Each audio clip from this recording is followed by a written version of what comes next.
454. Outside the window, the river flowed slowly. Chen Pingan, who was lying on the windowsill, only closed his eyes for a while and his spirit relaxed a little. This was a rare thing. Chen Pingan had not slept soundly for too long. Xing Yi and Ma Di had not returned yet. Chen Pingan was still a little worried. As he expected, after meeting with Zhang Yi, they returned to the Book Lake and left the verdant canyon island. This time, from the Liuxia Pass to the Meili country, there were indeed many shadows along the way. Someone was following them from afar. The person's cultivation was very high and he hid very well. Chen Pingan only felt a little in his heart occasionally. Xing Yi and Ma Di were kept in the dark from the beginning to the end. Chen Pingan did not point it out, so that they would be on tenterhooks and easily expose themselves and cause unnecessary trouble. Even if the other party did not show any kindness or hostility, Chen Pingan still felt uneasy. Before the Book Lake, there were only a few cultivators who could do this. Lu Laoqing, who was in the pure jade realm, disdained to do so, and Lu Jimao, who was in the nascent soul realm, would not do so. The Song clan did not want to complicate matters. Moreover, Chen Pingan was from Dali after all, and Lu Baixiang and the others had all become members of Dali. Even if the higher-ups of Dali other than Cui Dong were ready to make trouble, such as the confidant spy of the Empress in the palace, they would definitely not have the courage to do anything to the Book Lake. This was because this was under the nose of Cui Dong, and Cui Dong was most concerned about the rules. Of course, the rules of Dali, from the palace to the military, and to the mountain, were almost all set by Cui Dong. Chen Pingan was almost certain that that person was one of the foreign cultivators on Gong Willow Island, the head of the group. That was not very likely. The matter of Calligraphy Lake was of great importance. Otherwise, he would not have acted to suppress Lu Jimao. This required him to personally oversee the Gonglu Island. Therefore, it should be the second or third leaders of the group who crossed the river to spy on him and wait for an opportunity to make a move. Fortunately, the other party didn't want to kill him directly. It seemed like he hadn't thought of a foolproof plan that didn't leave any hidden dangers behind. However, once he made his move, it would definitely be thunderous. Regarding this, Chen Pingan still felt some gratitude towards Lu Laoqing in his heart. Not only did Lu Laoqing not come up with a plan for him, he did not even watch from the sidelines. Instead, Lu Laoqing had secretly warned him and revealed the heavenly secret. Of course, there was another possibility. Lu Laoqing had already told them about the jade tablet in the Confucian temple. The foreign cultivators were also worried that the jade tablet would be destroyed together with the common stone, which would fundamentally ruin their overall plan at the Book Slip Lake. However, Chen Pingan vaguely felt that Lu Laoqing was an interesting person. The former was more likely. It was a pity that Lu Laoqing was not the person who would ultimately decide the direction of the Book Slip Lake. As a result, the chessboard that he had painstakingly built, together with Lu Jimao, Tan Yuanyi, and Lu Laoqing, were all destroyed. Chen Pingan had to admit that this chessboard was almost overturned. Now, Dali's chief general, Su Gaoshan, and the foreign cultivators were playing chess at the Book Slip Lake. Everyone else, including Chen Pingan, had to stand aside. However, Chen Pingan did not think that their painstaking efforts were all in vain in the end. Whether to accept one's fate or not, one had to know one's fate. For example, when Chen Pingan wanted to see Su Gaoshan, he received a rather domineering reply of, "Get lost." However, Chen Pingan could accept it calmly. Because of his trip to the Shihao country, he had seen and heard with his own eyes and ears. In addition to the previous summary of the Katkan Islands court bulletin, Chen Pingan dared to say that he understood Su Gaoshan's temperament relatively well. He was born in the Cold Clan, experienced hardships, and used his glorious military exploits as his foundation. This kind of person held a high position, so he was extremely tenacious. His heart was like a rock, and his state of mind was already similar to the heart of a grand cultivator. Perhaps, when Cui Dong and Song Jianqiang gave him orders, even if they did not lack reprimand, they would still respect Su Gaoshan. However, accepting one's fate was after all a hard work, but there was no reward. Of course, there would still be disappointment. This point was actually no different from Zhang Yi, who appeared in the Yulua mountain. Chen Pingan wanted to touch the blade-strengthening gourd and drink a mouthful of wine, but then he remembered that he had already given it to Ma Di to hang on his waist. He sat back at the table, thought for a while, and simply took out the calligraphy of the bookish county magistrate. He spread out the calligraphy one by one and admired it. No matter how he looked at it, he liked it. He read it in one breath, to his heart's content, without restraint. What was the difference between this and a martial artist's fist? His expression was moving, he moved back and forth, all was in harmony with the Tao. What was the difference between this and a sword, immortal sword? There were always some similarities in the principles of the world. On each calligraphy, there was a different private seal of the young county magistrate. Most of the time, there was only one seal, and very rarely, there were two seals. One of the calligraphy had a very strong tone. If you hold my waterside portrait, don't be afraid that every word will turn into a flood dragon. If you hold my waterside portrait and travel at night, ghosts and gods will not be able to hide. Next to each other, there were two seals, young flood dragon vigor and a thin dragon divine fat. There was another calligraphy, and there were three seals in succession. At that time, the young county magistrate's actions left a deep impression on Qin Pingan. His face was in high spirits, like a scholar exiled from the school of calligraphy. He laughed and said, "I met a fool who used immortal wine to brew my immortal calligraphy. How delightful!" The seals were respectively Kaiyuan, Changshu, and Immortal Ink Pool. Qin Pingan put them away one by one. In the future, he must store them in Luopa Mountain. In the future, no matter who asked, no matter how high the price, he must not sell them. He must pass them down as family heirlooms. When he thought of this, Qin Pingan could not help but smile. Qin Pingan stretched his body, both hands in his sleeves, and kept turning his head to look at the river.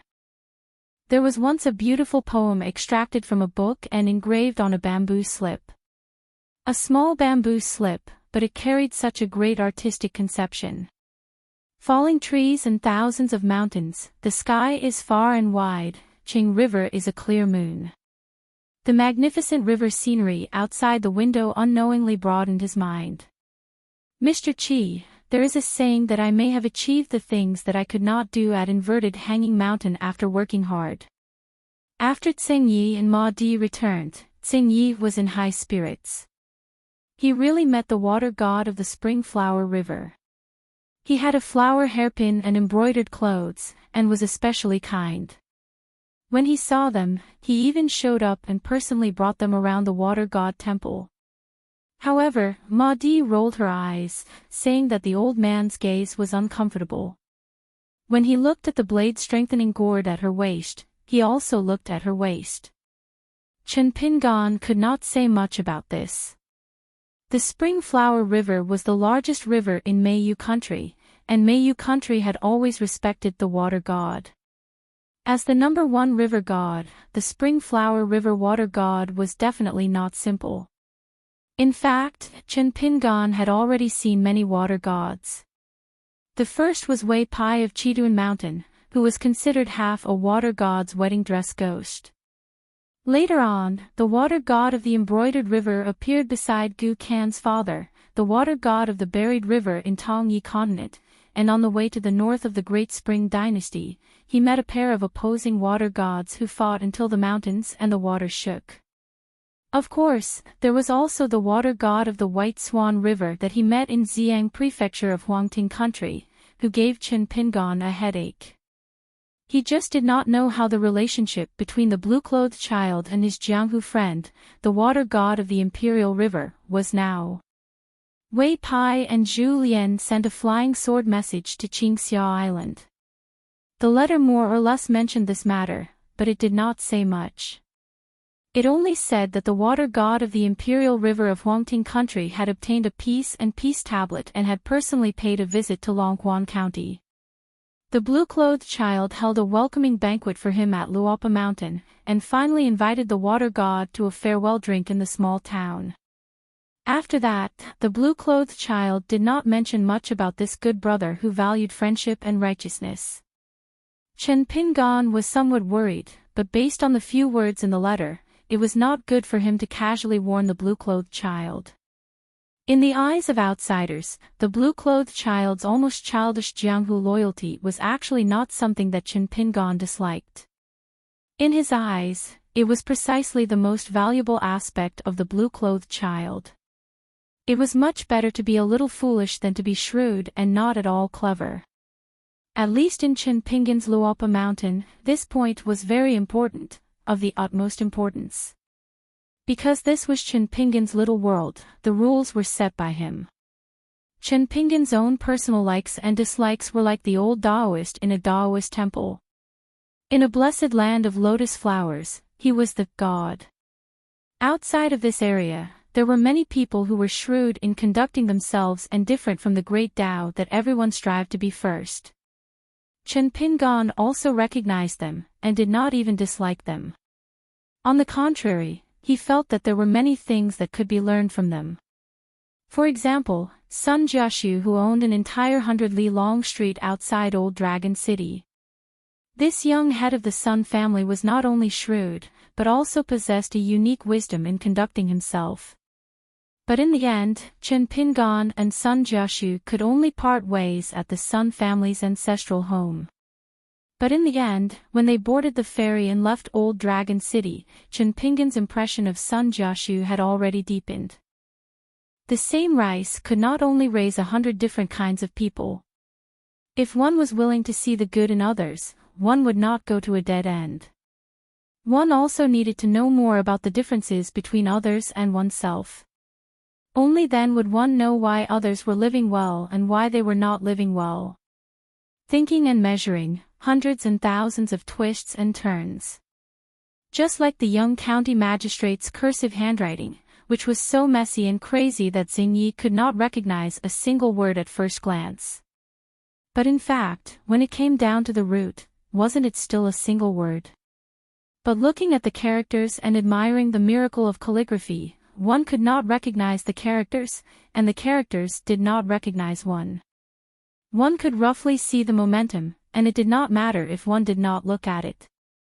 But when one was in this complicated world, one could not recognize the various rules and restrictions of this world, especially the rules at the lowest level that were the most easily ignored. Life was about teaching people how to conduct themselves. This had nothing to do with good or evil. The great Tao was selfless. For seasons flowed and time passed. After suffering, one could not help but say, "I should have known." Chen Pingan was a little worried. The little Taoist boy who carried the golden blade strengthening gourd on his back said that he was going to move to another world. Did that mean that the blessed land of lotus flowers would also be brought to the Qingming world? What about the imperial tutor of Nanyuan Kingdom, Zhong Qiu and Chao Qinglang? Would there be a chance to meet them again? The flow of time in the blessed land was under the control of the old Taoist. Would the next time Chen Pingan returned to the blessed land, Zhong Qiu would already be an ancient person who had obtained a great posthumous title in the history of Nanyuan Kingdom? Then what about Chao Qinglang? Chen Pingan had always been thinking about Chao Qinglang, the kind-hearted child, and could not forget her. Xing Yi and Ma Di sat at the table chatting and eating melon seeds. Unknowingly, they found that Mr. Qin seemed to be a little worried again. Fortunately, this worry was not the same as before. It was not heavy. It was just the melancholy of thinking about someone or something. It was like a green ant floating on the surface of wine, and did not become sad like aged wine. But this accountant never said anything about his own happiness, anger, sorrow, or joy. He always enjoyed it alone. This made Ma Di and Xing Yi feel a little disappointed. There was a knock on the door. This immortal inn built near the river sent over a copy of the Immortal Court Bulletin compiled by Meiyu Kingdom. It was fresh out of the oven and had the unique smell of immortal ink.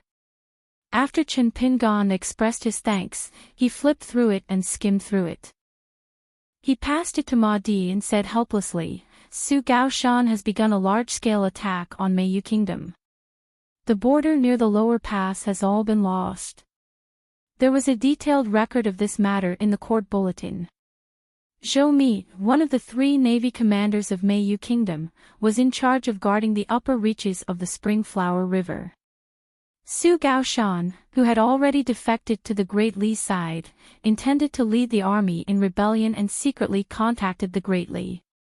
As a result, the Meili Emperor, who had long been aware of this, dispatched several imperial consecrated cultivators to kill him. At that time, 3 cultivators from the Great Li's army who accompanied Zhou Mi died in battle, including a local earth immortal of the Great Li. Su Gaoshan was furious. He ordered the 3 generals under his command to make a military pledge that within a month, they must each attack 3 different places in the Meili Kingdom and form an encirclement around the stubborn capital city of the Meili Kingdom. He also threatened to cut off the Meili Emperor's head and use it as a wine pot. Xing Yi was just watching the show. He did not understand anyway. He was just impressed by the strength of Dali's iron cavalry. The cultivators on the mountain often did not have deep feelings for their country. The longer they cultivated and the longer they left the mortal world, the more indifferent they became. They just stood by and watched coldly. Otherwise, if their cultivation was not enough and they did not truly stand on the mountain peak, they would still be wrapped in the momentum and have no choice but to go down the mountain.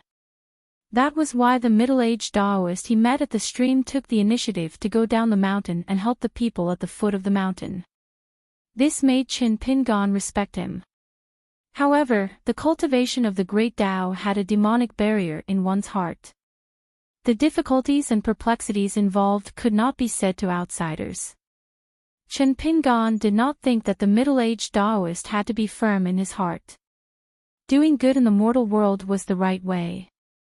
Otherwise, he would be at a disadvantage. Ma Di saw further than Xing Yi. He asked doubtfully, why is Su Gaoshan in such a hurry to take down Meiyu Kingdom? Although I am not familiar with military affairs, I have been through Meiyu Kingdom's roads. I know that Meiyu Kingdom's waterways are crisscrossed and not suitable for Dali's cavalry. Chen Pingan smiled and said, we are talking about Great Li's iron cavalry, not just cavalry. It's just that Great Li is famous for its iron cavalry, so it's easy for people to mistake it for Great Li's infantry. On the way down south, what kind of dynasties and vassals have we not experienced? Dali taking down Meiyu Kingdom is the general trend. However, you are not wrong. If they are in such a hurry to take down Meiyu Kingdom, they will have to pay a higher price than taking down the capital of Shihao Kingdom. Dali and Meiyu Kingdom will both lose more soldiers and horses. Only Su Gaoshan himself knows the reason behind this. I believe that there is someone urging Su Gaoshan and Chao Gue. For example, the true backbone of Dali's iron cavalry, vassal King Song Jianqiang. Ma Di hesitated. Why does Sir not seem to care much about the battlefield? The lives of those warriors on the battlefield are not as important as the lives of the common people. Chen Pingan thought for a while and drew a circle on the table with his finger. There is a saying in my hometown that the jar will not break away from the well. A general will inevitably die on the battlefield. Joining the army and fighting on the battlefield is like tying your head to your belt. Just like the otherworldly item of the general in Lingguan Temple. Do you think that after he died, he would regret sacrificing his life for the country?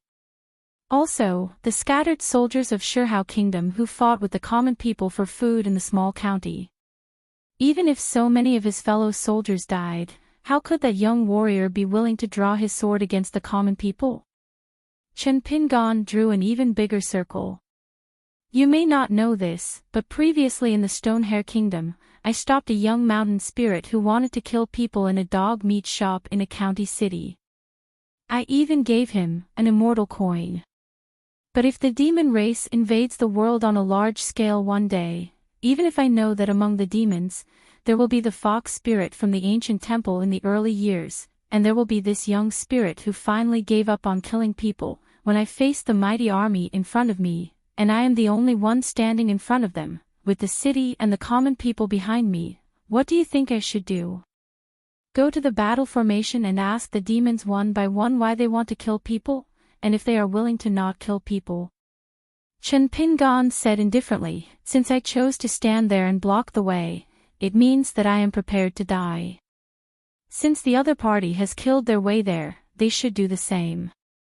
The military saints guarding the ancient battlefield ruins are guarding the world. For example, the scholarly sage guarding the academy and the Taoist perfected lord guarding the Taoist temple. Why is there such a good time, place, and people? Probably this is part of the reason.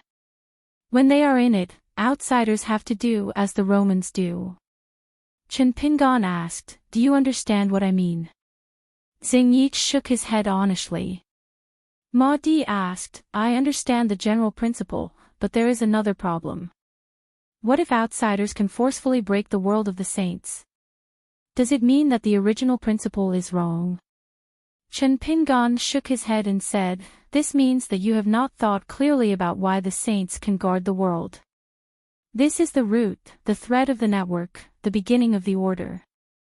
After that, you will wonder why it is still destroyed by external forces, and why the seemingly unreasonable outsiders beat the reasonable ones with their fists. As for why I said seemingly, it is even more complicated. If there is a chance in the future, I will tell you in detail. Otherwise, you will only feel more and more confused, as if there is reason everywhere, but in the end, everyone is unreasonable. Ma Di nodded, okay, I will wait and see. Chen Pingan smiled, but I hope that there will not be such a chance. Ma Di was even more confused. Chen Pingan said slowly, we have seen the misfortune of the Stonehair Kingdom with our own eyes. Only the poets and heroes are lucky.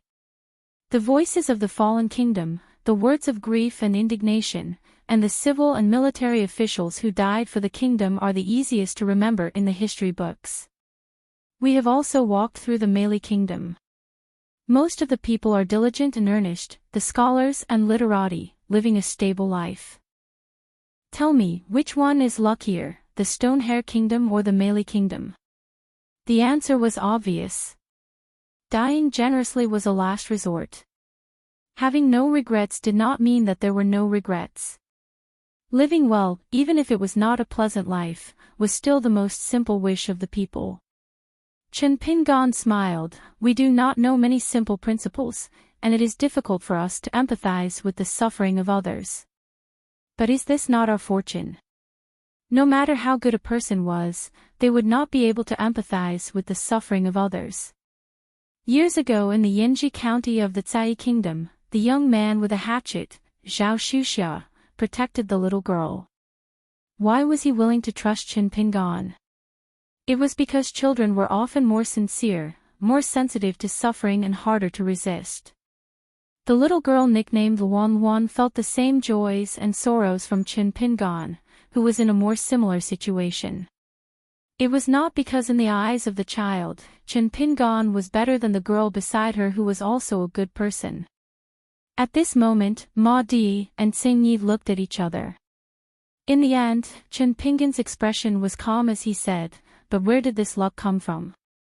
Shouldn't we know and cherish it? When no one is willing to delve into this matter, there is no need to complain when disaster strikes. The heavens will not listen, right? Is that why there is a bodhisattva sitting upside down on the altar? But I still feel that at this juncture, scholars should still take on some responsibility. They have read more books than the common people, obtained scholarly honors, brought glory to their families, and enjoyed greater fortune than the common people. They should take on some more burdens. Chen Pingan gently placed his hands on the armrests of the chair. When everyone sat in an improper posture, sitting as comfortably as possible, loosening the tenons and rocking the chair, the world would not be peaceful. This was why the Confucians paid particular attention to studying and cultivating the body. They had to sit upright and still, and the gentleman was cautious. After seeing the book slip lake, he was so disappointed. But when Chen Pingan left the book slip lake, he walked more roads and thought of more things. On the contrary, he was not so disappointed. After a short 2 days of rest, they left the Immortal Inn and headed for the southernmost territory of the Malay Kingdom. On the way down south, Chen Pingan met a down-and-out scholar. His speech and clothing showed that he had an impressive family background. At that time, the scholar of Malay Kingdom was disheartened about his official career and did not lack money, so he hired a carriage and servants to accompany him on his travels. In the end, one of them was tempted by money and collaborated with the other two to murder him. They almost pushed the scholar, who liked to recite poetry, off the cliff. If it was not for a kind porter who desperately tried to stop them, the scholar would have died before Chen Pingan could do anything. After that, the family might not even be able to find his bones. After Chen Pingan stopped them, he asked the scholar how to deal with the carriages and servants. The scholar was also a strange person. Not only did he give them the salary they deserved and let them take the money and leave, he also said that he remembered their household registration. If they dared to do evil again and he found out, he would settle the old and new debts together. A death sentence with their heads cut off was not a problem. The scholar only left behind the porter who carried the load. Then he insisted on traveling with Chen Pingan. They changed their route and went down south together. The scholar fell in love with Ma Di at first sight. Chen Pingan was not blind. Even Tsing Yi could see that. Furthermore, the way the scholar expressed his goodwill was a bit too clumsy. He had nothing to say, so he deliberately talked loudly with Chen Pingan and criticized the current affairs. Otherwise, he would recite poems and prose in front of the marvelous mountains and rivers. Ma Di was very annoyed. For the first time, he wanted Mr. Chen to put away the fox skin talisman and put him in his sleeve. What the eye does not see, the heart does not grieve.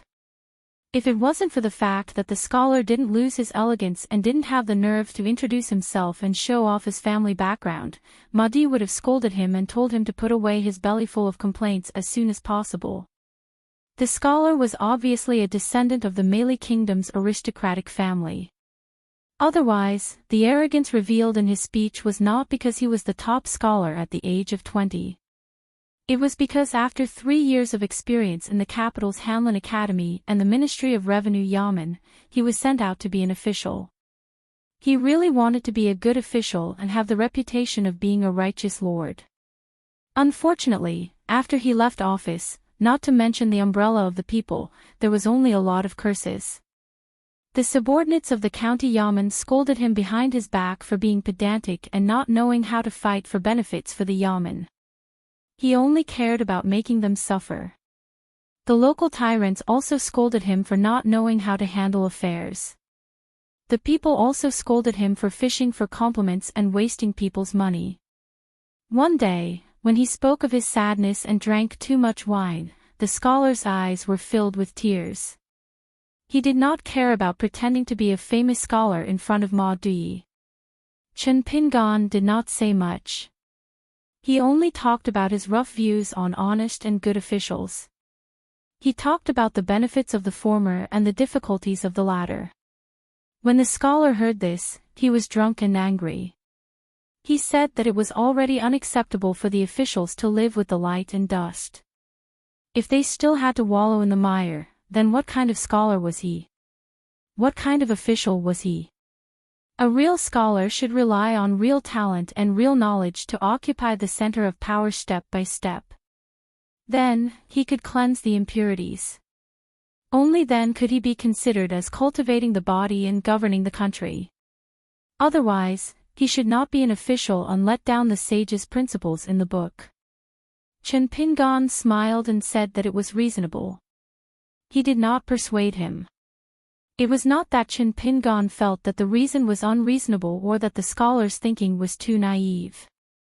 It was the troublesome thing of this kind of scholar. Chen Pingan had seen it with his own eyes.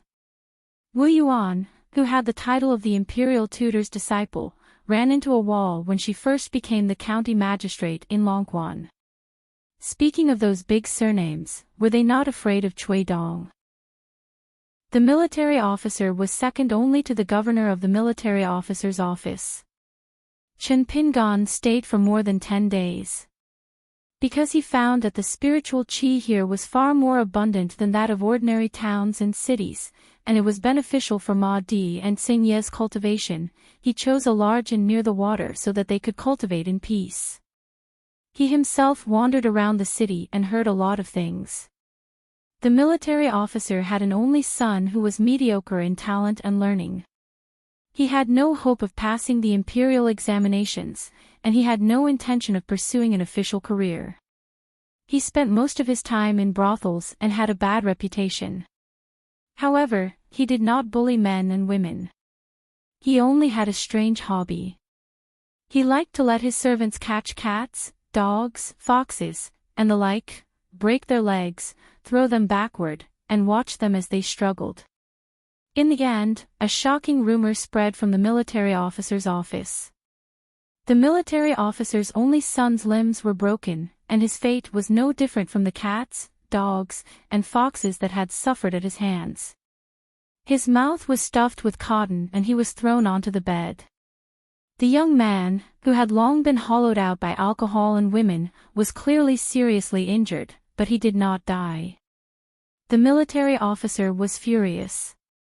After confirming that it was the work of a demon, he spent a lot of money and invited the immortal masters of 2 immortal abodes to come down the mountain to subdue the demon. Of course, he also wanted to use immortal arts to cure his crippled son. At that time, Chen Pingan happened to be taking a stroll by the riverside of the transportation. He saw with his own eyes a group of immortal masters entering the city on a small immortal boat. The person standing at the bow of the boat was actually a Dragon Gate cultivator. In a vassal state like Meiyu country, it was very generous to invite a Dragon Gate cultivator. It seemed that the military officer's residence was indeed very rich. Apart from making it convenient for Xing Yi and Ma Di to cultivate, there was actually a more hidden reason why they chose to stay in Jing province. According to the Immortal Court report of the inn by the Spring Flower River, the green-clothed woman and white-clothed youth who had appeared out of nowhere had once stopped the old Jin Dan sword cultivator of the Zhuiying dynasty, who was known to be one step away from the nascent soul stage, in the sky above Jing province. Apart from this battle, there were a total of 3 stop-and-go battles before and after Jing province. In the end, they just happened to kill the sword cultivator at the border between Meiyu country and the Zhuiying dynasty. Chen Pingan guessed that Cui Dongshan and Miss Ruanxiu were fishing, luring 1 or 2 nascent soul sword cultivators to leave the mountain and lose the protection of the mountain and river formation.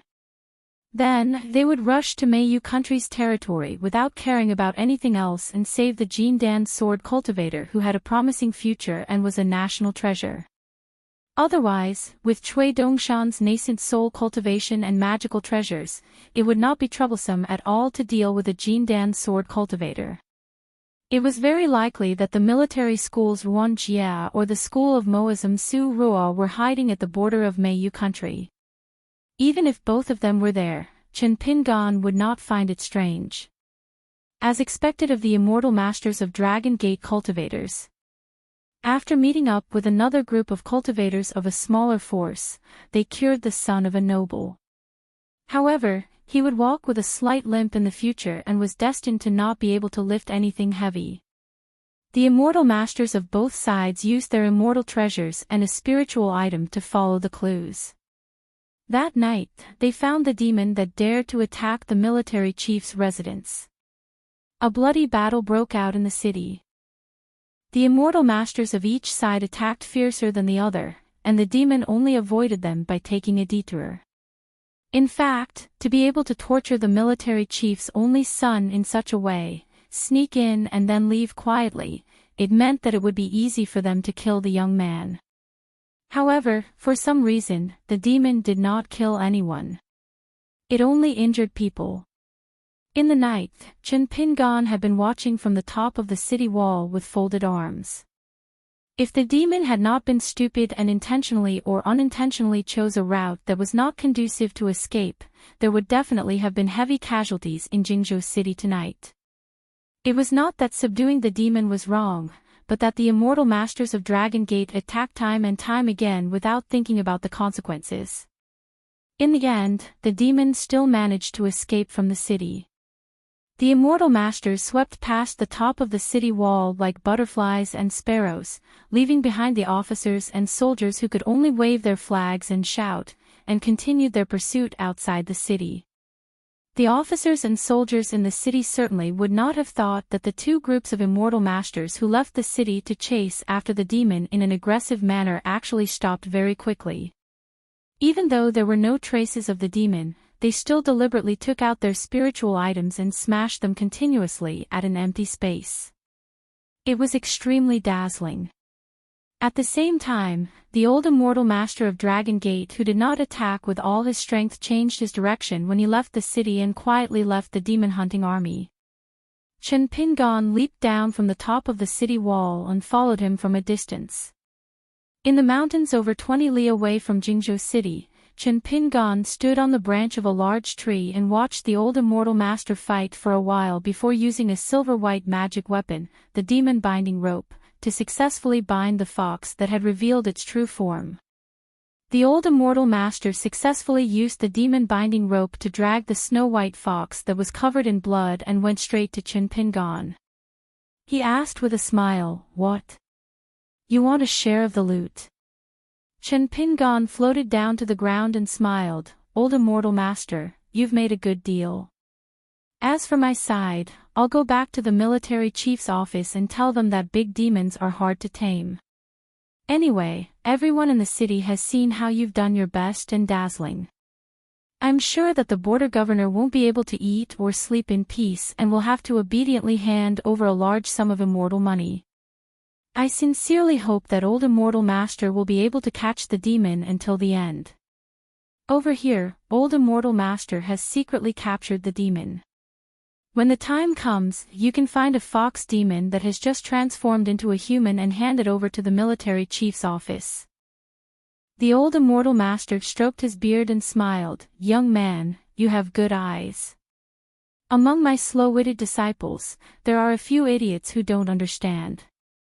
You only took a few glances from the side and you already know the key points." Chen Pingan joked, "Old immortal master, you're not going to kill me to silence me, are you?" The old cultivator laughed heartily. "I'm not some deranged wild cultivator who would disown his parents and master for money. Speak, name a price. If the price is fair, then consider it an unexpected windfall for you. After all, a horse won't get fat if it doesn't feed at night." Chen Pingan asked, "Old immortal master, what are you going to do with this demon?" The old immortal master raised the demon binding rope in his hand. The demon wailed endlessly, "After all, it's a demon that cultivated to the sea-viewing realm. After bringing it back to the mountain gate, I'll train it and get rid of its evil tendencies. I'm not boasting, but this is also its good fortune." Chen Pingan nodded and said with a smile, "There's truth and lies. Let's not care about it. However, I still advise old immortal master to reconsider and not use the demon binding rope to capture me." The old immortal master's eyes were gloomy and unclear. "Young man, you really don't know what's good for you. You're gauging the heart of a gentleman with the yardstick of a villain. Aren't you afraid that good things will lead to bad things?" Chen Pingan covered his sleeves with both hands and restrained his smile. "You actually have to thank this demon. Otherwise, you'd already be half dead after all the sins you've committed in the city." The old immortal master of the Dragon Gate realm laughed as if he had heard a great joke. The leaves shook and rustled down. Chen Pingon sighed, "You have a way of making money. I think it's very good that you've gotten the ill-gotten wealth of the Chao transportation officials. However, in order to make money, you don't care about the lives of the people. Now you're joining hands with others. When they hear the news and rush over, you'll catch the demon and kill it. It's not very kind of you." The old immortal master looked at the young man who looked sickly at first. The more he looked, the more he felt something was wrong. He became more and more fearful. Once cultivators started a feud, it was very easy for one side to die. Otherwise, it would be an endless grudge that lasted for hundreds of years. Chen Pingon said, "I'll buy it from you." "How about it?" The old immortal master was hesitant. Chen Pingon threw out a jade pendant. It was the first-class consecrator of the Verdant Gorge Island. The old immortal master did not dare to reach out and catch it. The secret arts of cultivators were very strange. No one dared to take it lightly.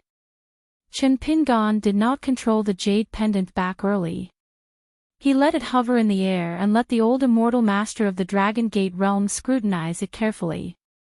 Then he threw out a grain rain coin. "Now our Verdant Gorge Island is a little chaotic. Our reputation is not as good as before. You're a famous immortal master of archives in Melee country. Otherwise, you'd be dead by now. This magic weapon, demon binding rope, would also be mine. Take the money and be quiet. Otherwise, you can stay with your disciple for the rest of your life and cultivate in peace on the mountain." Chen Pingon smiled. "Of course, a grain rain coin is definitely not a fair price. But if the price is fair, is it worthy of this jade pendant? Am I right, immortal master?" Chen Pingon patted the blade-strengthening gourd. Two flying swords flew out and disappeared in a flash. The old immortal master's eyelids were trembling. He waved his sleeve and pushed the jade pendant back to the young sword immortal in green cotton-padded clothes. Then he took the grain rain coin and bowed with a smile. "No discord, no concord." 455. At the dining table, Li Er was a little hesitant. This was the second time his wife had asked him to drink as much as he wanted. It had been many years since the last time. Seeing that Chen Pingon had deliberately suppressed his fist intent and drank 2 or 3 cups of wine, Li Er felt that something was wrong. Why? Did he fall asleep right after getting drunk? Was he thinking that he could eat less of a meal with his fists? But this did not seem like something Chen Pingon would do. However, Li Er was still very happy that someone was drinking with him. He put one leg on the bench, but when he lifted his leg and bent his back to pick up a piece of stir-fried pork with winter bamboo shoots, his wife glared at him and scolded him to act like an elder. Li Er was very conflicted and could only sit properly. He had never seen her so fussy before. He would occasionally drink a few cups of wine, but his wife did not care about these things. Their family had always been like this. Li Huai liked to squat on the bench and gnaw on chicken legs and hooves when he was young. He did not have any so-called upbringing. Women were not allowed to eat at the table. Li Er's family did not have such rules. Li Er glanced at the dish that was deliberately placed beside Chen Pingon's hand. He realized that his wife was glancing at him. Li Er understood that this dish of stir-fried pork with winter bamboo shoots had nothing to do with him. The meat dishes on the table were all with Chen Pingon. Li Er's table was filled with vegetables. Li Er took a sip of wine and smiled. Actually, this scene was not unfamiliar to him. During the years when Li Huai did not go out to study and travel, their family had always been like this. Li Huai stayed in the Great Sui Kingdom to study and learn. The 3 of them moved to the foot of Lion Peak in the North Continent. Even though Li Huai often went down the mountain and the family of three gathered for dinner, Li Er always felt that it was a little lacking without Li Huai there. Li Er did not favor boys over girls. This had nothing to do with what kind of person his daughter was. All these years, Li Er had only one request for Li Lu. That was to settle matters outside and not bring them into the house. Of course, his son-in-law was an exception. Chen Pingan was 70 to 80% drunk, but he was not so drunk that his teeth were chattering, and he could walk without hindrance. He left the square table and the main room, and went to Li Huai's room to rest. He took off his boots, lay down gently, and closed his eyes. Suddenly, he sat up and turned the boots by the bed so that the tips of the boots were facing inward. Only then did he continue to lie down and sleep soundly. It turned out that he missed his hometown, Luopa Mountain, and his first disciple. Li Er was busy cleaning up the bowls and chopsticks. The woman was still sitting in the same place. She suddenly asked, "Li Er, what do you think of Chen Pingan?" Li Er smiled and said, "Sure. Otherwise, the man wouldn't have thought of selling the Dragon King basket and the golden carp to Chen Pingan." Because of this, he was reprimanded at the Yang family's shop. The woman whispered, "Do you think this child likes our daughter?" Li Er stopped what he was doing and said helplessly, "This is not a matter of whether he likes her or not. Chen Pingan already has someone he likes." The woman was disappointed, "Our daughter is not lucky." Li Er smiled and didn't say anything. The woman slammed the table and said angrily, "What are you laughing at? Is Li Lu your biological daughter? Am I the one who stole a man?" Li Er shrunk his neck and said in a muffled voice, "What nonsense are you talking about?" The woman complained, "Our daughter is stupid, and her father is useless. He doesn't even care." In this way, at least in terms of realms, once Lu Jinglong broke through and was able to withstand Li Kai and Dong Zhu's sword seeking 3 times, Su Xian's cultivation base was not only slower than Lu Jinglong of the Taihui sword sect by 10 years. Su Xian, who was second only to Lin Su among the 10 young people in the northern continent, would also exchange seats with Lu Jinglong. Therefore, the number 1 sword immortal of the northern lands, Bai Chang, did not sit idly by. However, he did not rely on his identity as a sword immortal to go to the Cool Breeze sect to denounce He Xiaoliang. Bai Chang only said one sentence: as long as he, Bai Chang, was in the northern continent, He Xiaoliang could forget about ascending to the ascendant realm. The 2 sects, which were supposed to have a marriage alliance, became mortal enemies. Many fence-sitters, including the Qianglin sect, began to cut off contact with the Cool Breeze sect. Many of their business dealings were even more difficult. Many of the secular forces at the foot of the mountain, including the emperor of the Hualong dynasty's Han family, began to secretly regret. Many of the cultivators who originally planned to send to the Cool Breeze sect to cultivate, even if they were halfway there, returned home. Many of the immortal mountains around the Cool Breeze sect also began to intentionally or unintentionally alienate the Cool Breeze sect, whose foundation was not stable to begin with. They strictly ordered the cultivators of their own mountains not to have too much involvement with the Cool Breeze sect. One of the direct disciples of the Heavenly Lord Xiashi went to the Cool Breeze sect in an aggressive manner. In the end, He Xiaoliang did not see the big picture. The 2 sides, who were originally close to each other, parted on bad terms. After that, the Cool Breeze sect became more and more isolated. There was no help in all directions. Allies were no longer allies. Those who were not allies even became potential hostile forces, causing trouble. No one thought that a new sect that had completely angered the great sword immortal Bai Chang could stay in the northern continent for long. Meanwhile, the Cool Breeze sect was also in turmoil. Half of the consecrators and guests had cut ties with the Cool Breeze sect and sent secret letters. The chairs in the ancestral hall were reduced by as many as 5 in one night. He Xiaoliang was also a strange person.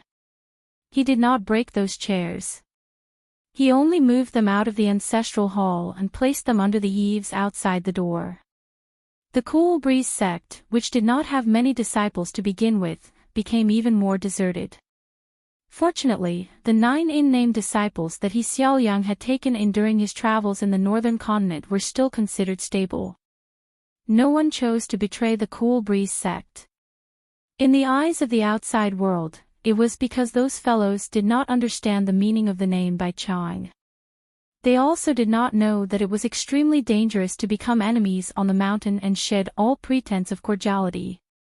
These 9 first-generation disciples after the establishment of the Cool Breeze sect were brought back to the mountain by He Xiaoyang one after another.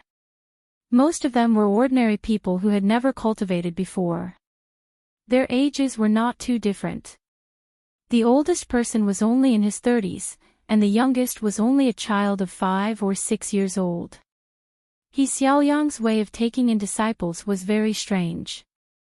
Aptitude was also important, but it was not the most important. It was fine as long as they could embark on the path of cultivation. It was more dependent on their own affinity. Today, He Xiaoyang left the small grotto heaven where she cultivated alone. The Cool Breeze sect occupied a place with good feng shui. However, they did not do much construction. They only opened up a small piece of land on the mountainside of the ancestral mountain. The huts were adjacent to each other, and the 9 disciples lived there. Only the place used for teaching and dispelling doubts looked a little like a rich family's mansion.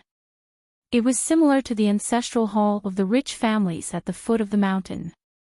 It was used to worship the ancestors, and also to invite teachers to teach the family disciples. When He Xiaoyang took in disciples, she only taught them a Taoist chant that did not have any superiority or inferiority. Other than that, she did not care about it anymore. However, she invited an outsider to teach the disciples daily. This person was neither a consecrator nor a guest, but he had been teaching the 9 disciples here for several years. He did not restrict himself to analyzing the mysteries of the Taoist scriptures. He could teach all the knowledge of the 3 religions and 100 schools. He Xiaoyang seemed to have a lot of trust in this Mr. Li. She was not worried that his teaching here would mislead the disciples and delay their cultivation. She was also not worried that the Cool Breeze sect, which she had said that she would not take in disciples for 100 years, would become a non-existent immortal sect. The 9 of them were still disciples in name for the time being. They were very respectful to this young Mr. Li. He Xiaoyang came to the window of the lecture hall. That Master Li was talking about the poems and articles of the Confucian school. Previously, he talked about the merits of the pond grows spring grass and the moon shines over the tall building. He lamented that these seemingly straightforward poems were the most powerful. They would make future generations of poets regret that they were born thousands of years later. Then, he went on to talk about a wealthy family at the foot of a mountain or a sect on a mountain. He talked about the temperament of the sect's founder and how it would affect the family style. Finally, he told the 9 of them what they should do if they were to become the sect's founder in the future. When someone saw their master appear, they wanted to stand up and bow. However, He Xiaoyang stretched out her hand and pressed down twice, indicating that in the lecture hall, the teacher was the one with the highest authority. That young-looking Master Li threw out a question and let the 9 students think about it. Then, he left the lecture hall and followed He Xiaoyang.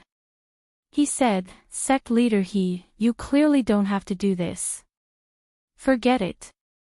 As an outsider, I won't ask too much about the reason. However, I am sure that Bai Shang always keeps his word." Even if He Xiaoyang was the direct disciple of the Taoist sect leader, they were still separated by a whole world. Moreover, if the sword immortals of the northern continent were to get angry, they would not care about these things. Bai Shang obviously did not care now. He smiled, "Teacher, I have actually been waiting for this day." In front of this imperial tutor, as long as there were no other officials around, the young emperor would always follow the etiquette of a student. This matter, there was no need for the Empress Dowager to remind him. Chui, he said, when the situation in the Aquarius continent is settled, it will inevitably be handed over to the Hanlin Academy to compile the biography of the various vassal states' officials. This is definitely not something that Your Majesty can reveal when you are still in office, to prevent the people in the imperial court from being disappointed. This can only be done by the succeeding emperor.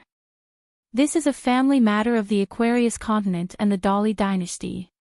Your Majesty can first think about it, and make a list. Later on, I will see if there is anything that needs to be added. Mending the hearts of the people is as important as mending the old mountains and rivers. After saying that, Chui pointed to the north continent of the Aquarius continent, looking at the vast north continent. What does Your Majesty think? Song, he replied, compared to the past, it is very empty. The sword cultivators of the continent had already left for the inverted suspended mountain. Chui. He nodded his head and said, let me advise Your Majesty, the Song clan, never think of meddling in the territories of other continents, it is impossible. Song, he was slightly regretful. He initially thought that this Dali imperial tutor, his teacher, would have bigger ambitions than he thought. Chui laughed, big ambitions but little talent, isn't that empty? Song, he looked awkward. Chui pointed to the skeleton beach at the southernmost part of the North Continent, to build a long bridge between the cloud-splitting mountain and the skeleton beach. How does Your Majesty think it should be built? Song, he laughed, relying on the money of the deities. Chui nodded his head, but asked again, where does the true source of the deities' money come from? Song, his gaze swept across the picture, and looked at the continent further south than the Aquarius continent, the Tongyi continent that is destined to be broken. Chui. He did not nod his head in agreement, nor did he shake his head to deny it. He only asked again, ultimately, how do you earn money and spend it? Song, he shook his head, the question was too big. Chui said, after thinking about how to earn money, it is for the sake of spending it. If not, what is the point of staying in the Dali treasury? Every household has mountains of gold and silver, can it be used as food? This is what the great Li Song clan did to save themselves after using a continent as their territory. Chui raised his sleeves and pointed to the North Continent and Tongyi Continent at the northern and southern ends of the Aquarius Continent at the same time, giving his answer, how to earn money from the North Continent is for the sake of reasonably repairing the broken mountains and rivers of the Tongyi Continent. With this in and out, Dali seems to be not earning money, but it has been accumulating its national strength. At the same time, it has gained the approval of the Confucian Temple. It is not that Emperor Song he knows how to conduct himself, but it is that Dali's national policy is truly in line with the etiquette and rules of the Confucian Temple. It has become the trend of the times. You, Chui, and I will do things that make some people unhappy. Even if the other party has the ability to make you, me, and Dali unhappy, the saints of the Confucian Temple will watch coldly from the sidelines. As soon as they reach out, they will be punished. Chui. The embroidered tiger put down his hands and turned to stare at Song He. His expression was slightly cold. Your Majesty, this doesn't mean that Your Majesty is wiser and more powerful than the previous emperor. It is just that Your Majesty is luckier. You became the emperor later and your throne is higher. However, Your Majesty, there is no need to be angry. The merits and demerits belong to the previous emperor. In the future, all the merits and demerits will belong to Your Majesty alone. Your Majesty, there is no need to compete with a dead previous emperor. If you can't recognize this, I think I spoke too early to Your Majesty today. Song He bowed and said, Your Majesty, I will remember your teachings. Chui said, erase some traces of the previous emperor's rule. The previous emperor is dead, and the new emperor is enthroned. What's so difficult about that? Minister Guan and the other old foxes will only laugh at you for being a stingy emperor. In fact, you don't need to say or do anything. After a few more years, the civil and military officials, old and young, will naturally be so smart that no one will be able to see through them. When you become the emperor of the Song clan, your ambition is to rule a continent. The country is surrounded by oceans. This is already an unprecedented feat. You should show some of the emperor's magnanimity that matches it. When the old officials of the previous emperor's dynasty no longer have sway, you, Song He, will be able to sit in a small court meeting and still be loyal to you and respect you. That is your true ability. If one day, I will no longer dare to treat you as a student, then I, Song He, will be the true emperor. Chui.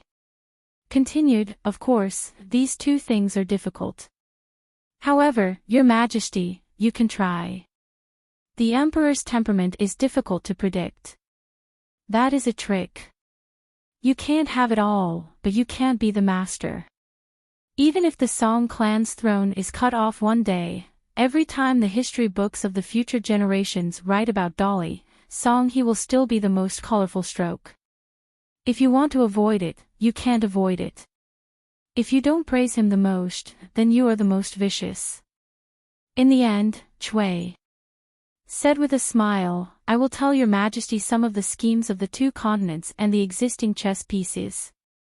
Your Majesty will always be Your Majesty. The imperial tutor will only be the imperial tutor. After Pei Qian was carried back to the first floor by Chen Rishu, he had an unprecedented 3 days of rest. The key point was that he didn't have to lie in bed for 1 day and 1 night without being able to move. Pei Qian happened to hear that Wei Pai was about to hold the Third God's Night tour banquet. This made Pei Qian, who had finished copying books, very happy. Zhu Lian said that this was called 3 days without a beating. Pei Qian was in a good mood and didn't argue with old chef. Besides, in the letter that his master sent back to Luopa Mountain, at the end, he officially agreed to promote Zhou Mili to the right protector of Luopa Mountain.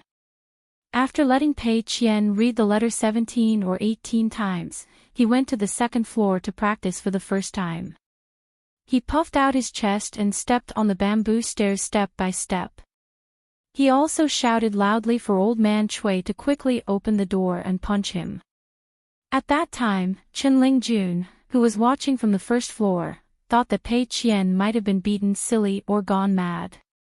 At this time, in Zhu Lian's courtyard, Wei Pai was playing chess with Jing Dafeng.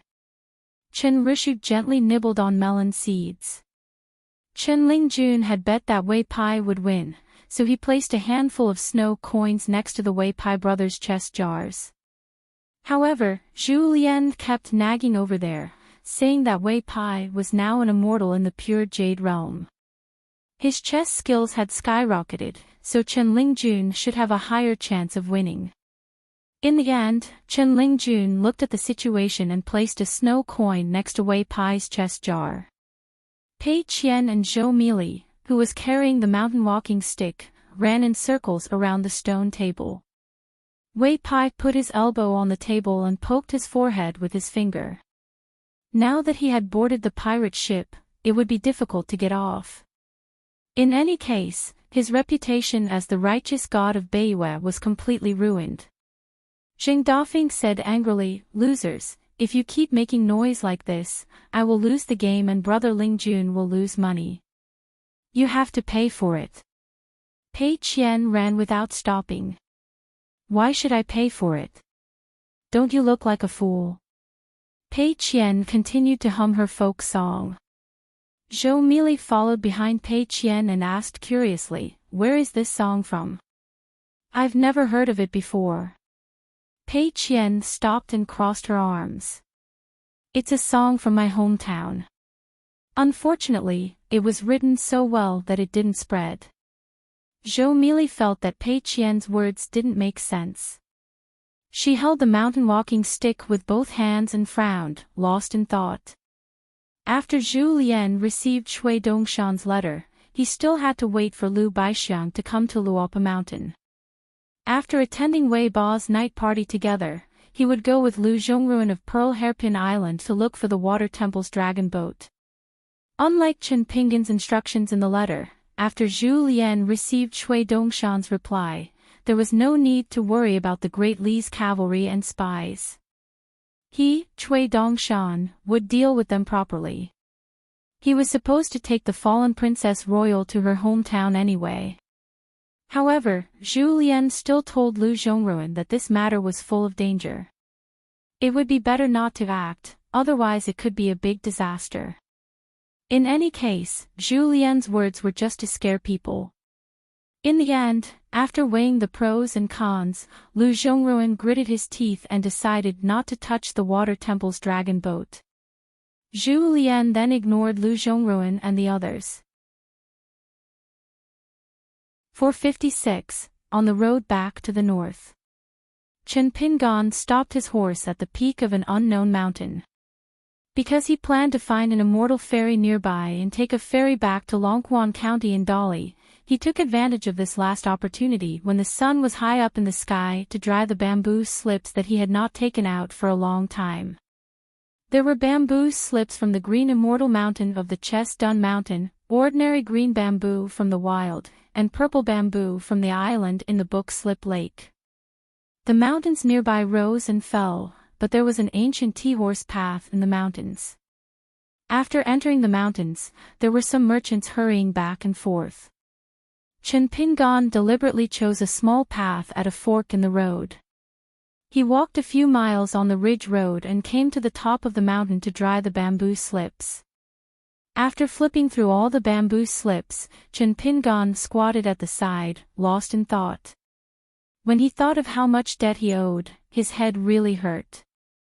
Chen Pinggan drank a mouthful of wine and kept comforting himself. After returning to Longquan County, under the operation of Wei Pai, he was a big landlord. He had to show some magnanimity. What was a little debt? Chen Pinggan rubbed his cheeks and felt that it was reasonable. Money was a worldly possession. A gentleman used money wisely. Chen Pinggan slapped himself on the cheek. Did he really think that he was a child of wealth? Then Chen Pinggan turned his head and looked. An old Confucian scholar that he had met on the way was standing in the distance, panting. When he saw him, he seemed to be afraid of meeting a madman and was about to turn around and go down the mountain. At that time, Chen Pinggan rode past the old Confucian scholar and the attendant. Looking at their footsteps and breathing, they were ordinary people.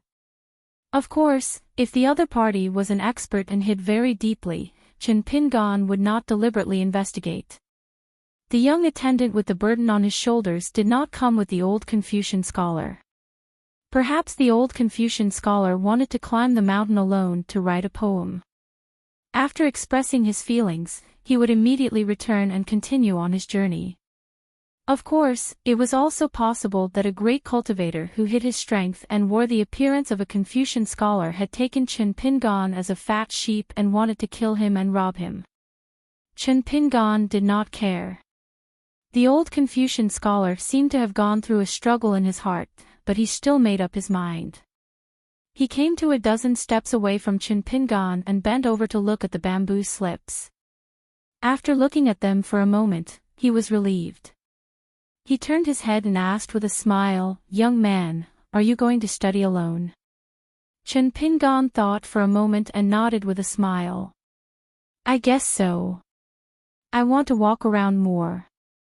"Yes," the old Confucian scholar said. Confucian scholar, the old Confucian scholar, Confucian scholar, Confucian scholar, read, Confucian scholar, of course. Confucian scholar, Confucian scholar, Confucian Ian scholar, Confucian scholar, Confucian scholar, Confucian Confucian. Chen Pinggan smiled and said, "Sir, you can just look at them." Soon, Chen Pinggan regretted it. The old Confucian scholar not only looked at the bamboo slips and flipped through them, but he also liked to ask questions. Moreover, he had a lot of questions, such as where the words and sentences came from. Sometimes, Chen Pingan would mention the name of the book and the author of the sentence. The old Confucian scholar became more interested and asked Chen Pingan if he knew the source and purpose of the book. Chen Pingan answered with some difficulty. The old Confucian scholar was not very polite.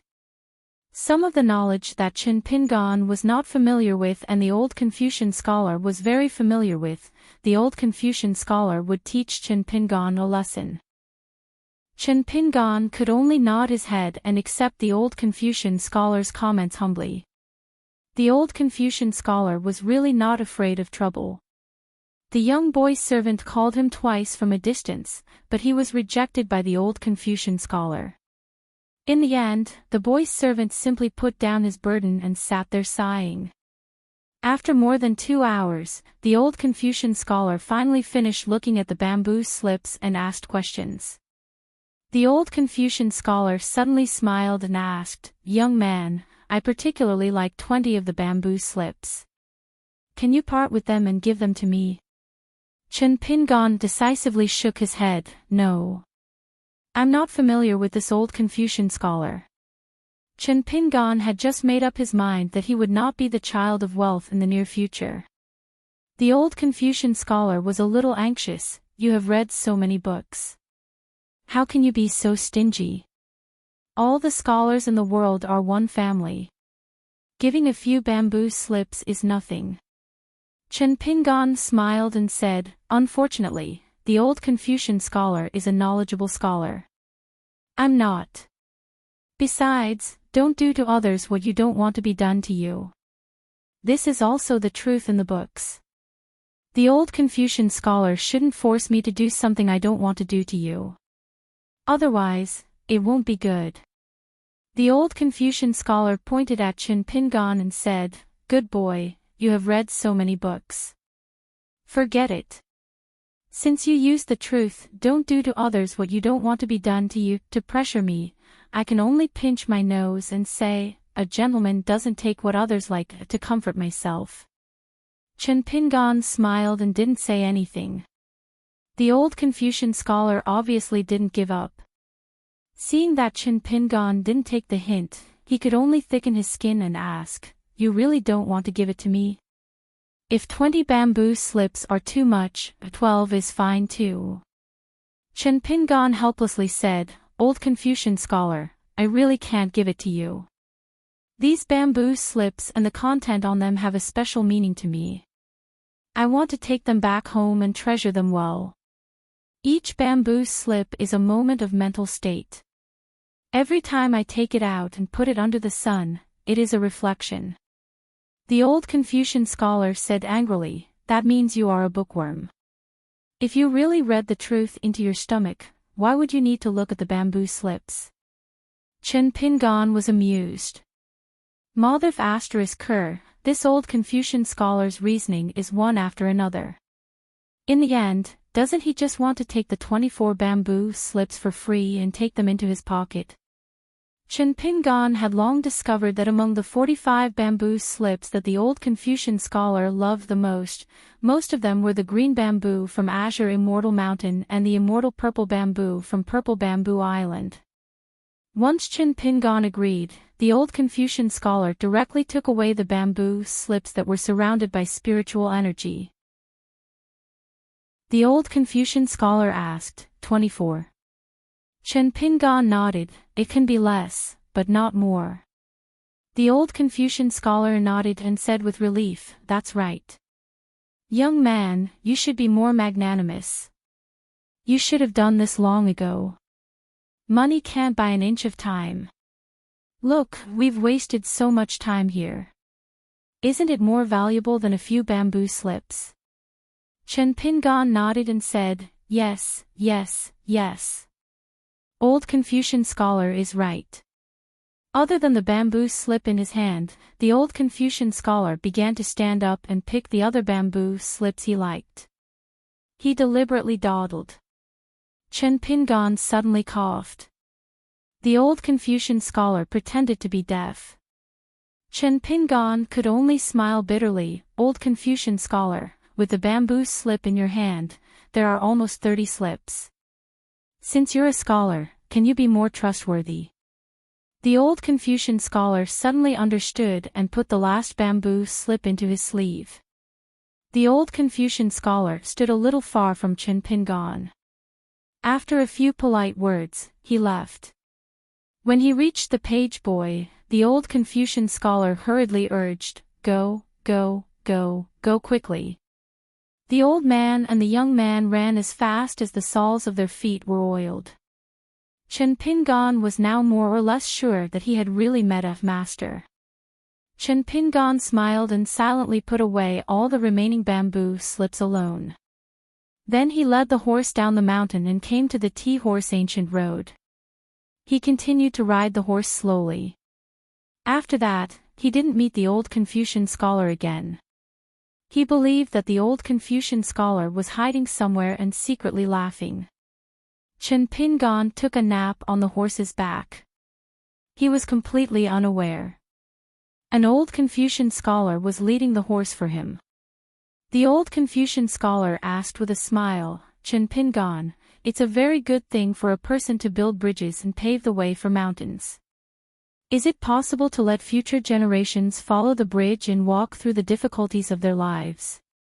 Chen Pingan still didn't know what he was thinking, but from the bottom of his heart, he slowly opened his mouth and said, "Old mister, I am just a meticulous accountant, not a teacher. I would never dare to have such thoughts." After that, they asked and answered. "Did you admit defeat in this heart-questioning game?" "Of course I lost." "Are you that disappointed?"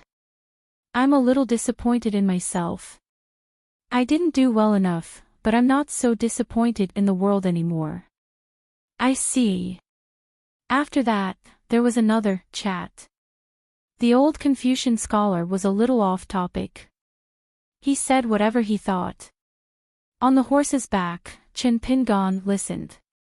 Taoism, especially what the Tao ancestors said, the two most extreme ways of the world can be implemented before the wisdom of the people is developed. Only then can there be hope to truly become the mainstream of all knowledge in the world. Therefore, Taoism is very knowledgeable. The Tao ancestors' Tao must be even more so. Unfortunately, the threshold is too high. Chen Pingan was speechless. In the first month of this year, Ichi Alley and Xiao Street were busy visiting each other. Song Changjing did not care too much about the official affairs of the Warm Spring River. Under the general trend, it was human nature. As long as they did not go too far and did not cross the line too much, he would not care. In fact, he, a warrior on the battlefield, did not need to worry about these messy affairs.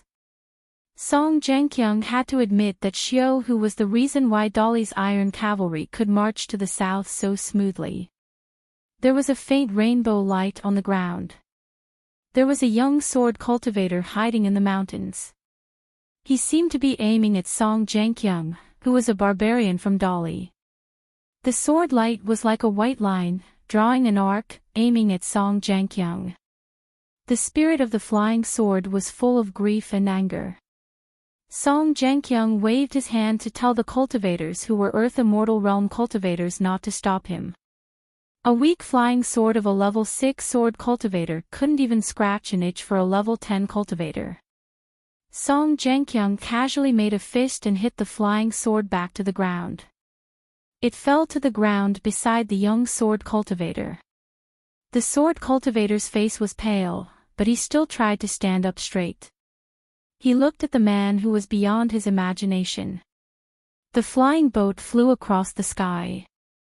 The young sword cultivator didn't have the strength to attack anymore, so he sat down on the ground. After that, the school of Mo's flying boat flew over the southern peak of the Zhuang dynasty. The thousands of sword cultivators who were prepared to die faced the enemy together with the venerated southern peak god. The flying swords of the dozens of sword boats in the ferry fell to the ground like rain. In the sky and on the ground, the two groups of flying swords collided like rain. The sword boats and flying swords of the school of Mo and the sword cultivators' flying swords were destroyed together. Occasionally, the flying swords escaped the net, but they were destroyed by the nascent soul and earth immortal cultivators of Dolly's territory and the recruited nascent soul and earth immortal cultivators who took out their magic weapons. Above the southern peak, there was a dazzling five-colored glaze, like the legendary paradise of the heavenly court. The golden avatar of the mountain deity wielded a giant sword of sword chi that was condensed from a secret technique unique to the imperial family. It slashed towards the ferry that Song Changjing was on. In the end, it was shattered by Song Changjing's punch. He then shattered the golden avatar of the Nanyue righteous deity with a punch. In the end, Song Changjing stood on the roof of the Nanyue holy temple. The Nanyue righteous deity, who had temporarily lost his golden avatar, was about to use the accumulation of incense for 1,000 years to reconstruct his golden avatar and fight this person again. Song Zhangqiang said, "That's enough. Dolly has no intention of killing all of you. Sword cultivators below the earth immortal level, go down the mountain and let bygones be bygones. Earth immortal cultivators, those who are willing to surrender can follow me to the south. Those who are unwilling to surrender can stay on the southern peak mountain.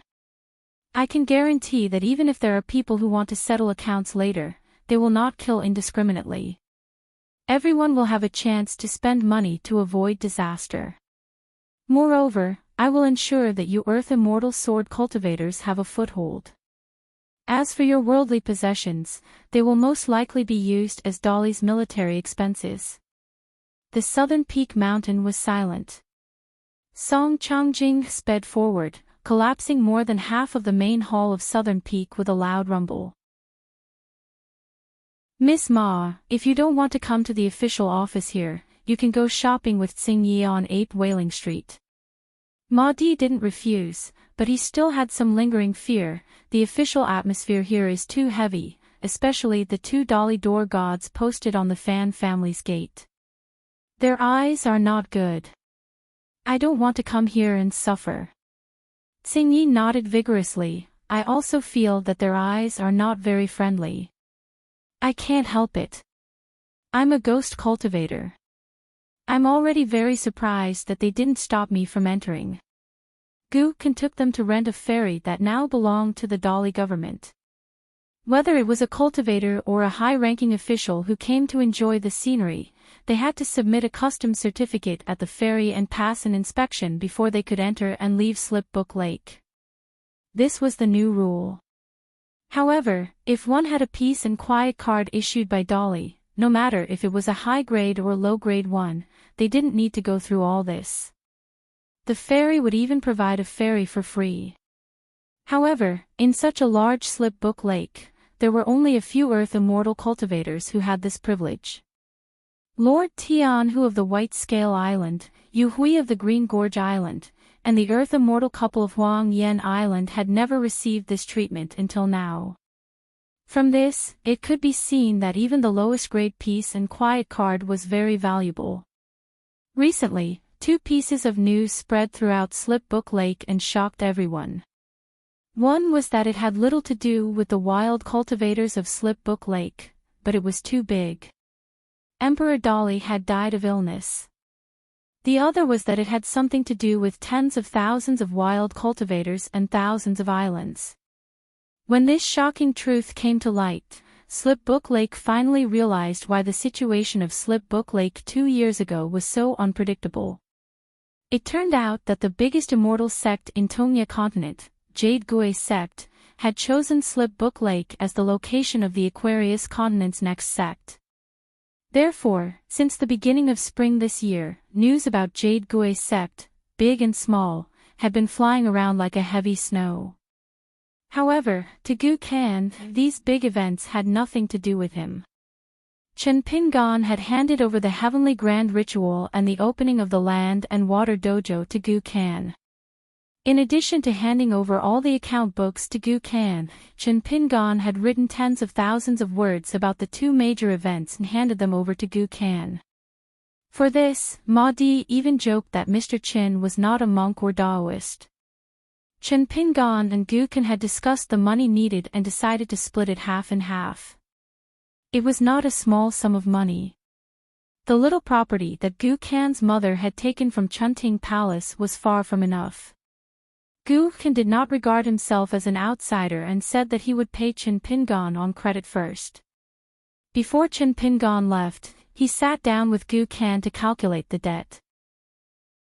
Gu Kan would need at least 2 years, including the heavenly grand ritual in the land and water dojo, plus Chin Pingan's previous experience in the Stone Hair country and Mayu country. Gu Kan could only pay off half of the debt. After that, Gu Kan would have to continue to travel around, and if there was a chance in the future, he would have to build an island in Slip Book Lake that was suitable for ghosts and otherworldly items to cultivate. The three of them took the ferry and slowly headed to Verdant Canyon Island. Gu Kan stood at the bow of the ferry with a bamboo box on his back. The young man who had worked hard to pay off his debt had been carrying the Yama Palace in hell for more than a year. It seemed lucky to be able to turn into ghosts and spirits after death, but in fact, it was a kind of suffering. Whether it was ordinary people or cultivators, they were bound to have a deep obsession when they were alive, and they were reluctant to leave the human world. However, life and death were natural laws, and heaven and earth had its own rules to punish them. The flow of time, the 24 solar terms, the spring thunder, the midsummer yang qi, and all kinds of invisible astral wind that flowed between heaven and earth did no harm to ordinary people, but it was torture for ghosts and spirits. Besides, there were the morning bells and evening drums of ancient temples and Taoist temples, the incense of the 2 temples and the city god pavilion, the door gods posted in the market, the momentum of the battlefield, and so on, which would cause different degrees of harm to ordinary otherworldly items and spirits. Not to mention, there were also the immortal Fu Ji who killed demons and accumulated merits. The cultivators in the mountains and lakes, especially those ghost cultivators and evil cultivators, were fond of capturing ghosts and spirits, stripping and reshaping their souls, and using insidious methods. There were endless ways to cultivate poisonous insects, secret methods, and all kinds of disasters. It was really better to be dead than alive. Before Chin Pingan came to Slip Book Lake, Gu Kan certainly knew some of these things, but he did not take it seriously and was too lazy to dig into it. It would not be like this now. Halfway through the waterway, a Green Canyon Island ship came quickly. Mr. Tianhu landed on the small ferry where Gu Kan was. Ma Di and Xing Yi both thought that Gu Kan would not board the ship, but Gu Kan did not refuse Mr. Tianhu's invitation. He thanked the small ferry with a fist salute and boarded the huge ship. Mr. Tianhu smiled and talked. Gu Kan smiled and talked to him. There seemed to be no grudge between them. They were still the senior sister and junior brother when Green Canyon Island was at its most glorious. Mr. Tianhu joked that Mr. Chin owed a lot of money. The secret storehouse of Green Canyon Island was complaining incessantly, the King of Hell's palace in prison, and the imitation Luli Pavilion that helped Mr. Chin write an IOU to Yu Hui. The 2 Dharma treasures of ghost cultivators were not a small number. Gu Kan said with a smile. Such an important matter could wait for her master to return to Verdant Gorge Island and let her master make the decision. Mr. Tianhu suddenly looked embarrassed. Now, almost none of the cultivators in Slip Book Lake believed that Lu Jimao could leave the water prison of Gong Willow Island alive. As long as Lu Jimao could leave, he would have returned to Green Canyon Island long ago. Why would he wait until now?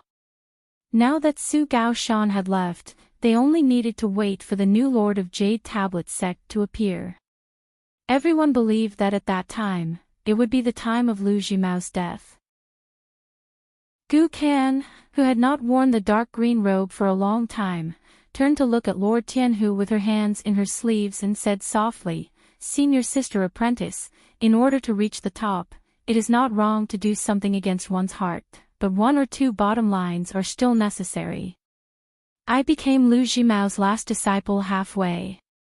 The twists and turns, intrigue, and mutual exploitation are all seen by everyone in Book Slip Lake. Therefore, The kindness between master and disciple is not my bottom line. However, senior sister apprentice, you are Lu Jimao's proud disciple. Since then, Green Gorge Island has not mistreated you too much. If you lose your sense of propriety, think about it, in the archives of the Li dynasty, in the mind of Guan Iran, in the eyes of Book Slip Lake Show, and in the eyes of the future practitioners of Jade Medallion sect, they will not be good to you.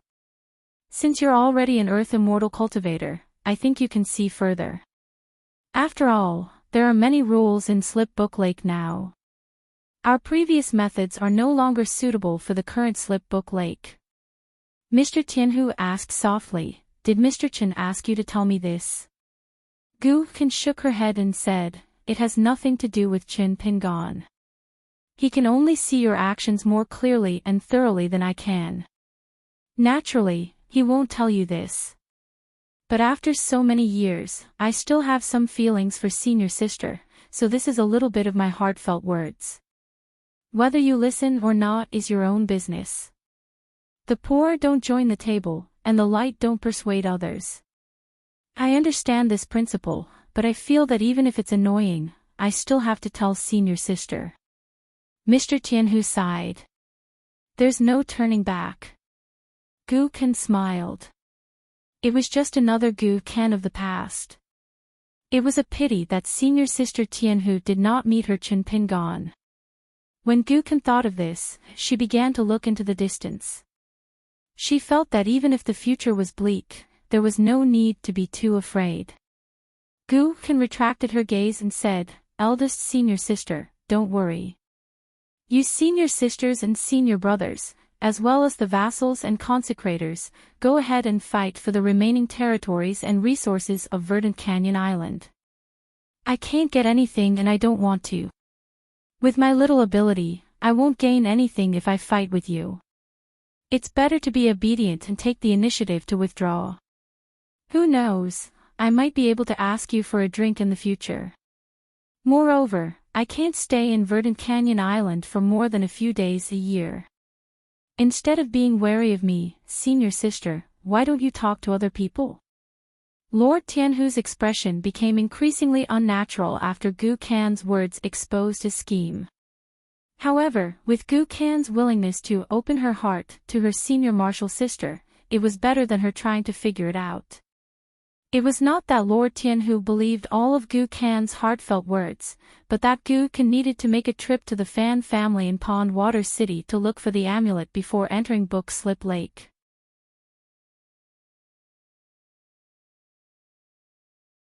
457. This celestial ferry would not go directly to Dolly's Longquan County. After all, the bundle shop had already left Oxhorn Mountain and the ferry was almost completely abandoned. Nominally, it was temporarily requisitioned by Dolly's military. However, it was not an important hub and there were few ferries. Most of them were Dolly dignitaries who came to Longquan County for sightseeing. After all, there were many things waiting to be done in Longquan County. There were also rumors that the vast Longquan County was about to be upgraded from a county to a province. This meant that in Dolly's officialdom, there would suddenly be more than 10 high-ranking seats. As the Dolly Iron Cavalry swept through half of the Aquarius continent like a hot knife through butter, this caused the status of Dolly's local officials to rise. The local officials of Dolly who were registered in Dolly were like the capital officials of ordinary vassal states. Now, once they were sent out to various vassal states in the south, they would definitely be promoted by one level. The ferry that Chen Pingan took would dock at the ferry port of a small country called the Thousand Ravine Kingdom. The Thousand Ravine Kingdom was a country with many mountain ranges. Its national strength was weak, and its land was barren. It was a peaceful land that not even the Great Li's cavalry had set foot in. The ferry was controlled by a cave abode on a mountain. The owner of the Fuyin Cave was the imperial tutor of Thousand Ravine Country and also the leader of the country's immortal masters. However, there were only dozens of immortal masters in Thousand Ravine Country. The imperial tutor of Thousand Ravine Country was only in the Dragon Gate realm, and his disciples were just a few kittens and puppies. The reason why they could have a celestial fairy was because of the Fuin Cave. It was one of the ruins of an ancient broken cave. There were a few products that could be sold to the south. However, the money they earned was hard work. There were only a few small coins in a year, so no foreign cultivators coveted this place. Chen Pingan planned to go back to Longquan County first and then to Colorful Clothes Country and Shu Shui Country. There were many things in his hometown that he urgently needed to go back and decide personally. After all, there were some things that he needed to deal with personally with the Dali Imperial Court. For example, Wei Pai could help with the purchase of the mountain, but he could not replace Chen Pingan to sign a new land deed with Dali. There were some twists and turns on the way.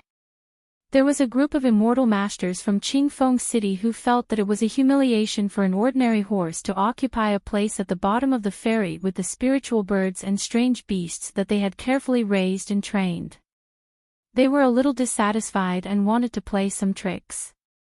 Of course, their methods were more subtle. Fortunately, Chen Pingan took good care of his beloved horse, which was nicknamed Chu Huang, in private. He often let Flying Sword 15 fly over quietly to avoid accidents. It should be known that Chen Pingan was very grateful to this beloved horse that had been accompanying him for years. Therefore, when Chu Huang was frightened at the bottom of the ferry, Chen Pingan sensed it in his heart. He first let Flying Sword 15 directly turn into nothingness and penetrate through layers of decks to reach the bottom of the cabin directly to prevent a strange beast from biting Chu Huang. Chen Pingan then rushed over but was stopped by the handyman guarding the bottom of the ferry. Chen Pingan understood and reached out to grab the young man's shoulder and half dragged him to the place where Chu Huang was. When Chen Pingan walked in with an indifferent face, all the spiritual birds and strange beasts trembled and crawled on the ground, especially the strange beast near Chu Huang. Its whole body was as black as ink and only its 4 feet were snow white. It was like a dog, but its body was as big as a calf. According to the immortal book bought from the inverted mountain, it should be one of the descendants of the ancient fierce beast Mao Mountain Dog. Otherwise, a real Mao Mountain Dog would not have any color. However, the Mao Mountain Dog lineage had a violent temperament, which was somewhat similar to the mountain-moving ape. When the spiritual beast descendant of the Mao Mountain Dog saw Chen Pingan, it was even more afraid than the other spiritual birds and strange beasts lying on the ground in the cabin. It curled up with its tail between its legs. Chen Pingan let go of the odd job worker's shoulder. The odd job worker rubbed his shoulder and said with a flattering smile, "This young master, it's most likely that your horse and the beast next door have bad tempers and had a conflict. This is a common occurrence on the ferry. I'll separate them now and move a nest for young master's beloved horse. There definitely won't be any more incidents." Chen Pingan glanced at the fence between Chu Huang and the descendant of the Mao Mountain Dog. There was nothing there. There should have been some low-grade talisman stuck between the fence of the cage. Once the spiritual birds and strange beasts crossed the line, the restriction would be triggered immediately so that the people on the ferry could mediate. However, most of the spiritual birds and beasts that could be brought onto the ferry by cultivators were intelligent and wouldn't cause trouble for their masters. Otherwise, they would have to pay to avoid disasters. This was also a violation of the Great Tao of cultivators. Once they got into a problem that couldn't be solved with money, it would be even more disastrous. However, in the eyes of the owner of the descendant of the Mao Mountain Dog, it was probably just a roadside trash that could lead a horse onto the ferry. So what if they provoked it? Chen Pingan extended his hand and stroked Chu Huang's head. It gently stepped on the ground, but it didn't seem too panicked. In the mountains to the south of the Book Slip Lake, Chu Huang had followed Chen Pingan and seen the world. Chen Pingan withdrew his hand and said with a smile, "Are you guys trying to ruin my great Tao?" The handyman on the ferry was stunned for a moment. He guessed that the owner of the horse would most likely denounce them, but he never thought that it would be so upfront. Could it be that they wanted to extort him? That's great. The young handyman was overjoyed and couldn't wait to fight with them. Anyway, no matter what his background was and no matter why he could make those beasts keep quiet out of fear, as long as he provoked the cultivators of Qingfeng City, he wouldn't have a good time. The group of immortals from Qingfeng City had always been the distinguished guests of this ferry and they were very familiar with each other. Because of a certain kind of spiritual wood produced by the Fuyin Cave of Thousand Gully Kingdom, the fox demons of Fox Hill, which was like a vassal state of the dynasty, loved it. Therefore, this kind of spiritual wood that could moisturize fox skin was almost all bought by the immortals of Qingfeng City. Then, they sold it to the Su family and made double the profit. As for why the Su family of Qingfeng City didn't make this trip in person, the people on the ferry were curious and asked about it. The cultivators of Qingfeng City laughed and said that the Su family didn't care about this little profit that others made from them. If they had the time, the disciples of the Su family who were good at making money would have earned more immortal money. The Su family of Qingfeng City owned a fox hill and was used to being the god of wealth who only needed to count money at home. A group of immortals in snow-white fox fur slowly walked into the bottom cabin, which was a little eye-catching. The fox fur of Qingfeng City could not only keep warm in winter and dispel the cold in summer, but also dispel the heat in summer. It was just one thick and one thin, but in summer, wearing a fox fur, no matter how thin it was, would still look awkward. However, it was a kind of protective talisman for cultivators to walk under the mountain. The reputation of Qingfeng City was still not small in the northern region of the Aquarius continent. Especially now, the head of the Su family of Qingfeng City, it was said that he had a great opportunity. His Taoist companion had helped him obtain a precious treasure, the Black Pearl armor, from the Black Pearl Grotto Heaven. The family also had a Dolly peace token. The rise of the Su family of Qingfeng City was unstoppable. Without saying a word, Chen Pingon still loosened his fist posture. He was a sickly person, but in a few steps, he came to the front of the group of cultivators and knocked them down with a punch. Among them, there was a girl with a round face, who rolled her eyes and fainted on the spot. In the end, only a handsome young man in the middle was left. His forehead was oozing sweat and his lips were moving slightly. He probably did not know whether to say something tough or soft. Chen Pingon stood in front of him with his hands in his sleeves and asked him some inside stories of Qingfeng City. After all, whether it was the Su family of Qingfeng City or the mountain-moving ape of Xingyang Mountain, they both had old scores in Chen Pingon's heart. Even if Chen Pingon walked through the book Slip Lake again, he would not turn over the old scores with them. When the young cultivator saw that the people close to him and his retinue had already fallen to the ground, he no longer cared about face or strength of character. He spilled the beans from a bamboo tube, spilling everything he knew without holding back. Chen Pingon asked in detail and the young cultivator answered seriously. It was like a teacher asking a student about his homework. After seeing this scene, the handyman guarding the bottom cabin of the ferry was a little absent-minded. What's going on? Isn't it said that the immortal cultivators from Qingfeng City are all resourceful? Chen Pingon turned his head and looked at the handyman who was calculating in his mind. At the same time, he casually slapped the young cultivator behind him on the forehead. With a plop, the young cultivator fell straight back. This was called sharing difficulties. Chen Pingon looked at the panic-stricken handyman and asked, "Can you get immortal money by helping with this kind of business?"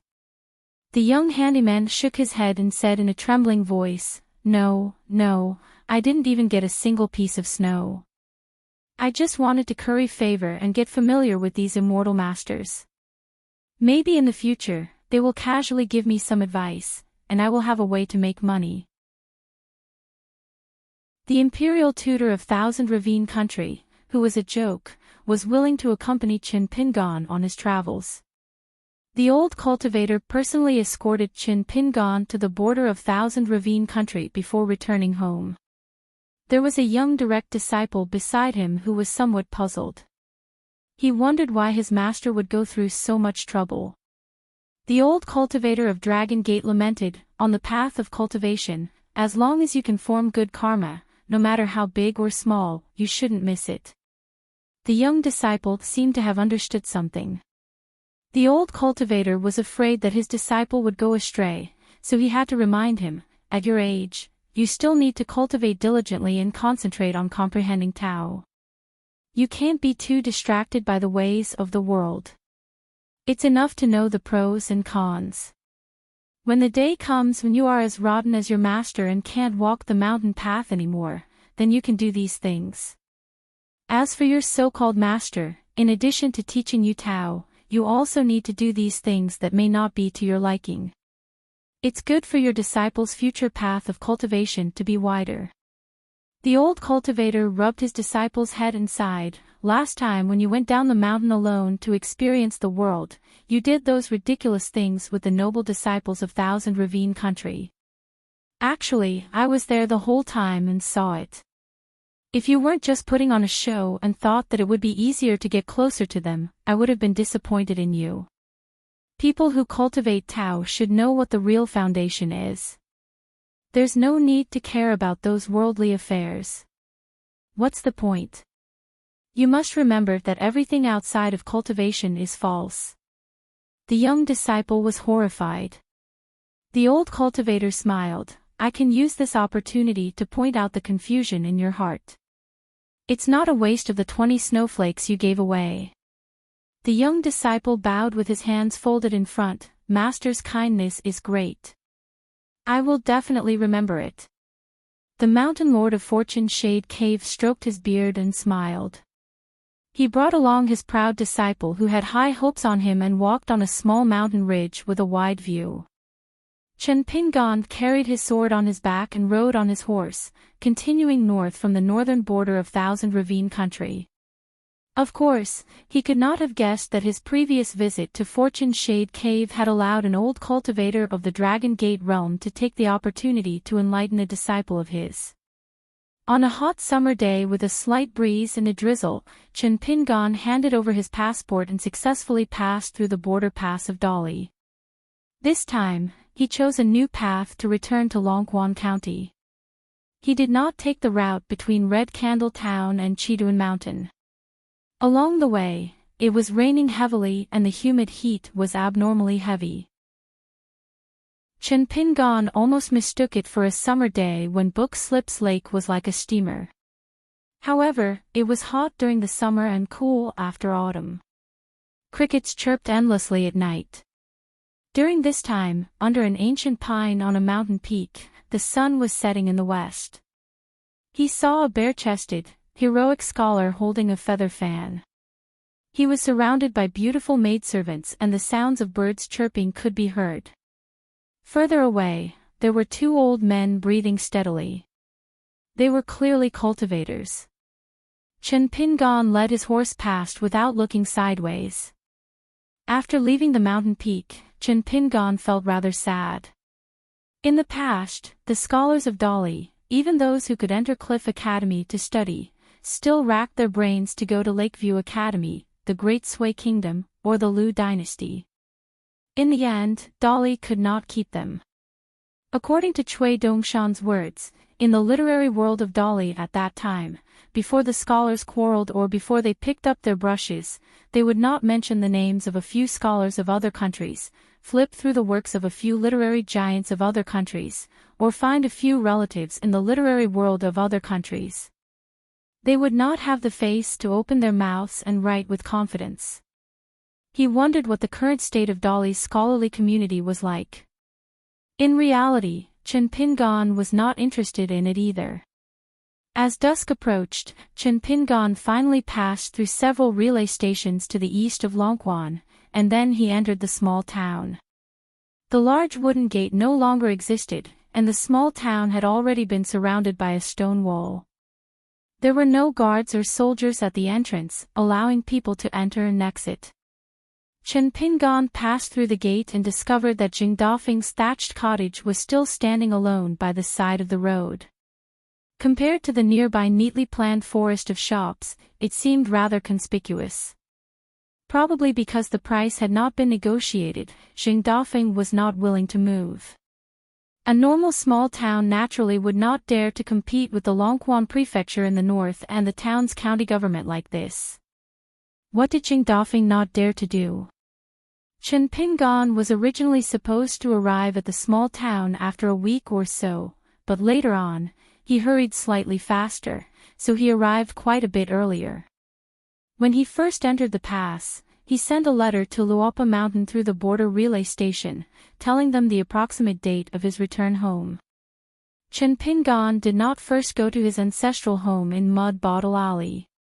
He led his horse across the stone bridge and went to his parents' grave. As before, he took out cotton bags filled with soil from various places and added soil to the grave. Not long after the Qingming festival, there were still some slightly faded red hanging papers on the grave, pressed down by flat stones. It seemed that girl Pei Qian had not forgotten his instructions. Along the way, there were many unfamiliar faces, but it was not strange. Most of the local people in the small town had moved to the new county city of Longquan in the north of the mountains in the west. Almost everyone lived in brand new and bright big families. There was a pair of big stone lions standing at the door of every house to guard the door. At the very least, there were drum-hugging stones that cost a lot of money. It was not the least bit inferior to the Fulu Street and Peach Leaf Alley of the past. Those who stayed in the small town were mostly old people who were unwilling to move. They were still guarding the small alleys that were getting quieter and quieter. There were also many new neighbors who had bought houses but could not see each other all year round. Even if they did meet, they could not understand each other's language. In this way, Chen Pingan returned to the small town and walked to Mud Bottle Alley, which had not changed at all.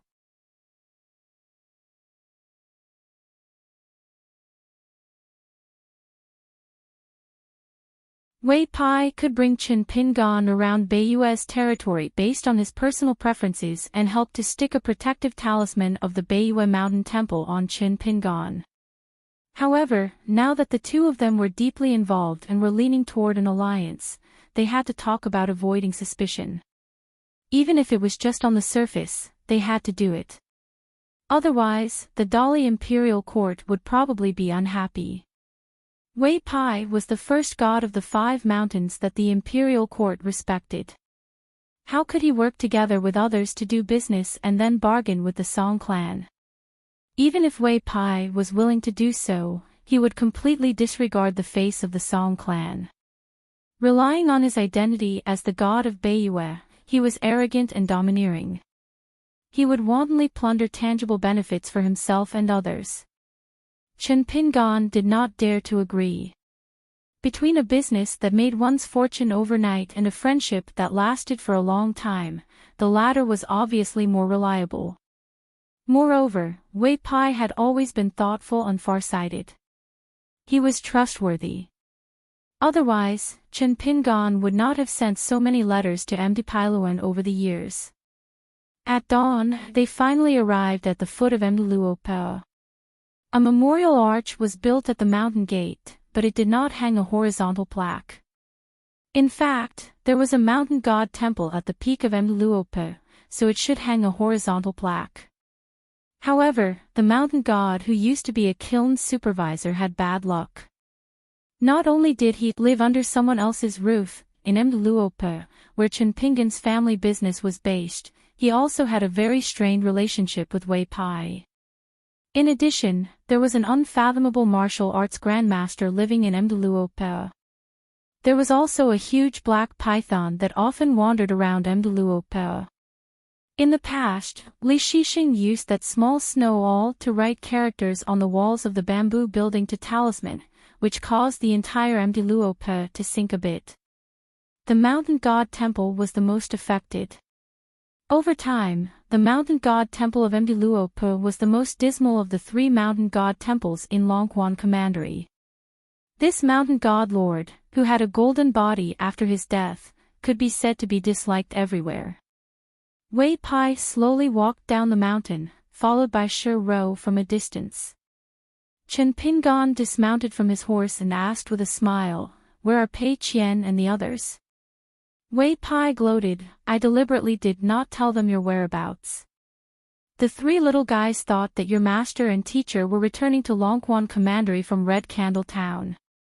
Now, they must be waiting anxiously. As for Zhu Lian, he has been wandering around the commandery city in recent days.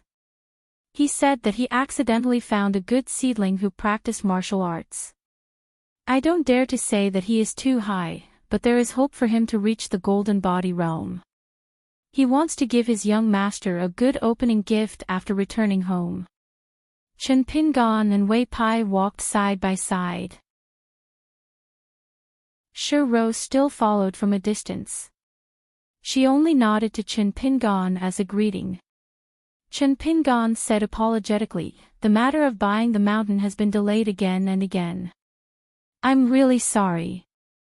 Wei Pai, who was dressed in white, walked on the mountain road like a deity on a lake. A golden earring hung by one side of his ear. He was really a deity among deities. He smiled and said, "In fact, at the end of the 11th year of Yongjia, this business almost fell through. The Dali imperial court considered that the Oxhorn Mountain was not suitable to be sold to cultivators because it should be included in the Dali military. With this reason, it clearly showed that they were going back on their word. At most, they would sell you 1 or 2 mountains near the border, the big and useless kind. It was a little compensation for their face, so I couldn't insist on it. However, at the end of the year, the Dali Ministry of Rights temporarily put this matter on hold. The first lunar month passed. When the masters of the Ministry of Rights in Dali finished their work and returned to Longquan Commandery after the festival, they suddenly changed their tone and said that they could wait a little longer. Chen Pingan smiled bitterly and said, "It didn't go well at all." Wei Pai turned his head and looked at Chen Pingan's appearance now. He laughed and said, "I can see that it's only a little better than the skinny that mortals must go through when they enter the path of godhood. It's too horrible to look at. If Pei Qian and the others see you, they probably won't recognize you."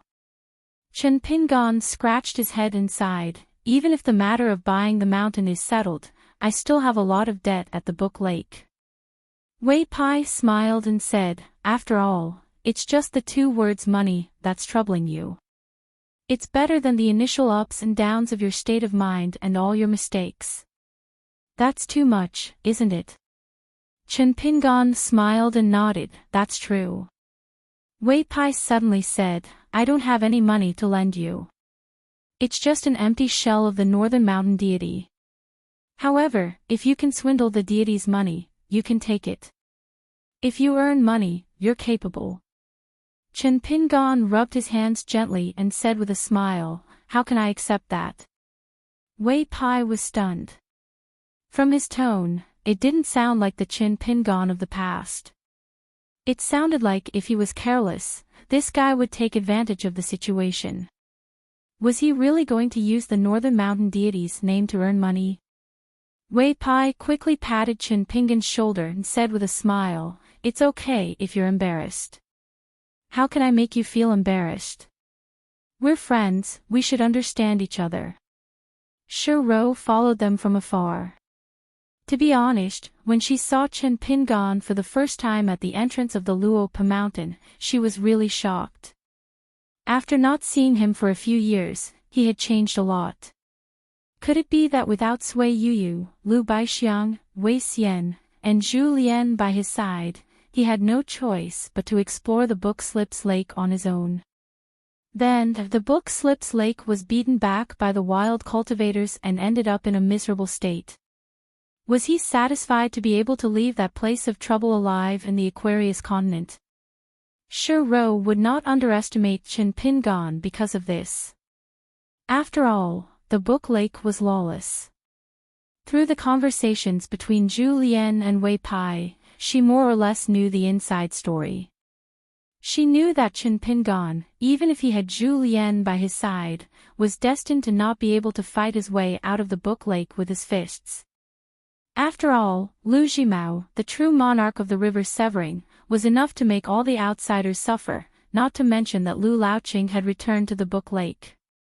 He was the only wild cultivator of the upper 5 realms in the Aquarius continent. Chen Pingan said, "Tell Pei Qian and the others not to let them wait foolishly in Red Candle Town."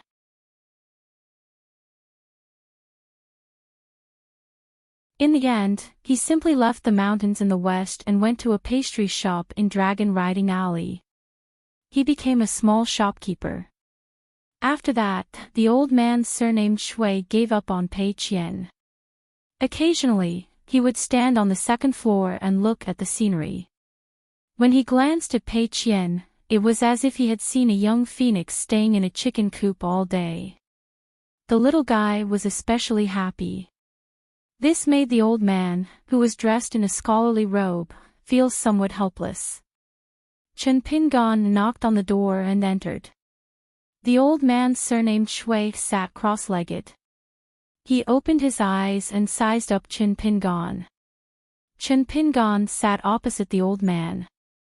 He carried the sword fairy on his back and had the blade-strengthening gourd hanging on his waist. The old man felt that the sword was a bit of an eyesore. As for the blade-strengthening gourd, it was a little better. It was nothing for a man of Jianghu to drink some wine. Did you rely on these external objects to leave that filthy place alive? Chen Pingan said, "I can't say, just. But without this sword, I really couldn't have survived. On the Qingsha island of the Book Slip Lake, I was almost killed by a wild practitioner of the upper 5 states." The old man sneered. If he really wanted to kill you, it didn't matter whether he had this sword or not. Chen Pingan said, "Between killing and not killing, without this sword, the possibility of being killed is very high." The old man frowned unhappily. Chen Pingan said slowly, "On the road of martial arts, of course, we have to pursue the word purity. But if you deliberately put yourself in danger again and again for the sake of perfect purity, I don't think it's good. If you take the risk once, even if there are 2 or 3 more times, there will be a day when you encounter a hurdle that you can't get over. At that time, you'll just die. I think that to practice the purity of boxing, you have to cultivate your mind first. You have to be purer than the cultivators on the mountain. First, you have to achieve a pure state of mind. When you punch, there are many external objects mixed in. Only then can you have a chance to remove them. This is the foundation of the purity of martial arts. Otherwise, the road of martial arts is long and difficult. What's more, if you still like to tell yourself that you'll just die, how can you go far?" The old man put his fists on his knees and leaned forward slightly. He sneered. "What? After wandering outside for a few years, do you think you're qualified to talk big to me?" When the old man just moved forward a few steps, the second floor of the bamboo building was filled with fist intent like a flood, surging toward Chen Pingan. Even Shi Ro outside the bamboo building felt the shocking momentum of the flood that was about to burst the dike. Chen Pingan sat in the same place, motionless. His body was the same, his state of mind was the same, both physically and mentally. There seemed to be a strong wind blowing in the room.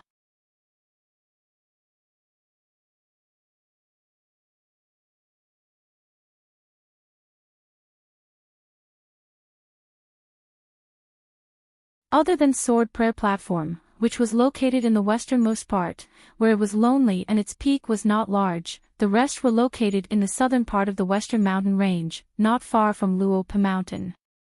Especially Mount Grey, which occupied a vast area.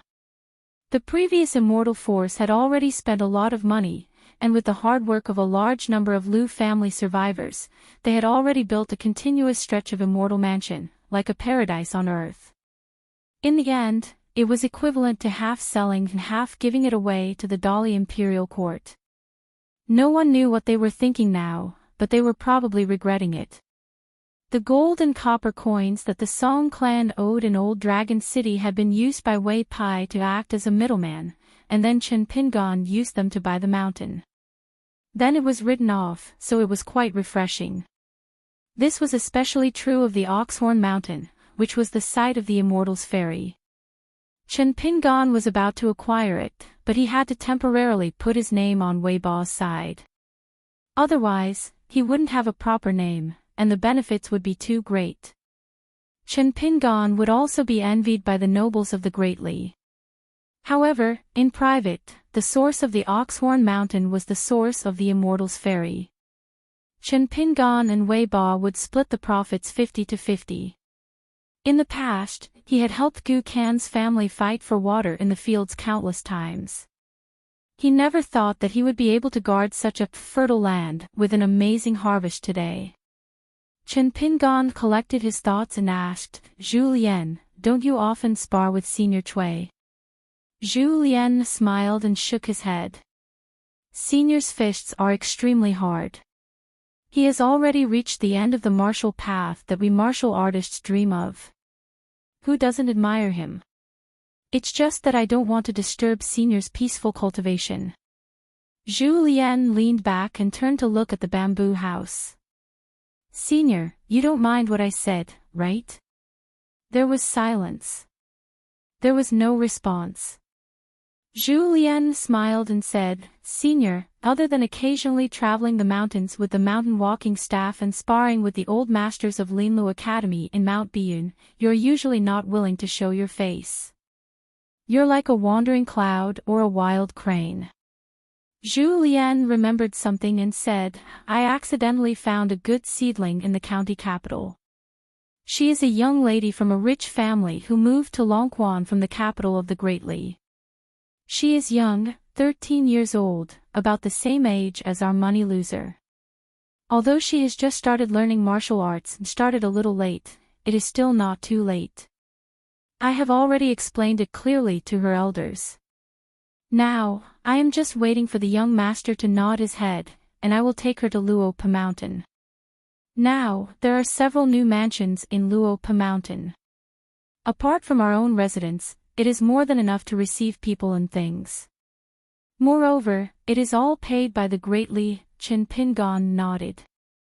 Now that there were many people in Luopa Mountain, it was indeed necessary to build these residences. However, after signing an official contract with Dolly's Ministry of Rights to buy these mountains, even if they were to exclude the few mountains rented to Ruanteng, it would be no problem for each person to occupy a mountain. They were really rich and powerful. At that time, Chen Pingon would become the biggest landlord in Longquan, second only to Ruanteng.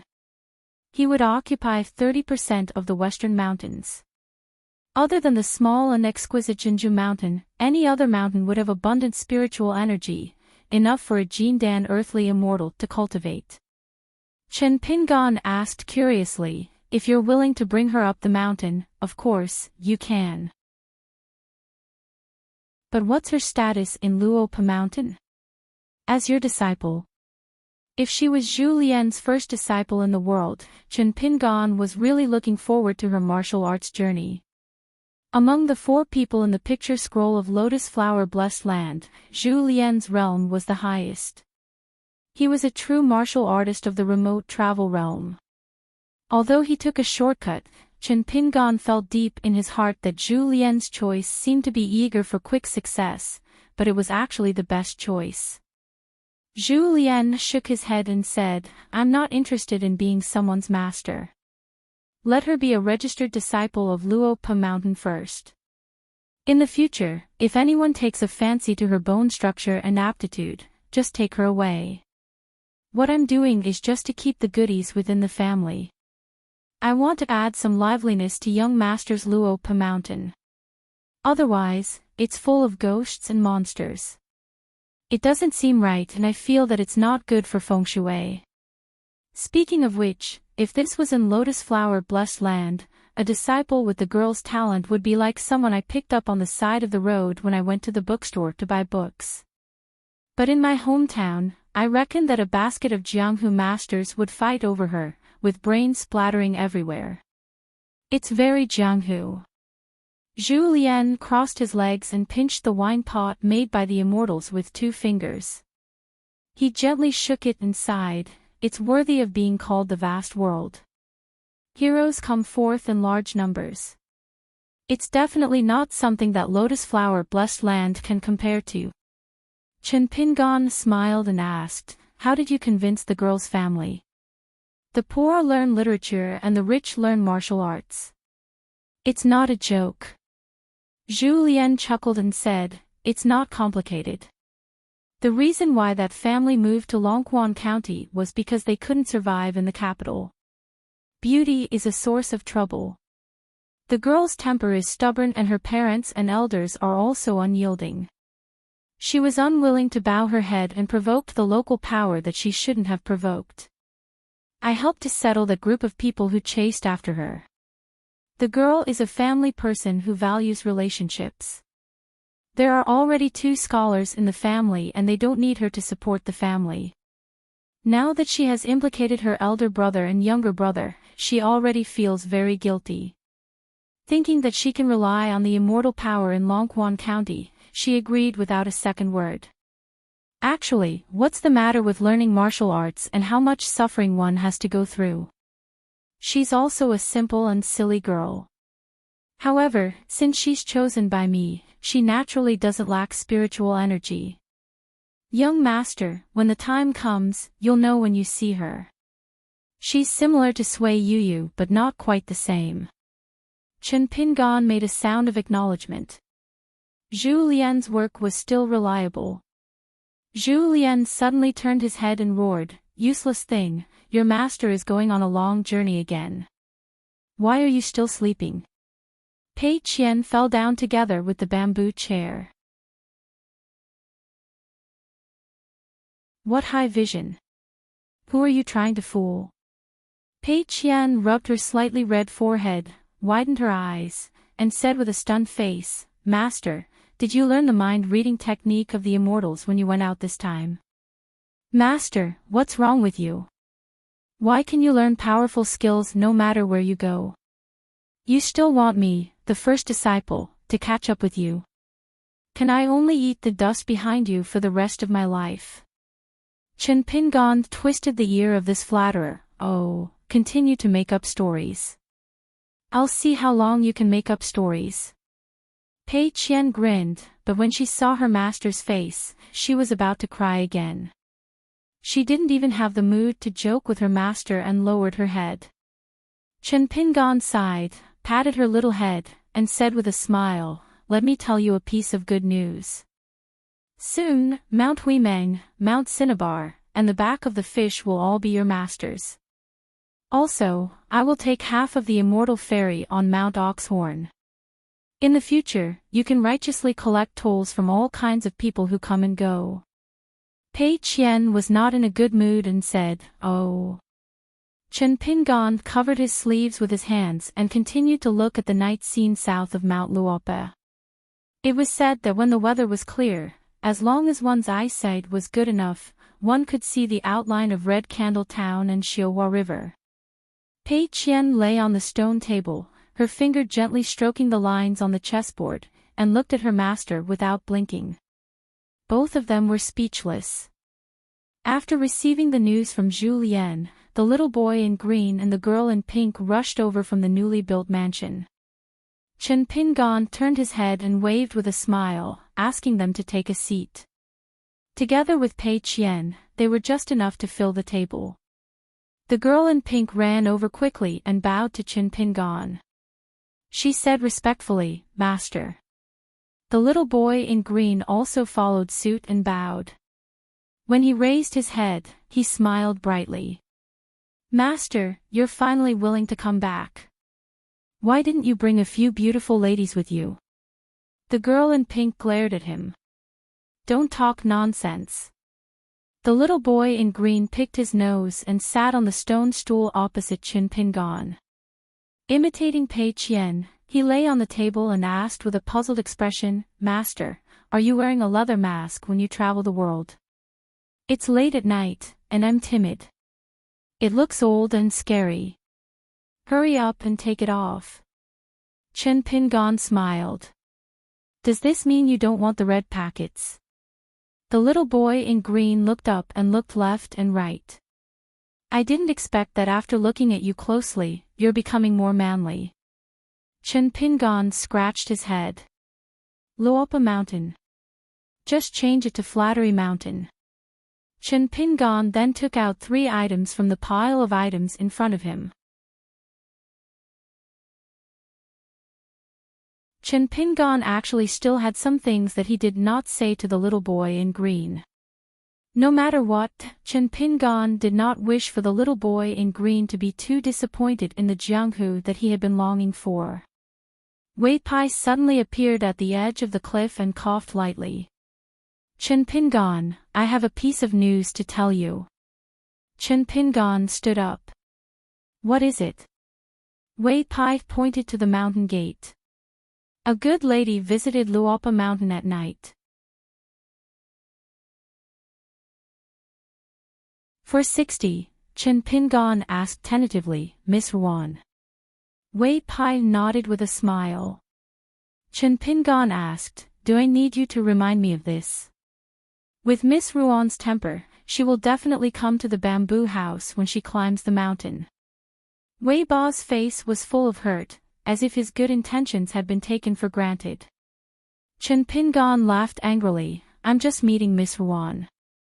Although it's night, there's nothing for you to see under the watchful eyes of so many people. Are you, the god of Beiyue, so free? Wei Ba was full of righteousness. He pointed at the mountain gate and then pointed at Chen Pingon. Now that my northern mountain territory has been divided into the inner yard and outer yard, how can I not pay attention when the 2 biggest landlords of the inner yard meet? Chen Pingon ignored Wei Pai and got up to greet Wan Xiu. Since he knew that she was coming to visit, as the leader of Luopa Mountain, he had to show some etiquette. Wei Pai did not go with him. He stayed where he was and said to himself, is there really nothing? This guy seems to be very open and honest. Pei Qian was happier than anyone else when she heard that it was the sister in green who was especially kind and gentle to her. She jumped up and ran away, but ran into a ripple of mountain mist. She staggered and found herself standing beside the stone table again. Pei Qian looked left and right and found that there were some subtle ripples around. She said angrily, Mr. Wei, you're a mountain god. Don't you feel ashamed to use such a despicable trick? Wei Pai said helplessly, why are you meddling?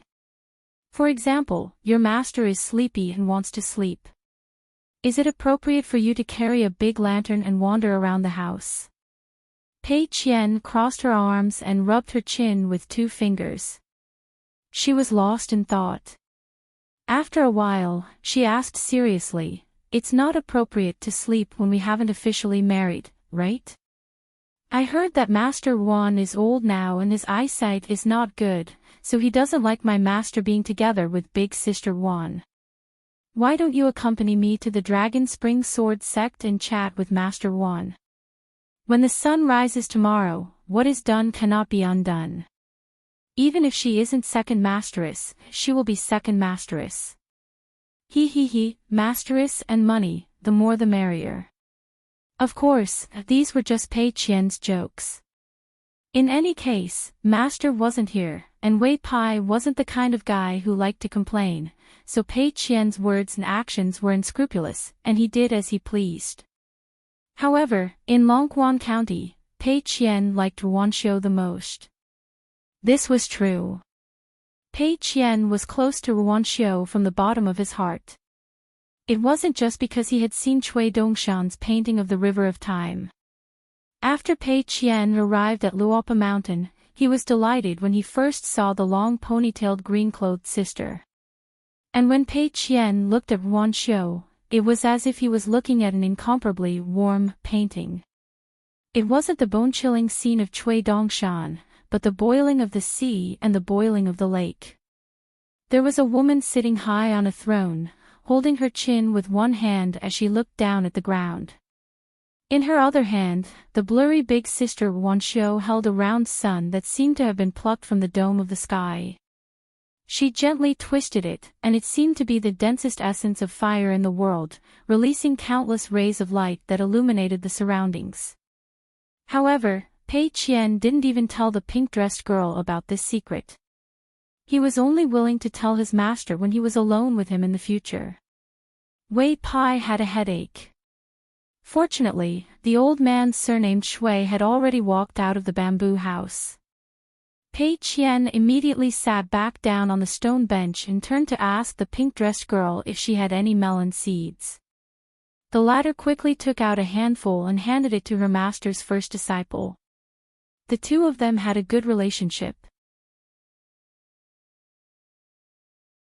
Even if it was destined that the two of them would not be able to be together forever, since he was the god of mountains and rivers and lived as long as the immortals, he should be closer to her in every lifetime. He should be able to see her joys and sorrows instead of hiding in the Chiduan mountain and sighing year after year. As for why Zhu Lian was unwilling to learn from Mr. Cui, Wei Pai had never asked. At that moment, Wei Pai explained, regarding the purchase of mountains, I had 2 open and honest conversations with Sage Ruan in private. On the one hand, Sage Ruan rented Qin Pingan's mountains for hundreds of years. At that time, it was naturally mutually beneficial. Qin Pingan only kept Luopa Mountain and Jinju Mountain so that they would not be in the limelight and would not be jealous of many cultivators from Dali's capital and other places. Sage Ruan could also expand the territory of the mountain. However, later on, Qin Pingan rose rapidly and had no worries about protecting himself. Sage Ruan felt a little guilty and felt that the contract that was originally made out of kindness was a loss for Qin Pingan. That was why he was willing to take back the ferry and sell it. In this way, with my mediation, the Dali Imperial Court, Oxhorn Mountain Bundle House, and Qin Pingan would have a way out for all 3 parties. Wei Pai smiled and said, after all, the Dali Imperial Court is more willing to see me and Sage Ruan have a harmonious relationship. The old man smiled playfully. As for the other aspect, Wan Ting does not wish to have too much involvement with Qin Pingan. The more fair the transaction is, the less shameless Qin Pingan will be to abduct his daughter. Wei Pai did not comment on this. This was almost becoming Wan Ting's sore point. Wei Pai and the old man looked at the foot of the mountain together and smiled at each other. It was rare to see a sage who was in charge of a region fall to such a state. Wei Pai said, I'll go and ease Sage Ruan's mind. The old man nodded, if it's a family in the marketplace, as a parent, it's fine. However, this blacksmith in the Wind Snow Temple has made me look at him in a new light. Wei Pai disappeared in a flash. In the northern mountains of Dali, Wei Pai was the master of mountains and rivers. He was even more legitimate than Sage Wan Ting. Even if the other 4 mountains of Dali were confirmed in the future, Wei Pai would still be the one with the most vast territory among the 5 mountain gods of the entire Aquarius continent. Due to the geographical situation of the Aquarius continent, it was long in the north and narrow in the east and west. This meant that the east and west peaks would have an inherent disadvantage compared to the north and south peaks. Dali's roots were still in the north. Now the capital was the place where the Song clan prospered. Their ancestral properties were all in the north. This made the north peaks slightly higher than the south peaks. Therefore, even if the overall situation of the continent was settled, the Song clan would most likely not move to the south of the Central Tsai Kingdom and Shishui Kingdom in one go because there was a Lakeview Academy there. The Song clan would not break off their own will and split the north and south. Therefore, when the hooves of the Dali cavalry stepped on the coast of the South Sea of Old Dragon City, the only mountain god who could wrestle with Wei Pai was Zhongyue. Halfway up Luopa Mountain, Qin Pingan and Ruanxiu met. Ruanxiu looked at the young man who stopped and waved. She blinked her eyes and walked forward quickly. Then, the two of them climbed up the mountain side by side. There was no unfamiliarity between friends after not seeing each other for a long time. Chen Pingan smiled and said, I actually saw your attack at Book Slip Lake and Furong Mountain from afar when I was at Verdant Canyon Island. It was very imposing. Ruan Xiao was slightly embarrassed and said softly, I went down the mountain to train with a bunch of dolly clingers to the south. Later, I met Cui Dongshan who claimed to be your student and went to Meili Kingdom together. Chen Pingan nodded and said, later, I traveled to Meili Kingdom with my friends. I even saw the battlefield where you chased Zhu Ying's swordsman. It was at the Spring Flower River. Ruan Xiao did not speak. What Spring Flower River? She had no impression of it at all. She had never bothered to remember these things. Even though she had seen many people and things during this trip to the south after leaving the Immortals Ferry and passing through the Stone How Kingdom in a carriage, she still could not remember anything. On Mount Furong, she had acted on her own and controlled the fire dragon to kill the young man with great martial arts luck. As compensation, she had found 3 new candidates for the Li Klingmen on her way back to the north. She had a good relationship with them, but in the end, she could not even remember the names of the 3 children. But she remembered a lot of the local delicacies in Green Tong City. Ruan Xiao suddenly said, not far to the north, my father just bought a Golden Dragon Mountain. It's not far from Luopa Mountain and Grey Mist Mountain. My father plans to build a new sword furnace over there. The work on the top of the mountain is rushing through the night. Tonight, I went over to take a stroll, and then I saw the strange phenomenon of your sea of clouds being scattered by someone. I was somewhat worried about Pei Qian, so I came to take a look. Chen Pingan held back his laughter. But he did not say anything.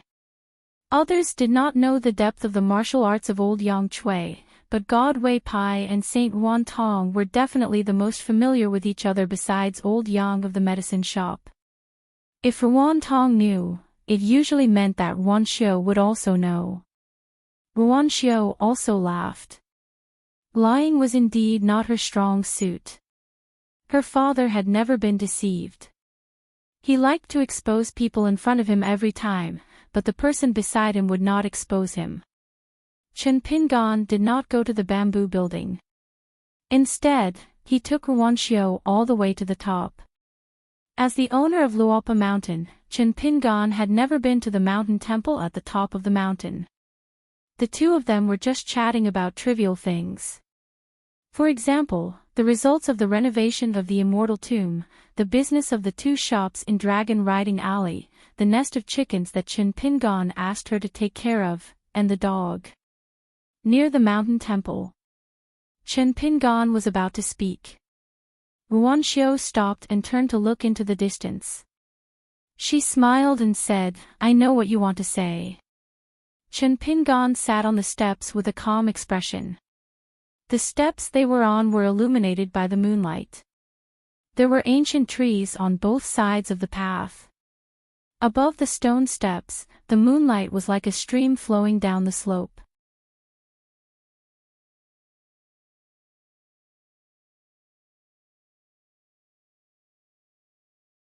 Chen Pingan stood up shakily from the water and rode the sword immortal back into its scabbard.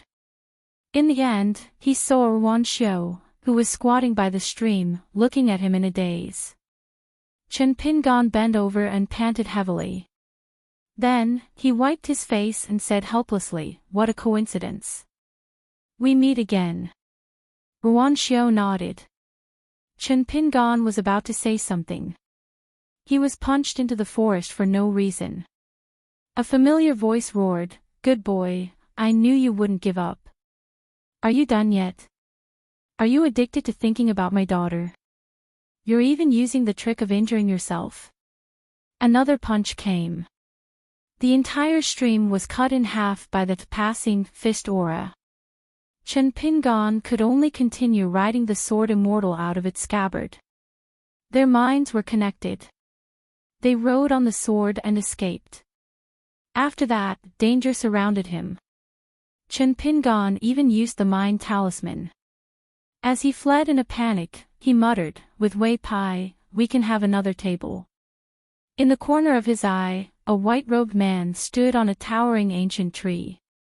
He smiled and said, "I'm sorry." Wei Pai's voice was not loud, but Chen Pingon heard it clearly. Chen Pingon crashed into the ripples. In the next moment, he was already standing on the peak of the Cloud Pagoda mountain filled with immortal qi. He sat on the ground as if relieved of a burden. Fortunately, Wei Pai did not kick him when he was down. On the other side of the stream, Ruan Tian gently pressed on Ruan Xiu's shoulder and disappeared in a flash. After returning to the Dragon Spring Sword sect, Ruan Tian personally made supper. The father and daughter sat opposite each other. Ruan Xiu was beaming. Ruan Tian sighed in his heart. It was better to be sad today than to give up in the future. On the other side of the Cloud Pagoda mountain, Wei Pai smiled and bent down to help the exhausted Chen Pingon up.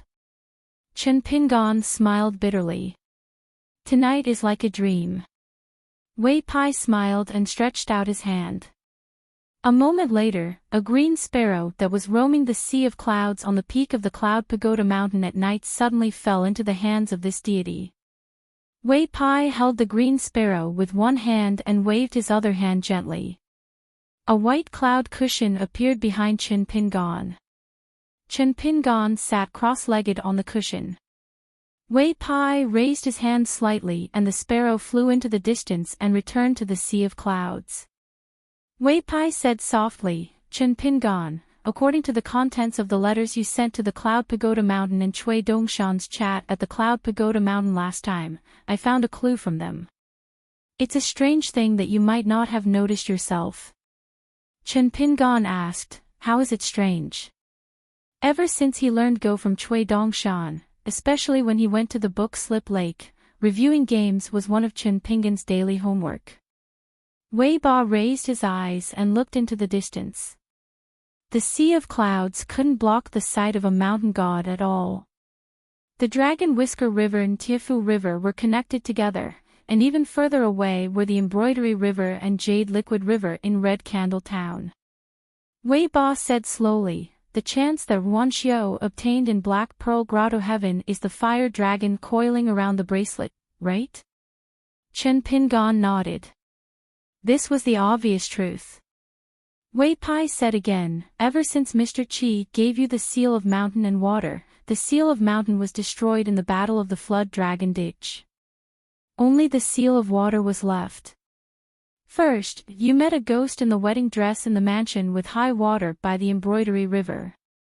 Then, in the Tongya continent, you met the goddess of the Buried River. In the Qingyuan country, before you went to the Lion Garden, it was said that you inscribed on the inner wall of a water god temple. In the Xiang mansion of the Huangting country, you met the water god of the Baihu River who had evil intentions. No matter good or bad, it was still fate.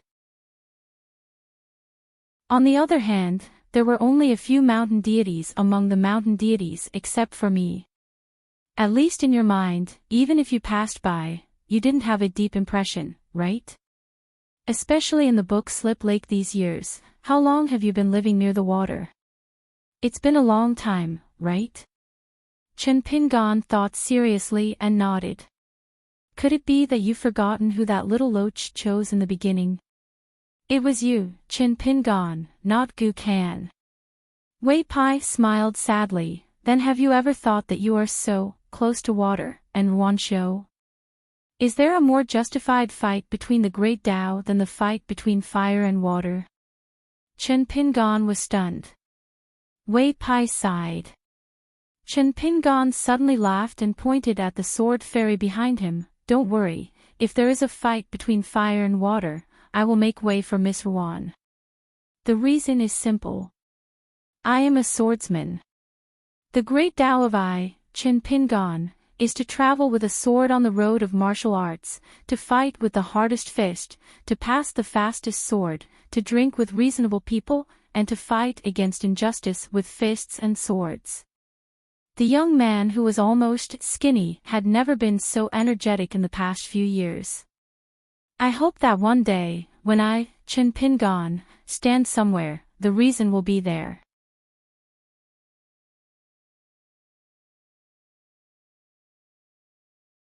Wei Pai was silent for a long time and said with a smile, Chen Pingan, since you have said heroic words, should we talk about some common affairs?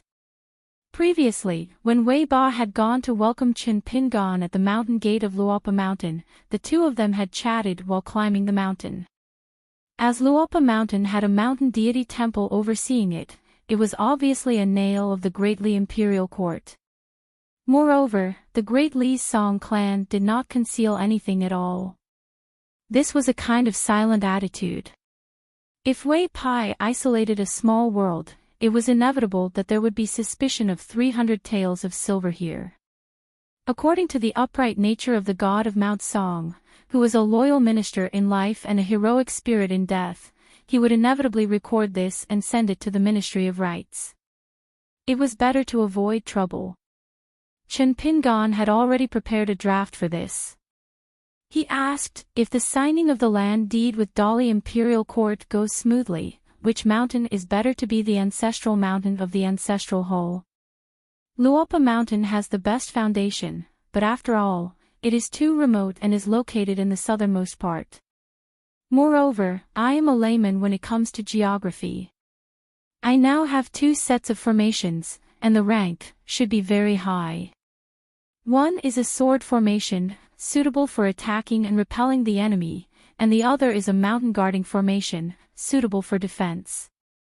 Once it takes root in the mountain, it is extremely difficult to move. Should I put the 2 mountain guarding formations on the same mountain from the beginning, or should I coordinate them in the north and south and set them separately? But there is still a problem.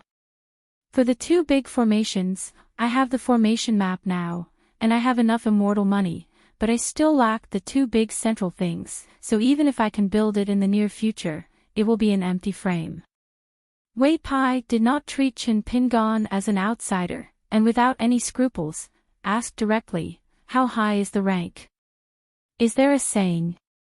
Chen Pingan smiled and said, in addition to the jade tablet that Jing Dafeng gave me, I actually have a parasol leaf from the Tongyi sect, which is also a nearby item.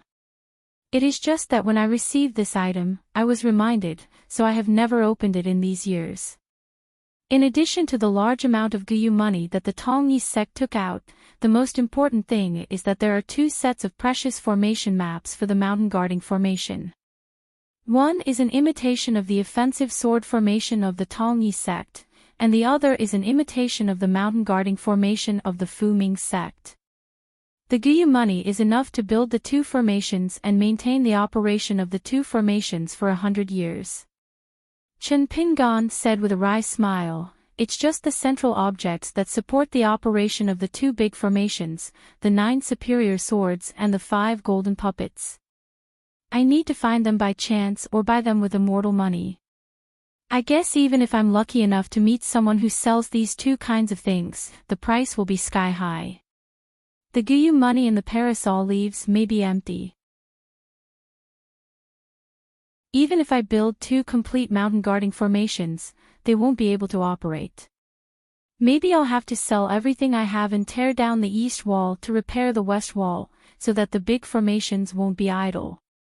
When I think of this, I feel distressed.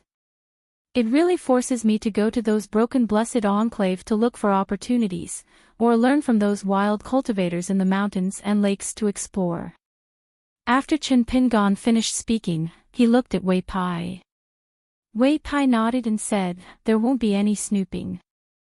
Chen Pingan then took out the yellowed parasol leaf. It looked ordinary, but if a cultivator looked carefully, he could find that a small parasol leaf was actually full of mysteries and phenomena. Chen Pingan handed it to Wei Pai and said softly, the reason why I don't dare to open it is that there are still 2 pieces of glazed golden body that fell into the Tongyi sect after Du Mao failed to ascend. One is as small as a thumb, and the other is as big as a child's fist. Compared with the other glazed golden bodies that fell into the territories of Tongyi and Baoping continents, they are considered small. Once I open it, it is equivalent to revealing the secrets of heaven, and it may attract the covetous of the cultivators of the upper 5 realms. Wei Pai pinched the parasol leaf with 2 fingers, raised it high, squinted his eyes, and sighed, "Fortunately, you didn't open it. The glazed golden body of the Ascendant Realm cultivator is too valuable. Not to mention others, even I covet it. The aura is rich. Look, even the veins of this parasol leaf have been soaked for a few years, and it has exuded a golden jade color from the inside to the outside. If it is opened, how can it be? You have to know that many yin-yang cultivators rely on deducing the secrets of heaven and selling them to great cultivators to earn money. So, you resisted the temptation and didn't look at it, avoiding countless unexpected troubles." Wei Pai admired the parasol leaf for a moment, then handed it back to Chen Pingan and explained, "This parasol leaf is very likely to be a fallen leaf on the root of the Tongyi continent. It is said that a tall tree attracts the wind, but that ancient parasol tree that no one knows where it is almost never leaves. It is evergreen for thousands of years and gathered the luck of a continent. So, every fallen leaf and every broken branch is extremely precious. Every time a branch and leaf falls, it is a great opportunity for the cultivator of a continent who catches it. Somehow, they can get the protection of the Tongyi continent. This is the so-called blessing and virtue of the world. You saw the small bamboo garden that I carefully cultivated in the Chiduan mountain. Do you still remember?" Chen Pingan nodded and smiled. Of course, he remembered. Now Chen Pingan was still thinking about asking Wei Pai for a bamboo pole to make a bamboo knife for himself and Pei Qian. The master and disciple, one big and one small.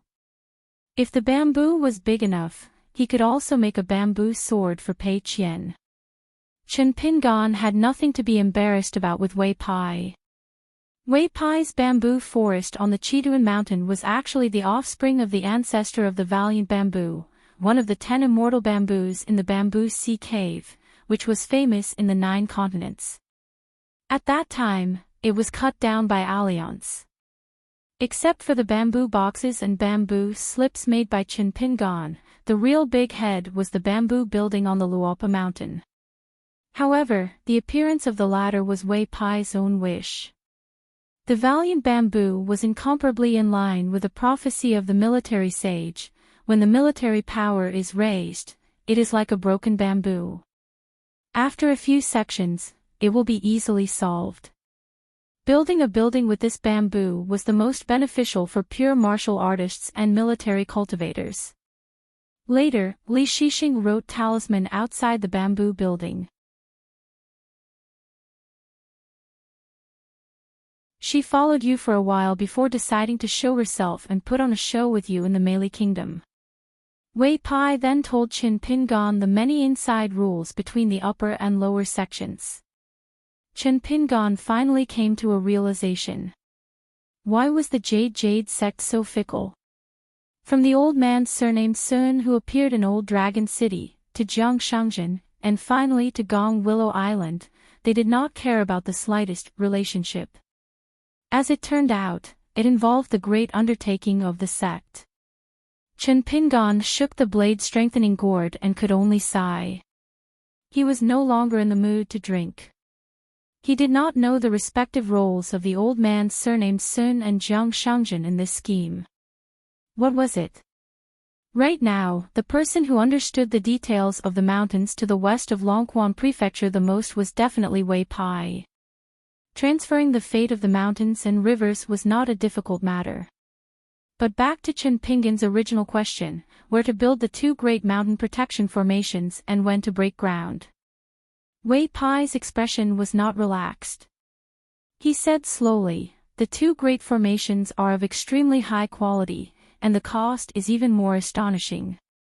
Since you are still lacking the key items right now, if you are not in a hurry, I suggest you make a decision later.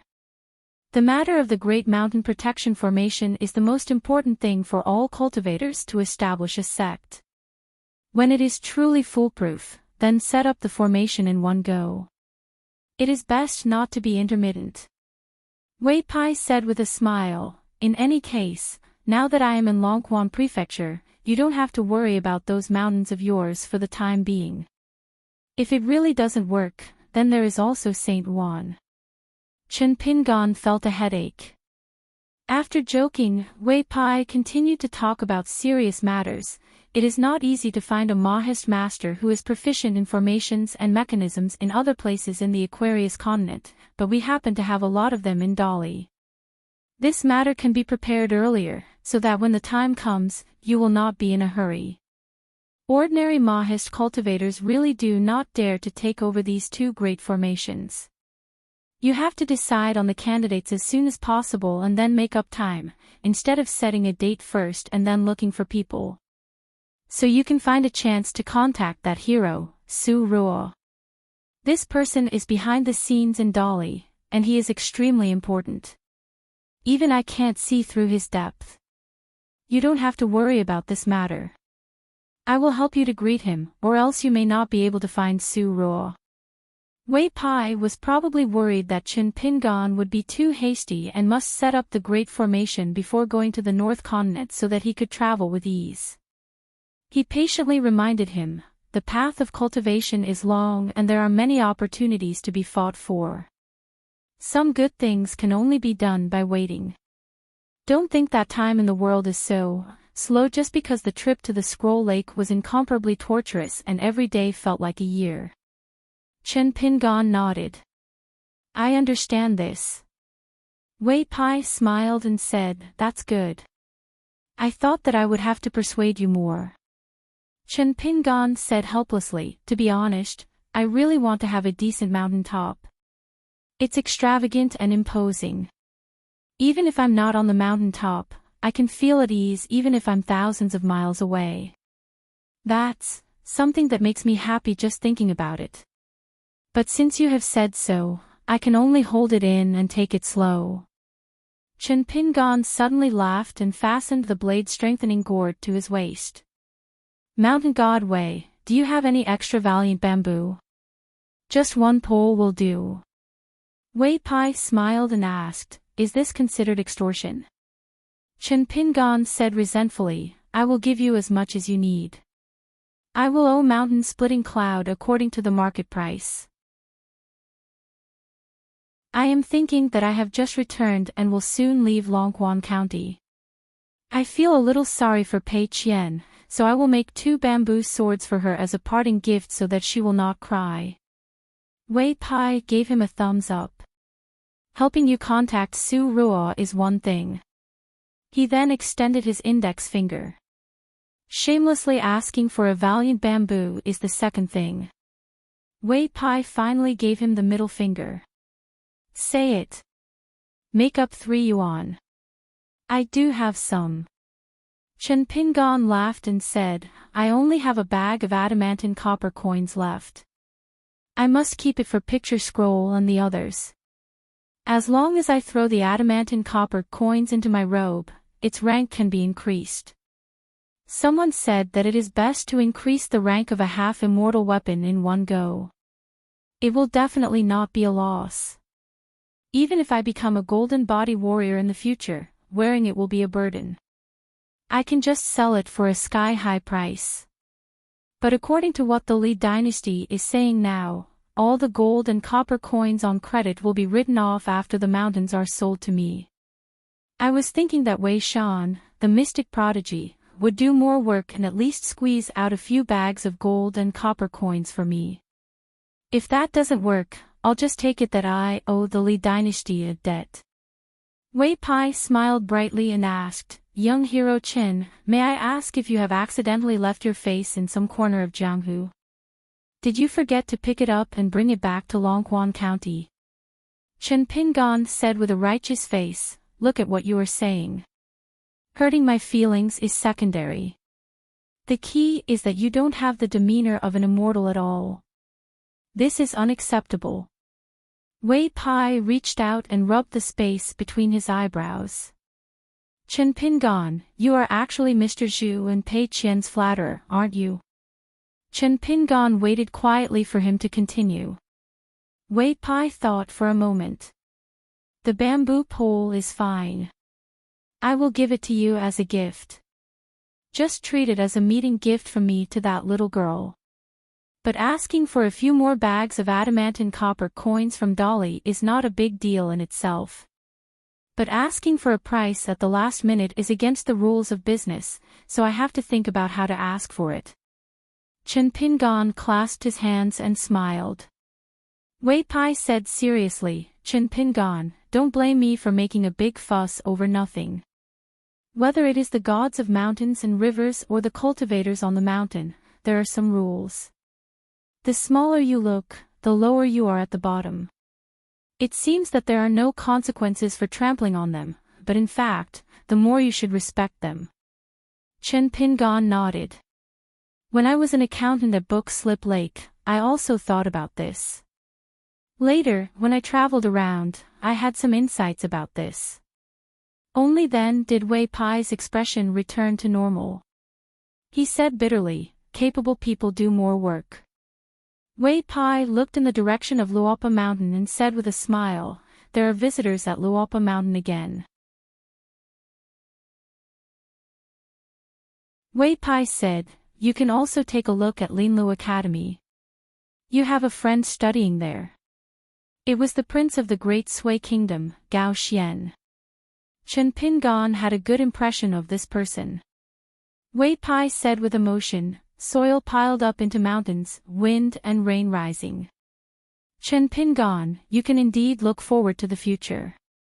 Within the mountains, Luopa Mountain, Mount Huimeng, the sword-worshipping platform, and many other places, there will be Elder Cui, Cui Dongshan, Pei Qian, Zhu Lian, and many other cultivators. Within Dolly, I, Wei Pai, Su Ruo, Xing Dafeng, Gao Xian, and many other allies will be there. Chen Pingan smiled knowingly. After many trials and tribulations in life, there was always a light at the end of the tunnel. Wei Pai pressed on Chen Pingan's shoulder again, don't let the guests wait too long. He gave a light push. Chen Pingan had already disappeared from Cloud Pole Mountain. Wei Pai stayed alone at the peak of the mountain. Cloud Pole Mountain was extremely high, the sea of clouds surging as if it was as high as the sky and as high as the moon. He looked up. The scenery was magnificent. The flying sky mirror under the moon, the cloud ceiling tower. Chen Pingan staggered and took a step forward. It was as if he was in a glazed fairyland, he felt a little dizzy. When he focused his eyes, he had already arrived at the foot of Luopa Mountain. Chen Pingan had long been accustomed to this. Back in the lotus flower-blessed land, this was a common thing. This was one of the waiting water, the water was the river of time. The earth immortal cultivators or the mountain deity's earth-shrinking divine ability, this kind of competition with the river of time was the most subtle kind. It was the earth-shrinking divine ability of the present age. It was said that compared to the ancient immortals and gods shifting mountains and seas, it was too inferior. There was an ancient text that once said, earth-shrinking yellow springs, ascending to the heavenly palace, how carefree it was. These were all unintentional words of Cui Dongshan in the early years. As for Cui Dong's so-called shifting mountains of 3 mountains and crossing seas of 4 seas, Chen Pingan did not think much of it at that time. Later, after he bought the immortal Book of Inverted Mountains, he realized that there was no such thing as 3 mountains and 4 seas in the vast world. Later on, he met Cui Dongshan again in the southeast of Aquarius continent. When the two were playing chess, Chen Pingan casually asked about this. Cui Dongshan laughed and said that it was old history, and did not continue the topic. Chen Pingan saw a hunchback man with a green foxtail in his mouth. That guy also saw Chen Pingan. The hunchback clicked his tongue and said, not bad, shifting mountains and shrinking earth, why? Do you find that golden head an eyesore, so you decided to become the mountain deity of Luopa Mountain yourself?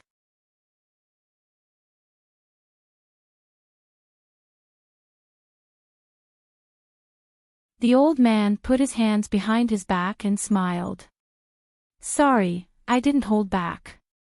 The old man was not purposely teasing Chin Pingon. But it was the truth.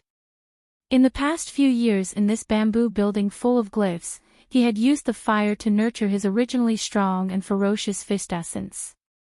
Tonight, it had been slightly influenced by this little brat's fist essence. The old man's punch had the intention of not being satisfied until it was released. Even if he tried his best to restrain himself, he could only suppress it to realm 7. The old man sighed in his heart and walked out of the house. Although returning to the last realm of the 10 realms was a matter of time, the 11th realm of the martial artist that he once thought was a must-have was no longer an extravagant hope. Back then, it was he who faced the sect master Lu Qin and gave up the chance to reach the 11th realm in exchange for the safety of the 2 young people. Although he did not regret it, how could he not have any regrets? The old man turned his head and glanced at the young people in the house. After retracting his gaze, he thought for a while and kicked Chin Pingon to wake him up. Without waiting for Chin Pingon to say anything, the old man kicked his forehead again. Poor Chin Pingon fainted again. The old man muttered, "In the future, if you don't have the ability to reach the 11th realm, see if I don't beat you to death." The old man returned to the corridor again, feeling refreshed.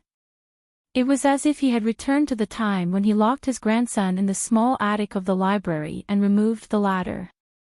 Every time his grandson succeeded in his studies, the old man would feel gratified. But he would not say anything. Some of the most heartfelt words, such as extreme disappointment or extreme joy, especially the latter. As an elder, he would not say anything to the junior that he had high hopes for. It was like a jar of old wine placed in a coffin. Once the old man passed away, the jar of wine would not have the chance to see the light of day again. How did the old man treat Chin Pingon? Pei Qian might not know. The little boy in green and the girl in pink might not know either. Only Zhu Lian knew. That was why Zhu Lian did not have the thought of asking the old man for advice on fish techniques. Pearls and jade were in front of him. On the peak of the mountains, it was enough to have an old man and a young man to teach and learn fish techniques. First, he set a small goal. For example, 1 second. Remember, Book Guesthouse mobile version reading website.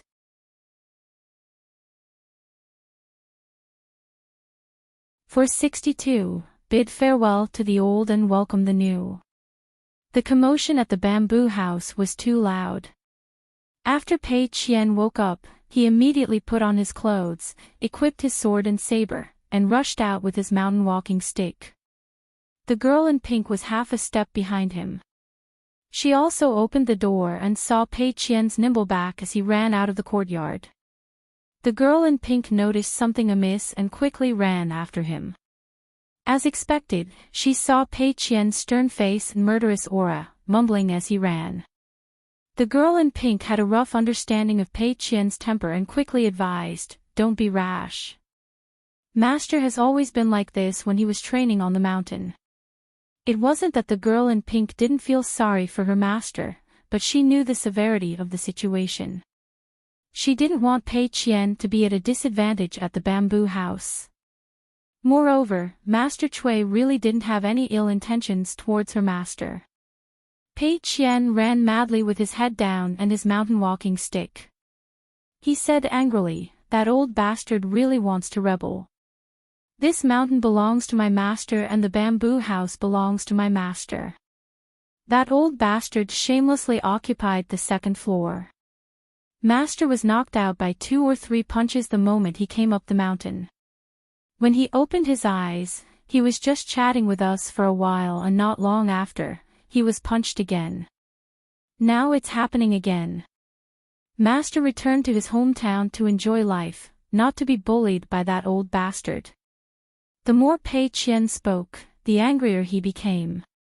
He kept repeating, "This is so infuriating, so infuriating." The girl in pink was a fire python spirit that had entered the middle 5 realms. She floated lightly beside Pei Qian and said timidly, "If Master Cui really wants to rebel, we can't do anything. We can't beat him." Pei Qian tilted his head and spat. He didn't slow down and said through gritted teeth, "Then let's not fight. I'll reason with that old bastard. I don't believe that there's such an unkind guest in this world who bullies my master for being easy to talk to. I, Pei Qian, am not a kind person. I'm master's first disciple and Cui Dongshan's senior sister." The girl in pink floated backwards beside Pei Qian. She glanced at the mountain walking stick in Pei Qian's hand and the bamboo sword at his waist. She wanted to say something but stopped. Near Pei Qian's residence, a little boy in cyan clothes was sitting on the roof and yawning. Compared with the time when he carried Chen Pingan, who was covered in blood downstairs, the competition on the second floor of the bamboo building was not worth mentioning at all. It was like turning a page from a frontier poem to a graceful poem. Pei Qian, this charcoal, was still inexperienced. Jing Dafeng and Zhu Lian were drinking wine and admiring the moon in the courtyard. They didn't talk about Chen Pingan and only talked about women. Otherwise, it would be too outrageous for two men to talk about a man in the middle of the night. Zhu Lian talked about the right side of the Sui dynasty who traveled far to Tongya continent, Huang Ting, the Taiping mountain female crown princess, Yao Jinji in the Great Spring dynasty, Jin Su, Lady Gui's maid, and Fan Junmao, who had a bad temper. Jing Dafeng talked about He Xiaoliang who had betrayed the Shinho sect, Fairy Su Jia of Jingyang Mountain who had unfortunately fallen into the mud at the foot of the mountain, and Dali's short but charming imperial concubine. Later on, Jing Dafeng talked about the beautiful women who were born and raised in the small town when he was guarding the gate of Lizhu Cave Heaven. There was the Gu family from Nipping Alley, and a few decades earlier, there was a woman from Apricot Blossom Alley who became the river granny of Longshu River a few years ago. After becoming the goddess of mountains and rivers, she regained her youth and her youthful appearance. She was quite good-looking, but her mouth was a little harsh. When it came to quarreling, she was even better than his sister-in-law. Jing Dafeng took a sip of wine and smacked his lips. He was intoxicated.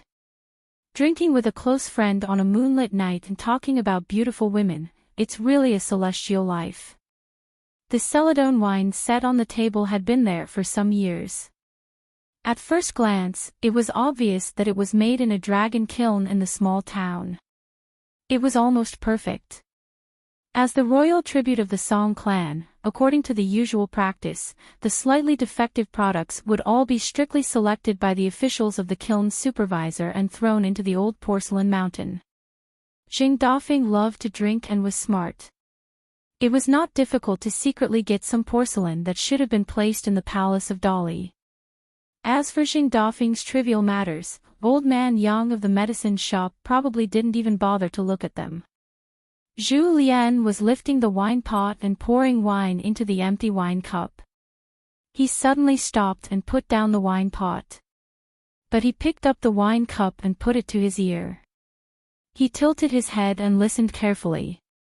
He narrowed his eyes and said softly, "In a rich family, I occasionally hear the sound of porcelain breaking. It's not inferior to the sound of apricot peddling in the streets." Zhu Lian heard the subtle sound. He pinched the wine cup with 2 fingers and murmured with a smile, "Small tools breaking into pieces. It's like a country girl in love for the first time. It's like orchids and fragrant grass. Small tools breaking into pieces. It's like a beauty who can topple a country, riding a horse and brandishing her whip." Jing Dafeng listened to these words that were full of vinegar and did not feel awkward at all. Instead, he was happy and content with Zhu Lian. Logically speaking, an old chef and a gatekeeper should only talk about shit, urine, farts, and trivial matters. The moon was bright and the wind was blowing gently. The two people sitting opposite each other had a tacit understanding. The beautiful things in the world were just like this. Jing Dafeng laughed, Zhu Lian, tell me the truth. During those years in Lotus Blossom Blessed Land, have you ever truly liked a girl? Zhu Lian gently put down the wine cup and sighed. When you like a girl, how can you not be sincere? How can you not put your heart into it? It's just that in the Jianghu of a country, there are many things that are beyond one's control. When I was young, my heart was higher than the sky. I always felt that love between a man and a woman was too romantic. Maneuvering and maneuvering, unparalleled achievements, turning the tide and leaving one's name in history. In my early years, when I saw these words in books, it was like. Xing Dafeng followed up, it was like an old bachelor in the depths of the forest who saw a beauty coming out of the bath. His blood rushed to his head in an instant.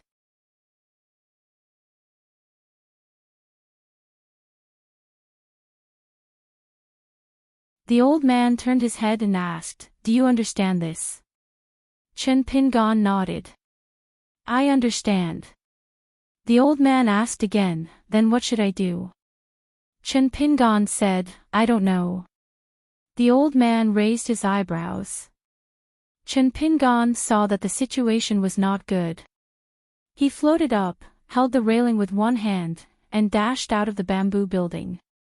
However, it was not a straight path. He suddenly used 1,000 pounds fall and landed on the ground. At the same time, he did not hesitate to use a distance-shrinking talisman and patted the blade-strengthening gourd to let Chu-Yi and Shiwu protect his back. Then, he steered the sword celestial ahead and stomped heavily on the ground. He stepped on the sword celestial like a galloping horse. He was determined not to ride the sword celestial to the open sea of clouds. Instead, he stuck close to the ground and circled around the forest to escape quickly. He did it in one go. Obviously, he had prepared an escape route in advance. The old man on the second floor didn't chase after him. He said, "If you were half as good at running as you are in love, you would have asked Wanshou to treat you to drinks and call you son-in-law with a big smile." In the night, at the end of the day, the sky was about to brighten. Chen Pingan sat alone on the steps near the peak of the Luope mountain. Zhu Lian, who reeked of alcohol, walked up the steps and sat beside Chen Pingan's feet. He turned his head and smiled, "Young master, you have a home but can't go home. It's really a bit miserable." Chen Pingan sighed, "I asked for it. I can't blame anyone else." Zhu Lian asked, "It's almost dawn. If young master is not sleepy, why don't we go to Longquan New County together? To pick up the girl who is now half a disciple of the Luope mountain. To tell you the truth, I have to persuade them in every possible way to make them believe that I am from the Luope mountain. My words are accurate. But the family also made a request. They hope that the person in charge of the Luope mountain can show his face. Otherwise, they wouldn't dare to let the girl leave home and enter the mountain. So, young master, you have to do it yourself." Chen Pingan nodded and smiled, "Sure, we will pass by the wind-cold mountain in the north. We will first go to Dong Shui Jing's wonton shop to take a look, then go to that family to pick up the girl." Zhu Lian chuckled, "Then we can also pass by the ancestral mountain of the Dragon Spring Sword sect." Chen Pingan kicked him lightly, but Zhu Lian did not dodge. He took the hit and cried out, "Oh, my old waist." Chen Pingan stood up and whistled. The sound was melodious. The Chu Huang horse that had not been tied up quickly ran over. Chen Pingan did not get on the horse. He only led the horse down the mountain. He was used to living with Chu Huang and traveling around. Chen Pingan asked, "Is Xing Dafeng asleep?" Zhu Lian rubbed his hands and smiled, "Not necessarily. I think Brother Dafeng is still lying in bed, reading the immortal book I lent him." Chen Pingan's face darkened. He regretted asking this question. He quickly changed the topic, "What is the girl's name?" Zhu Lian replied, "Tsin Yuanji." Chen Pingan said, It's a strange name. Zhu Lian continued, this budding young girl is tall and slender, much taller than this old servant. She looks slender, but upon closer inspection, she is well-rounded and thin. She is a natural clothes hanger, especially her long legs. Chen Pingan said helplessly, are you picking a disciple for Luo Pa Mountain or a wife for yourself? Zhu Lian sighed, I have the heart to kill the thief, but I am powerless. Chen Pingan glanced at Zhu Lian, a martial artist in the far travel realm. Do you believe that? Zhu Lian corrected himself, then you're saying that you're old but vigorous, have the strength to kill thieves, but have no choice but to keep yourself clean and have no intention to kill thieves. Chen Pingan said, when she comes to Luo Pa Mountain, you and Jing Dafeng must not scare her.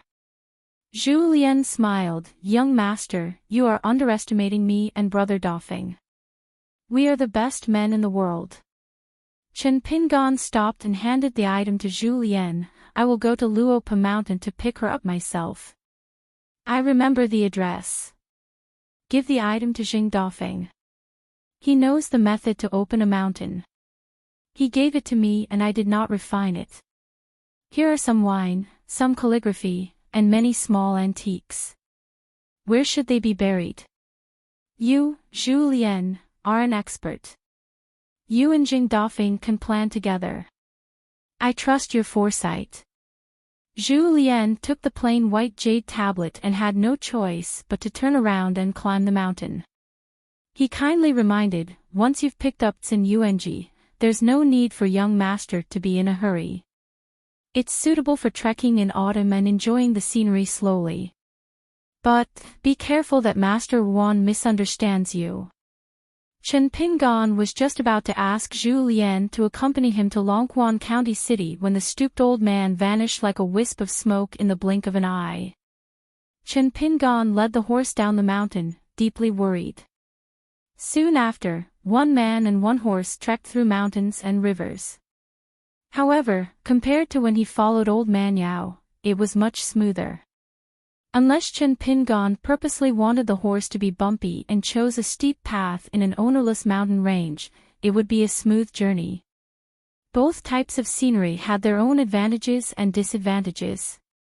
It was hard to say whether the scenery in front of him was good or bad. One evening, Chen Pingan led his horse to the mountainside of Mount Fengliang. He found the wonton shop and saw Dong Shuijing, who was growing taller and taller. Dong Shuijing's face was full of smiles. He did not chat too much and only said to wait a moment. He went to the kitchen and personally cooked a big bowl of wonton. He brought it to the table and sat to the side, watching Chen Pingan chew slowly. Chen Pingan smiled and sighed, now I can only hope that the taste of the wonton will not change. Otherwise, no one will be able to farm the fields. There will be fewer familiar faces in the town and more unfamiliar neighbors. Tall buildings will rise everywhere. It is both good and bad. Dong Shuijing smiled and did not say anything. Apart from Mr. Qi, Li Er and the young man in front of him were the few people who really looked up to Dong Shuijing in the early years. What was especially precious was that when Chen Pingan traveled with Lin Shui, Dong Shuijing voluntarily chose to give up the opportunity to study at the Academy of the Great Sui Kingdom. Logically speaking, Chen Pingan and Lin Shui were closer. However, when it came to Dong Shuijing, they only got along with each other in one word, sincerity. He did not deliberately try to get closer to Dong Shuijing. He did not deliberately try to be friendly, but he never alienated Dong Shuijing because he was full of the stench of money. Dong Shuijing would cherish it. He took off the blade-strengthening gourd and drank. Chen Pingan said, actually, I was quite regretful that you did not follow me to the Cliff Academy. I always felt that the two of us were the most alike, born poor. I did not have the opportunity to study at that time, so when you stayed in the small town, I was a little angry. Of course, this was unreasonable, and in retrospect, I found that you actually did a good job, so I had the opportunity to tell you these things. Otherwise, I could only keep it in my heart. Dong Shuijing drank a mouthful of wine. I know my own weight. My studies are passable, and not too bad, but definitely not as good as Lin Shui. It is better to do something that I am good at. Chen Pingan laughed and said, both of you like Li Huai's sister so much. Dong Shuijing's face was slightly red, not sure if it was because of the wine or something else. Dong Shuijing drank a big mouthful of wine and said in a low voice, there is one thing that I am sure of. I am better than Lin Shui now. If one day Li Lu looks down on me and Lin Shui will definitely be angry to death. I will not. As long as Li Lu is doing well, I will still be a little happy. Of course, I will not be too happy. There is no need to lie like this. It is just a waste of the good wine in my hand. But I believe that no matter what, I will be more open-minded than Lin Shui. Chen Pingan nodded. Dong Shuijing raised the wine bottle in his hand. It is expensive, right? Chen Pingan laughed and said, it is not cheap. Dong Shuijing took a small sip. Then it will be better and better. Chen Pingan laughed loudly. Just like me. The two of them were from the same hometown. They chatted along the way as they walked north. When they arrived at the south gate of Longquan County City, there were soldiers at the city gate checking the documents. Chen Pingan carried them with him. But he did not expect that when he saw Dong Shuijing only took out the household registration document symbolically. The leader of the soldiers at the city gate did not even take it. He casually glanced at it and smiled as he exchanged a few words with Dong Shuijing. Then, he directly let the two of them enter the city. Chen Pingan saw this but did not say anything. Clearly, Dong Shuijing was doing better than he had imagined. County Governor Wu Yuan, the disciple of the imperial tutor Cui Dong. He was a talented official from the Frigid clan. The supervisor of kills, a disciple of the Chao clan. The county magistrate, a disciple of the Yuan clan. The deity of the mountain god temple at the peak of Mount Fengliang. He was one of the rich people in Longquan County City. He was actually familiar with Dong Shuijing, a young man who started his business by selling wontons. Dong Shuijing sent Chen Pingan to the street where the family lived. Then, the two of them parted ways. Dong Shuijing told him the address of his house and welcomed Chen Pingan to visit him when he was free. Chen Pingan looked at the young man's tall back.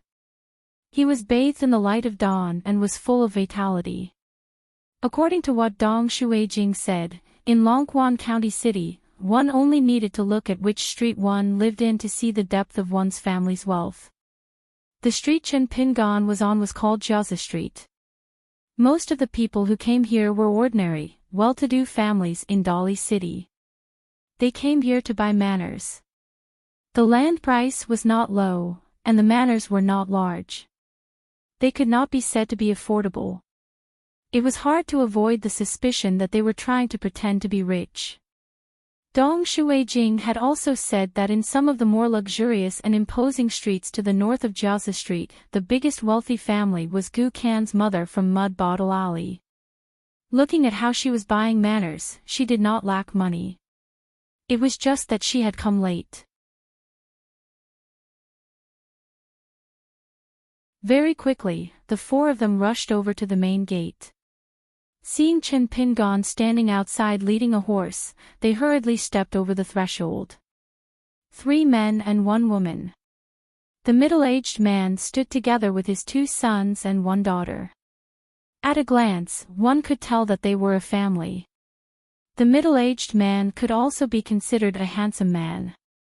The 2 brothers were about 5 or 6 years apart and were also very handsome. According to Zhu Lian, the young girl, Qin Yuanji, was only 13 years old now. However, she was slender and elegant with a graceful figure. Looking at the appearance of a 17 or 18-year-old woman, her eyebrows and eyes had already opened. Her appearance was indeed somewhat similar to Sui Yuyu. However, she was not as cold as Sui Yuyu and had a bit more natural charm. No wonder at such a young age, she was coveted for her beauty and implicated her family to move out of the capital. Chen Pingan once again introduced himself.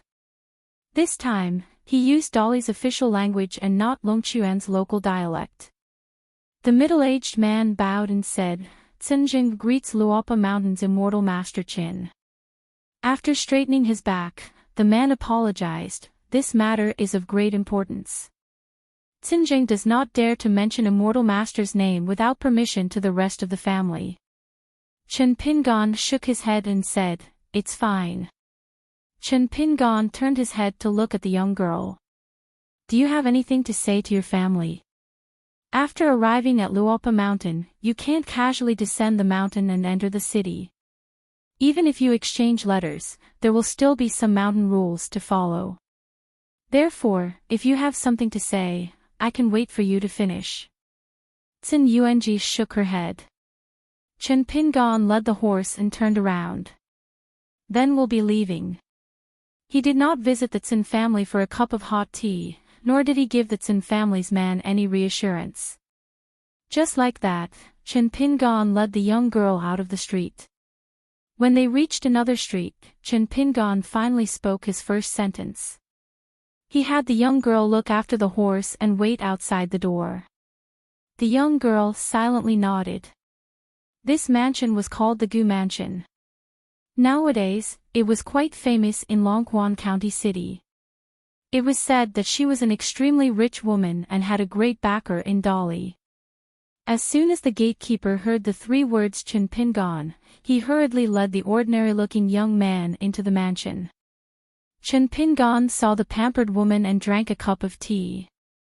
Then, under the woman's urging, he had a servant girl from Chunting Mansion who was full of reverence for him refill his cup. He slowly drank the tea and talked with the woman about Gu Kan's experiences in the mountains south of Book Slip Lake in detail. This made the woman feel much more relieved. Only then did he stand up and leave. The woman personally sent him to the gate of the mansion. After Chen Pingan led the horse, the woman even stepped over the threshold and walked down the steps. Only when Chen Pingan smiled and said that there was really no need to send him off did the woman stop. The man and woman gradually walked away. The woman looked at the back of the unknown young girl and seemed to understand something. She turned her head and glanced at the gate behind her. The beautiful servant girl she had brought back from Verdant Gorge Island slowly walked back to the gate. She pinched the servant girl's ear and scolded jokingly, "Disappointing thing, losing to a country girl." The young servant girl was actually quite beautiful, but she was somewhat innocent. Chen Pingan brought the capital girl named Tsin Yuanji back to the mountains south. They did not speak along the way. The girl had been secretly observing the master of Luopa Mountain, that old immortal Zhu had mentioned. However, she could not figure out who he was. She was somewhat disappointed. She had thought that it would be an old immortal with the demeanor of an immortal, or an elegant man with a distinguished reputation. Who would have thought that he was a haggard young man who looked only a few years older than her? Along the way, Chen Pingan walked in front. He loosened the reins of the horse and repeatedly thought about the contents of the letter that Cui Dongshan left for him. It was a matter of great importance, and some things could extend thousands of miles if one followed a certain vein. He had completely forgotten that there was a weak girl following behind him. By the time Chen Pingan regained his senses, they were already in the mountains. He turned his head and saw the girl limping along. Her brows were furrowed, but she didn't say a word from beginning to end. Chen Pingan stopped and turned around. He said apologetically, "Sorry, I was lost in thought." Tsin Yuanji pursed her lips and still did not say a word. She was angry. She thought that this guy must have deliberately used this kind of lame method to advance by retreating. He deliberately ruined her to pretend that she was not the same kind of person as those lechers. She had to be more careful. When she reached Luopa Mountain, she had to try her best to stay by old immortal Zhu's side. She did not want to be harmed by this young man surnamed Chen. As long as she saw old immortal, she should be safe. Chen Pingan saw that she did not speak and could only ask, "Do you know how to ride a horse?" She shook her head. She did not know how to ride a horse. Who knew if this seemingly simple and honest man was actually a slippery debauchee? Was he using this opportunity to peek at some scenes that all men wanted to see? The people on the mountain were really shrewd. Compared to those superficial perverts in the capital, their skills were much more profound. The girl kept reminding herself, "Tsin Yuanji, you have to be careful."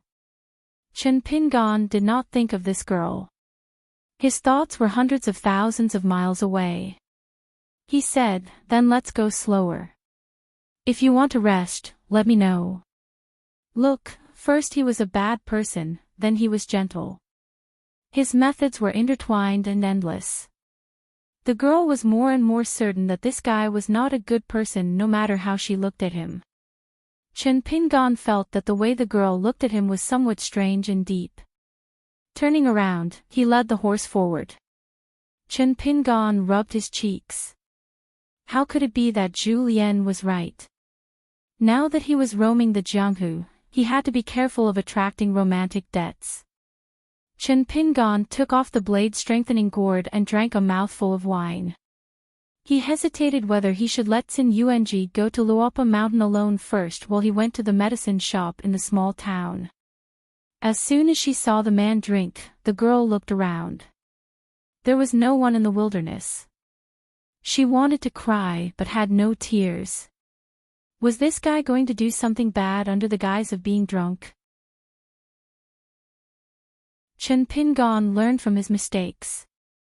He noticed that the girl behind him was breathing erratically and her steps were unsteady. He turned his head and saw that her face was pale. He put away the blade-strengthening gourd and said, "Stop and rest for a moment." As soon as Tsin Yuanji saw that the guy had drunk the wine and put away the gourd, he was about to make a move. She suddenly cried out and turned to run. She was unsteady and did not know where to go in her panic. Chen Pingan scratched his head and muttered, "Are you homesick halfway?" Chen Pingan sighed and had to lead the horse slowly. He could not leave her alone in the deep mountains. He wanted to send her off on the official road outside the mountains and let her go home alone. When she thought it through, she could go to Luopa Mountain with her family. Just as Chen Pingan was about to remind her to walk slower, he saw Tsin Yuanji stumble and fall flat on her face. Then she lay there and wailed, repeatedly saying that he shouldn't come over. Finally, she turned around and sat on the ground. She threw a rock at Chen Pingan and cursed him for being a lecher, a shameless person, and a lecher with a belly full of evil tricks. She wanted to fight him to the death. She wouldn't let him off even if she became a ghost. Chen Pingan squatted in the distance and covered his forehead. Chen Pingan stood up and gently stamped his feet. He said helplessly, "Wei Pai, do me a favor. I know you are looking over here. Have you seen enough of a joke?" In the blink of an eye, Wei Pai, dressed in white and with golden earrings, appeared. A cool breeze lingered in the mountains and his sleeves fluttered like water ripples. Chen Pingan did not look at the girl anymore. He said to Wei Pai, "I'll have to trouble you to send her to Luopa Mountain and send me to Jinju Mountain. This Chu Huang horse will also be brought to Luopa Mountain. You don't have to follow me." Wei Pai held back his laughter and snapped his fingers twice. Chen Pingan had already arrived at the peak of Jinju Mountain alone. Wei Pai accompanied the extremely sad girl to the foot of Luopa Mountain. The Chu Huang horse took the lead and started climbing the mountain. The girl, who was covered in mud, was frightened and dizzy. She bent over and retched. Wei Pai did not even look at her. He raised his head and looked at the top of Luopa Mountain. He smiled and said, Tsin Yuanji, you are the only one who can treat Chen Pingan as a libertine. The girl took a few steps back and asked carefully, Sir, you are. Ordinary people were not qualified to know the name of a Dali mountain god. Wei Pai smiled and did not say anything. He took the lead to climb the mountain. The girl hesitated for a moment. She opened up a distance and silently followed behind the white-clothed immortal. When they arrived at Zhu Lian and Jing Dafeng's courtyard, Wei Bian took pleasure in their misfortune and gave them a brief account of what had happened. Jing Dafeng clutched his stomach and laughed heartily. Zhu Lian wiped his face in sorrow, feeling that he was going to have to bear the consequences. Tsin Yuanji saw the most familiar old immortal Zhu and was relieved. But for some reason, the three unworldly experts had different expressions. Chen Pingan walked down Jinju Mountain and went to the small town. This time, he was not rejected. He was led to the backyard by the youth named Shirling Shan. Old man Yang was sitting on the stairs, smoking a pipe. He was still puffing out smoke from his mouth. Chen Pingan did not know why the old man looked like this. 100 years. 1,000 years, or 10,000 years. When he chose Luopa Mountain, why did the old man in front of him reveal such an expression when he mentioned old man Yao? Chen Pingan had too many questions in his heart. He wanted to ask this old man. Because old Yang definitely knew the answer. It was up to the old man whether he was willing to reveal it or whether he was willing to do business. But in the end, Chen Pingan only said, what will happen to Jing Dafeng in the future? Old Yang said indifferently, wait and see. Chen Pingan did not speak. He just sat there quietly. The old man did not chase him away. In the end, it started to drizzle. Soon, it became heavier. Chen Pingan borrowed an umbrella from the unwilling youth of the pharmacy. Chen Pingan stood under the eaves of the pharmacy. He stopped and looked at the deserted street for a long time. Then, he stepped out into the rain.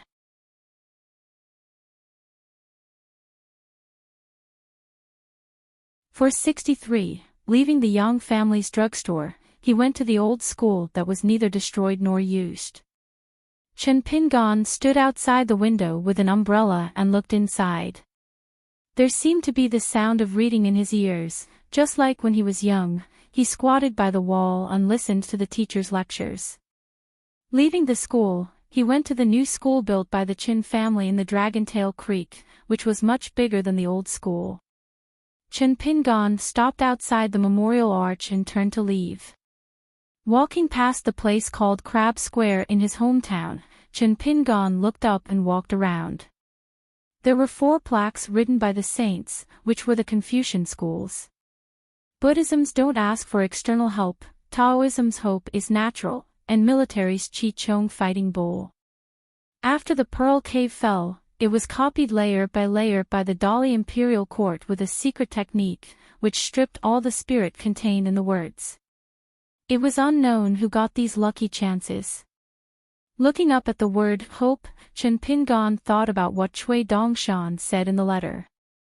His eyes were dark and unclear, and his thoughts were wandering. After that, he passed by the Iron Lock Well, which was now privately bought and became a forbidden area. The local people were not allowed to draw water, and a low fence surrounded the outside. Chen Pingan thought of the young man who got the iron chain at Betail Ferry. He was the disciple of Lu Laoqing of Gonglu Island, a tall and gentle young man in black. Not only did he think so, even Pei Qian thought that the young man was a good person, so he must be a good person. Later on, the reason why Chen Pingan dared to take the risk and ascend Gong Willow Island was all thanks to him. Chen Pingan always felt that Lu Laoqing, a rogue cultivator who could teach such a disciple, would not be so bad as to have a rotten belly. Facts prove that Chen Pingan made the right bet. However, every time he thought about the scheming with Lu Laoqing, it would still cause Chen Pingan to have a lingering fear. Chen Pingon suddenly laughed. For some reason, standing outside the fence and looking at the well at this moment, it was a bit like looking at the heavenly gate to the great wall of sword Qi in the inverted mountain. There was a man holding a sword sitting on the top of a stone tablet, and a little Taoist boy reading on a futon. Chen Pingon traveled far and wide, and felt that the only place that could compete with this small town with hidden dragons and crouching tigers was the inverted mountain. As the largest mountain seal in the world, it was the second Taoist master's great work. Chen Pingon raised his head and looked at the sky. After retracting his gaze, he looked at the civil and military temples in the distance. One of them was in the old porcelain mountain, and the other was in the immortal's tomb. Both were very particular. Chen Pingon did not go near the ancestral temples, especially the old porcelain mountain that he rarely went to when he was young. It was very far away, but Chen Pingon strolled around the newly renovated immortal's tomb for a long time. Many of the statues of bodhisattvas and heavenly officials had been repaired by Dali's skilled craftsmen. They were rebuilt one by one, but they were not completely finished. There were still many craftsmen working on the tall wooden frames. It was said that the Dali imperial court planned to continue expanding the civil and military temples, and then put the bodhisattvas and Taoist heavenly officials in one of the temples. When the time came, the civil and military temples here, although it was a county temple, would be the most magnificent civil and military temples in all of Dali. When the time came, there would be a lot of incense, and an endless stream of high-ranking officials and dignitaries would come to burn incense and worship the gods.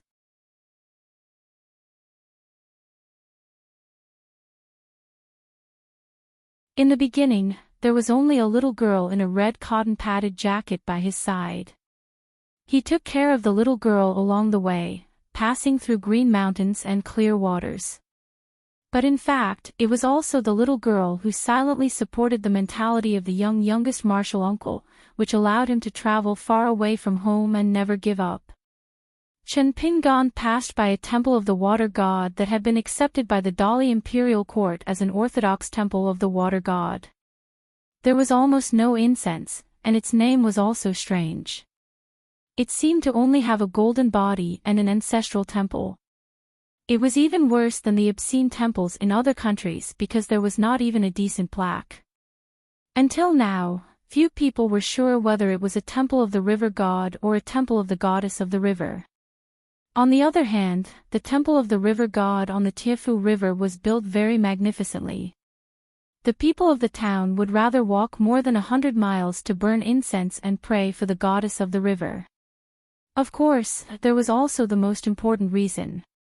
According to the old people of the town, the statue of the goddess in the ancestral temple looked too much like the appearance of an old woman in Apricot Blossom Lane when she was young.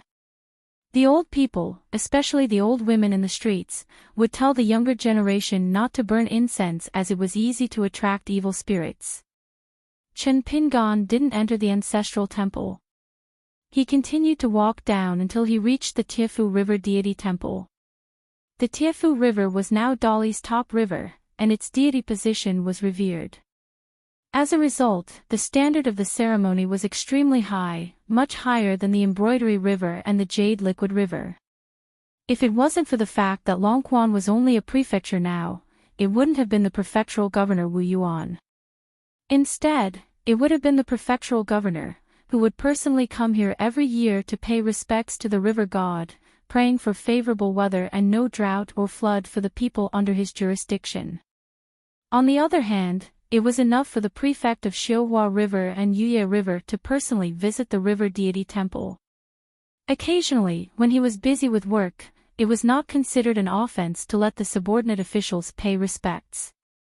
After Chen Pingon left, ripples appeared on the clay statue of a deity in the ancestral temple behind him. Mist filled the air, revealing the face of a young woman. She sighed and frowned. With almost no incense left, she couldn't help but complain. However, after a while, she didn't have the mood to scold people like she used to in Apricot Blossom Lane. Hunger cures all diseases. Chen Pingon quickened his pace, walking faster and faster. Finally, he started the 6-step stance walking. It had been 3 years since he put down the book of shaking mountains and did not practice the 3 fish stances. He was slightly rusty. How could it be called stealing when it came to the affairs of scholars? Moreover, even if Mr. was unwilling to choose the 5-colored mountain soil in the end, as his next natal item, baskets of precious soil should at least be filled to the brim with a Fengtsuan item. This would be a huge sum of money. Taking advantage of the lax security now, it would be a waste not to take it. As for Wei Pai of the Northern Peak, Mr. was wearing the same pants as him anyway, so why be polite? Chen Pingan had unknowingly arrived at the solemn river deity temple. The incense here was too exuberant and couldn't be compared to the buried river deity temple. In the middle of the night, there were still more than 1,000 pilgrims waiting outside, waiting bitterly to enter the temple to burn incense. After all, there weren't many people in the area of Longquan County. When Longquan was promoted from a county to a province, the Dali imperial court would continuously immigrate here. At that time, one could completely imagine the lively scene of this Dali River deity temple. Chen Pingan hesitated for a moment before stepping in. The ancient cypress trees were lush, most of them were transplanted from the mountains in the west. At the side of the main hall, Chen Pingan stepped over the threshold and raised his head to look at the painted clay statue. It was 4 feet tall, vivid and lifelike, with ribbons lingering around it, as if it was about to ascend. The height of the golden statue, to a large extent, signified a god's position in a country's imperial court. For example, in the ancestral temple that Chen Pingan had passed by earlier, the statue was only a little more than 10 feet tall. Chen Pingan knew about this secret. This river deity's real name was Yang Hua, and she was once the personal maid of Empress Dali. She hugged an ancient sword with a long golden tassel, but later on, for some unknown reason, she gave up her human body and died as a god, becoming the god of this river. She suffered great pain in the water, and when she was sculpting the golden body of a god, she had once attracted a vision. The golden body's rank was extremely high, causing the Dali imperial court to attach great importance to it. First, the river was promoted to a river, and then this water deity was directly promoted to the highest position among the river deities. Chen Pingan didn't burn incense, nor did he make any respectful actions. After staying for a moment, he left the main hall, walked out of the ancestral temple that occupied a vast area, and returned the way he came.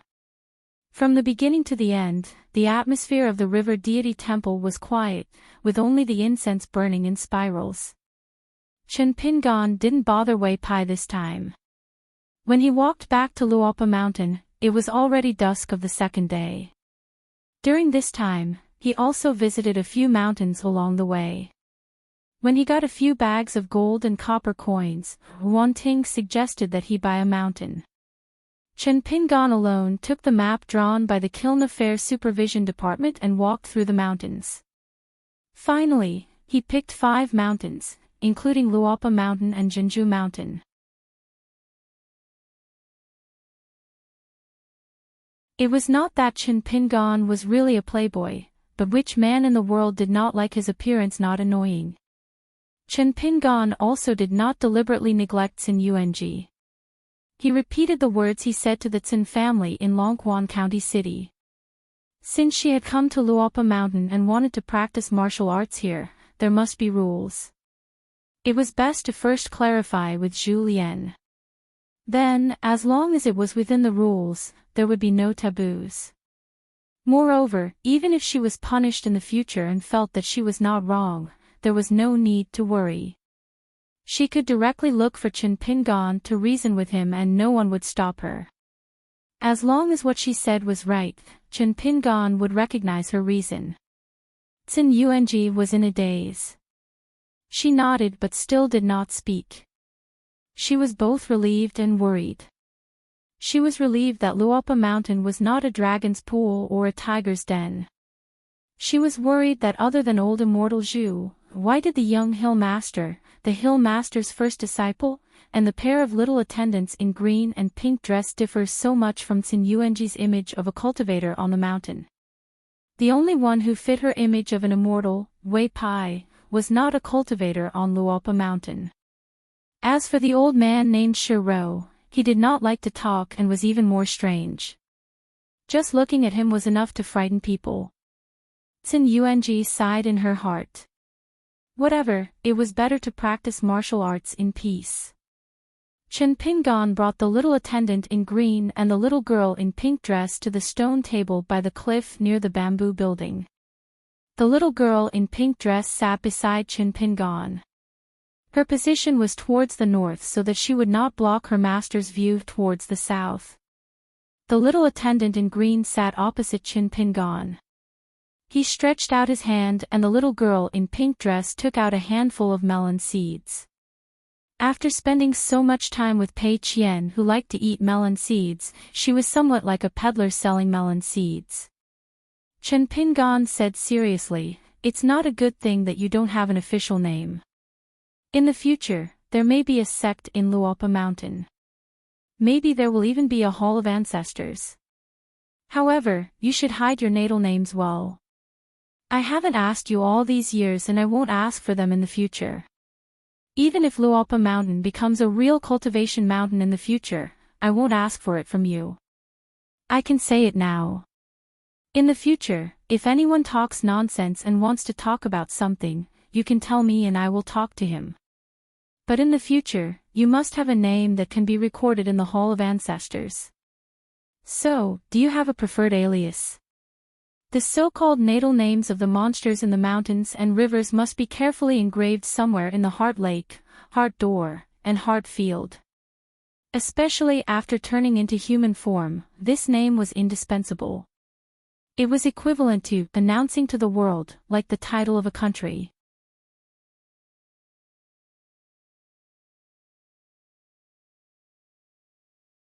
He had not carried it with him during his several travels. It was probably the treasure of Luopa Mountain now. Chen Pingan raised the seal high. There were 3 words engraved on it. Chen Shi. Chen Pingan kept looking at the 3 small ancient seal characters. Chen Pingan placed the seal on the table.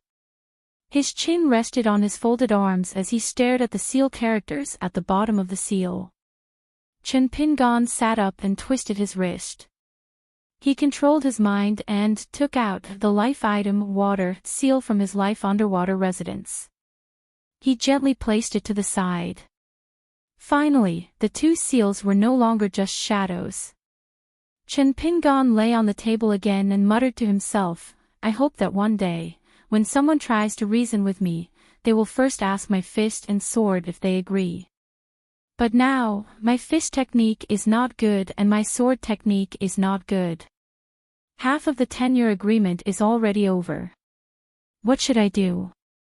At this moment, the sword immortal in the scabbard on his back was like a dragon that added the finishing touch.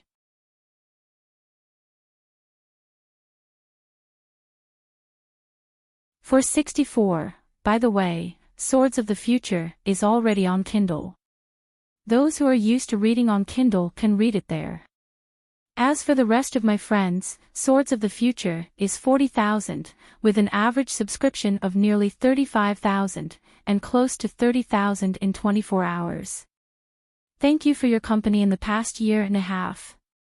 Swords of the Future will take at least another year and a half to write. On the first floor of the bamboo building, a row of antique shelves had been placed. The wood was simple and elegant, with many grids and few treasures. Chen Pingan wanted to take out something from the square-inch object and the close object to decorate the shop. However, Chen Pingan was stunned. Logically speaking, Chen Pingan had seen and handled many good things after so many years of traveling. However, it seemed that other than the gift from Lu Tai from the Fuming Sect, the gift from Wu Yi from the Xiang Prefecture, the painting of a court lady that Chen Pingan bought from the Crying Ape Street in Pool Water City, and a few small items given by the old shopkeeper as a reward, there was not much left. His family's wealth was thinner than Chin Pingan had imagined. Each treasure was like a leaf of duckweed spinning in the water, disappearing and disappearing at will. Chin Pingan suddenly thought of the pass on the border between the Shirhao nation and the Malay nation. Stay Pass. It was called Stay, but in fact, it could not keep anything. Some were temporarily lent to others, such as Wei Xian's ancestor Du Armor, West Peak, Lu Baixiang's narrow saber, Still Snow, Sui Yu's sword of infatuation, Wei Pai's jade token, I'm good at nurturing the great spirit, Gu Kan's 2 Yamahalls in the fake glazed pavilion, and so on. Most of them were directly given away, such as the city god's blessing seal from the Tsai nations to Tuoji County. Everyone from the Luopa Mountain and the Cliff Academy had received a gift from Chin Pingan. Not to mention these acquaintances, even the dog meat shop in the Shirhao nation, Chin Pingan could give a small sum of money. In the mountain forest by the Spring Flower River in the Malay nation, Chin Pingan gave money and medicine. Earlier, on the Osmanthus Island, there were countless snake gall stones that he sprinkled into the water to feed a young flood dragon. Chin Pingan laughed at himself, when I give it away, I'm generous, but when I think of it, my heart and liver hurts. After pondering for a moment, Chin Pingan rubbed his chin and nodded his head. Good poem. The little lotus person was originally sitting on the table resting, but after hearing Chin Pingan's words, he immediately fell backwards and lay on the ground. He only had one small arm left, and there he was patting his stomach with all his strength, laughing non-stop. Looking at the little guy's cute appearance, Chin Pingan was also very happy. In the Luopa mountain, as long as it was not flattery, Chin Pingan would find it pleasing to the ear. Chin Pingan stretched out a finger and gently tickled the little fellow's armpit. The little fellow rolled all over the floor, but in the end, he still couldn't escape from Chin Pingan's teasing. He had no choice but to quickly sit up and sit upright. He puffed up his cheeks and swayed his remaining arm gently. He stretched out his hand and pointed at the stack of books on the desk, as if he wanted to tell this little teacher that he shouldn't play around on the desk. Chin Pingan smiled and stopped. He took out some of his belongings from the square-inch item and placed them on the table one by one. Now, his belongings were just less than expected.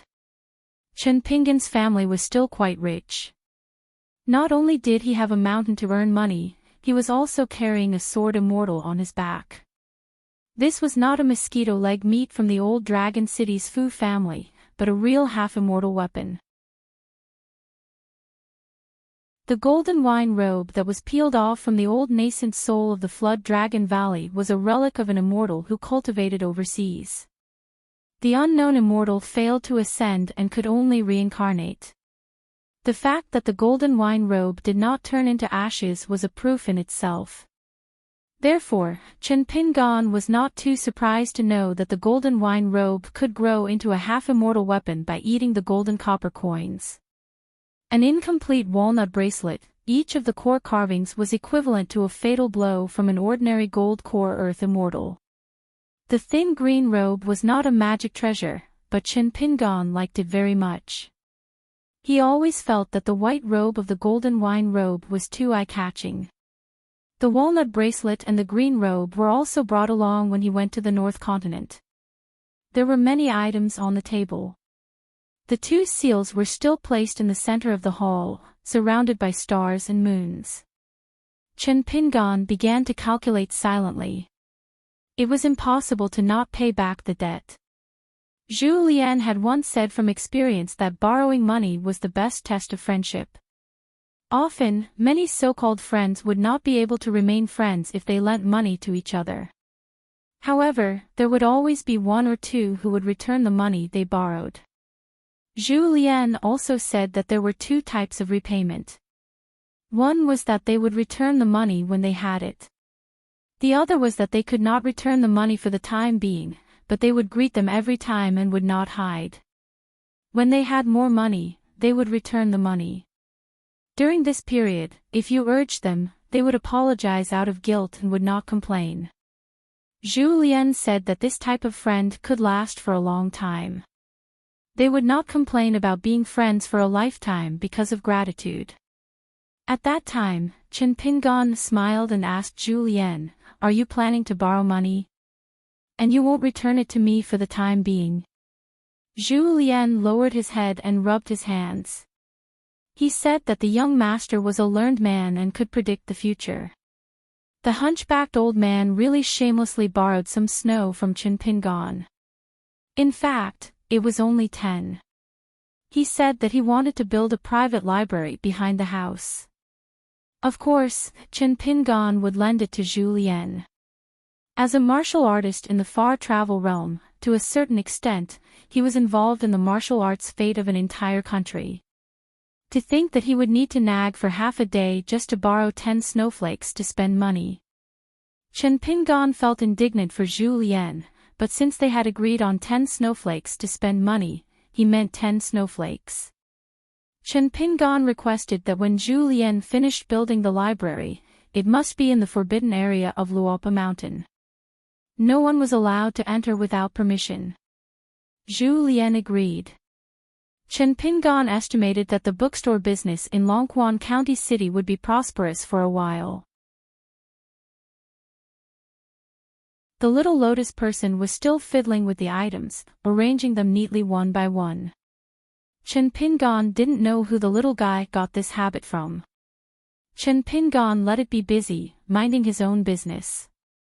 Verdant Gorge Island's secret storehouse and Pearl Hairpin Island's Lu Zhongruan owed money.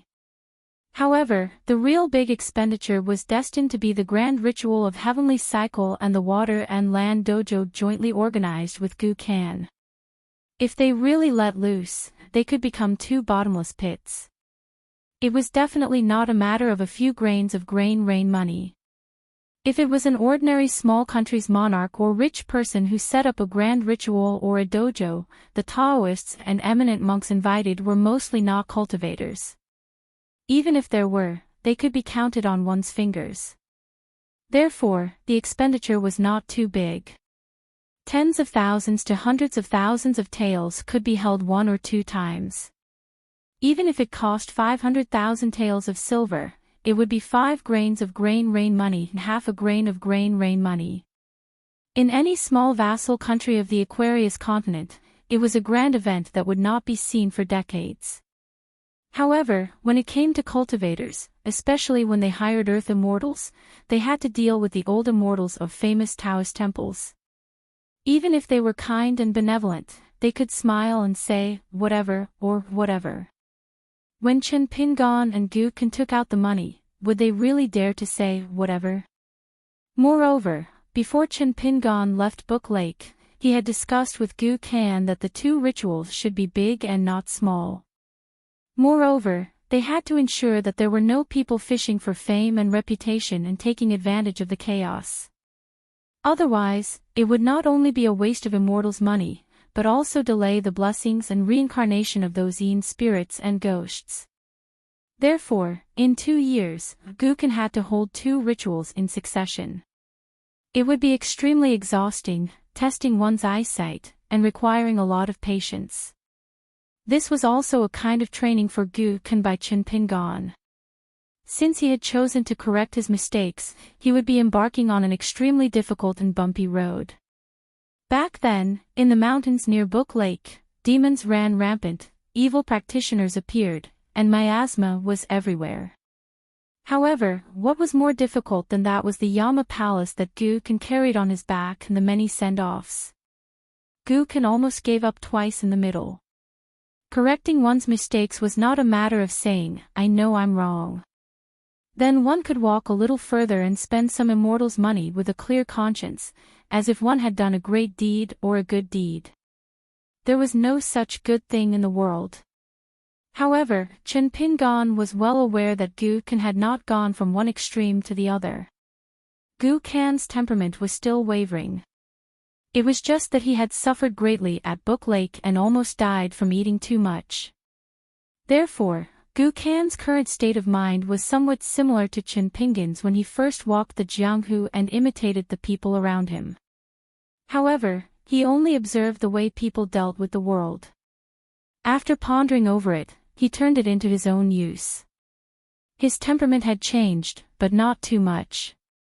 Gu Ken was still generally Gu Kan. He just understood the weight of the word rules more. Chen Pingon stood up and hung the sword fairy on the wall. Chen Pingon went outside the house and under the eaves. He and the lotus figure each sat on a small bamboo chair. It was made of ordinary materials. After so many years, its original emerald color had turned yellow. Chen Pingon sat there and began to doze off. Inside and outside the bamboo house, it was warm in spring and cool in summer. Even a weak mortal teacher would not have to worry about catching a cold or getting heatstroke if he sat there for a long time. It was even more ethereal than Cui Dongshan's courtyard in Cliff Academy. He had to practice boxing again tomorrow. In a daze, he seemed to see a blooming flower swaying in the distance in a filthy place where people's hearts were haunted. Chen Pingon did not wake up. Instead, he fell into a deep sleep. The lotus figure sat on the edge of the chair next to him. He raised his head and gently swayed his legs. He saw Chen Pingon with a smile on his face, as if he was dreaming of something beautiful. The sun rose from the east. Soon, the morning glow spread for thousands of miles. The bamboo house shook. Chen Pingon, who had slept in the chair for the whole night, suddenly woke up. He took off his boots, rolled up his sleeves and pants, and went up to the second floor. Outside the house on the second floor, Chen Pingon paused for a moment. He lowered his gaze and turned his head to look. At that time, Cui Dongshan must have been sitting here. He did not enter the house. With his youthful appearance and temperament, he finally met his grandfather after 100 years. The two of them sat across from each other. No one knew what they talked about. Chen Pingon was just about to step into the house when he suddenly said, "I'll go say hello to Shiro. I'll be back soon." The barefoot old man turned a deaf ear to him. He sat cross-legged and closed his eyes in concentration. Chen Pingon jumped down from the second floor. He did not put on his boots. He quickly arrived at the place where several houses were built adjacent to each other. Zhu Lian and Pei Qian had not returned yet. Only Shi Rou, who lived in seclusion, and Xin Yuanji, who had just come up the mountain, were left. He did not see Shi Rou. Instead, he saw Xin Yuanji. The tall girl must have just returned from a walk. When she saw Chen Pingon, she was bashful and hesitant. Chen Pingon nodded in greeting and knocked on the door of Shi Rou's house. After Shi Rou opened the door, she asked, "Young master, is there something you need?" Chen Pingon nodded and said, "When Pei Qian comes back, tell her that I want her to go to Dragon Rider Alley to watch the shop. You should go with her. Also, remind her for me that she is not allowed to take Chu Huang to the small town. With her forgetful nature, she can't remember anything when she's crazy from playing. Keep an eye on her copying books. Also, if Pei Qian wants to go to the school opened by the Qin family in Dragontail Creek, ask Zhu Lian to go to the county yamen and see if there are any conditions. If there are no conditions, that would be even better." Shi Rou agreed. She hesitated for a moment and asked, "Young master, can I stay on the mountain?" Chen Pingon smiled and said, "If you really don't want to deal with outsiders, that's fine. However, I suggest that you adapt to the small world of Longquan County and go to the Civil and Martial Temple to take a look. Even further, there's also the Tiafu River Water God Temple. In fact, you can take a look at all of them."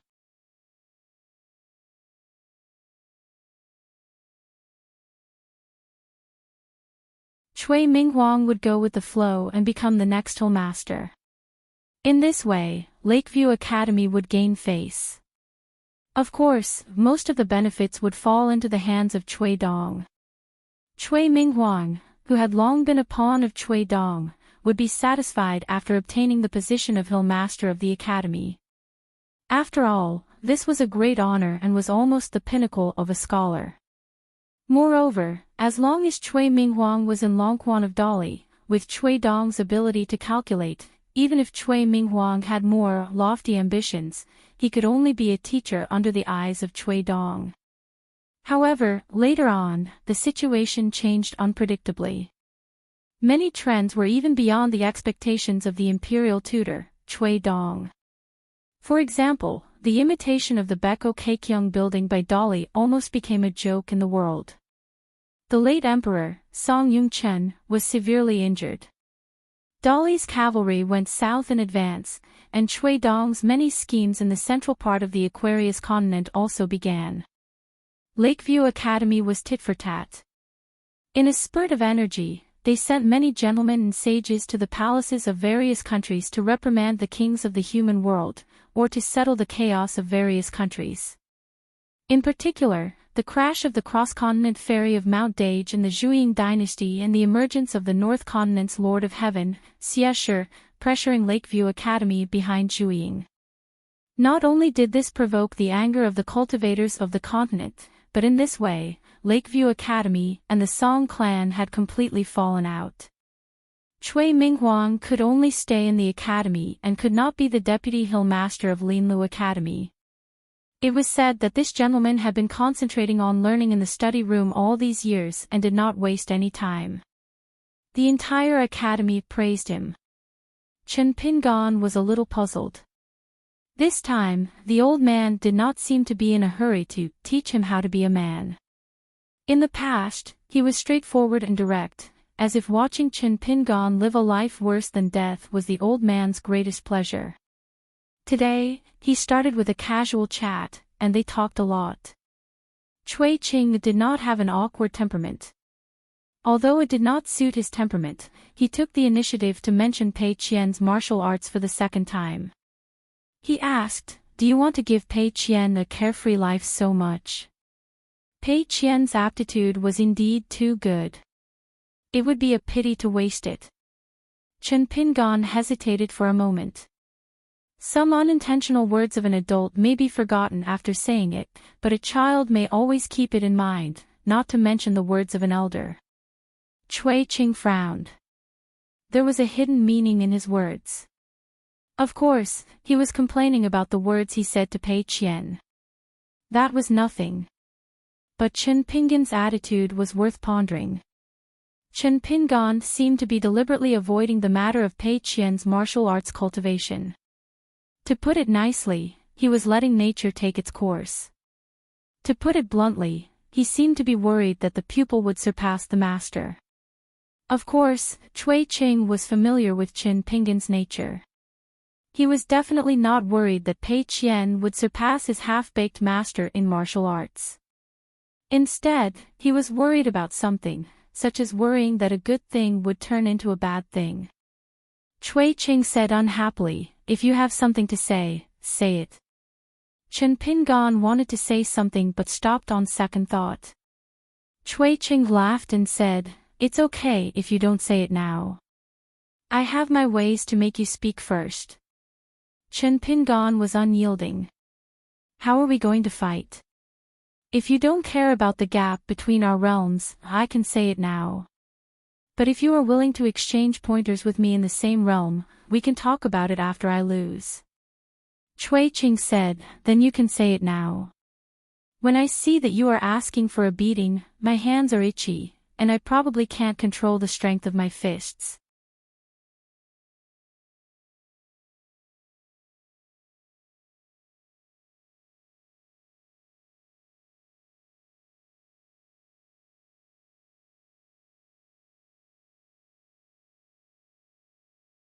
He would never insist on what the other party must do.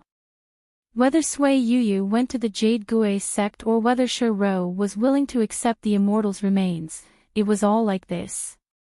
However, regarding Zhu Lian going to the second floor to practice martial arts, if for some reason Zhu Lian was unwilling, Chen Pingan would persuade him and persuade him. Cui Qing suddenly said,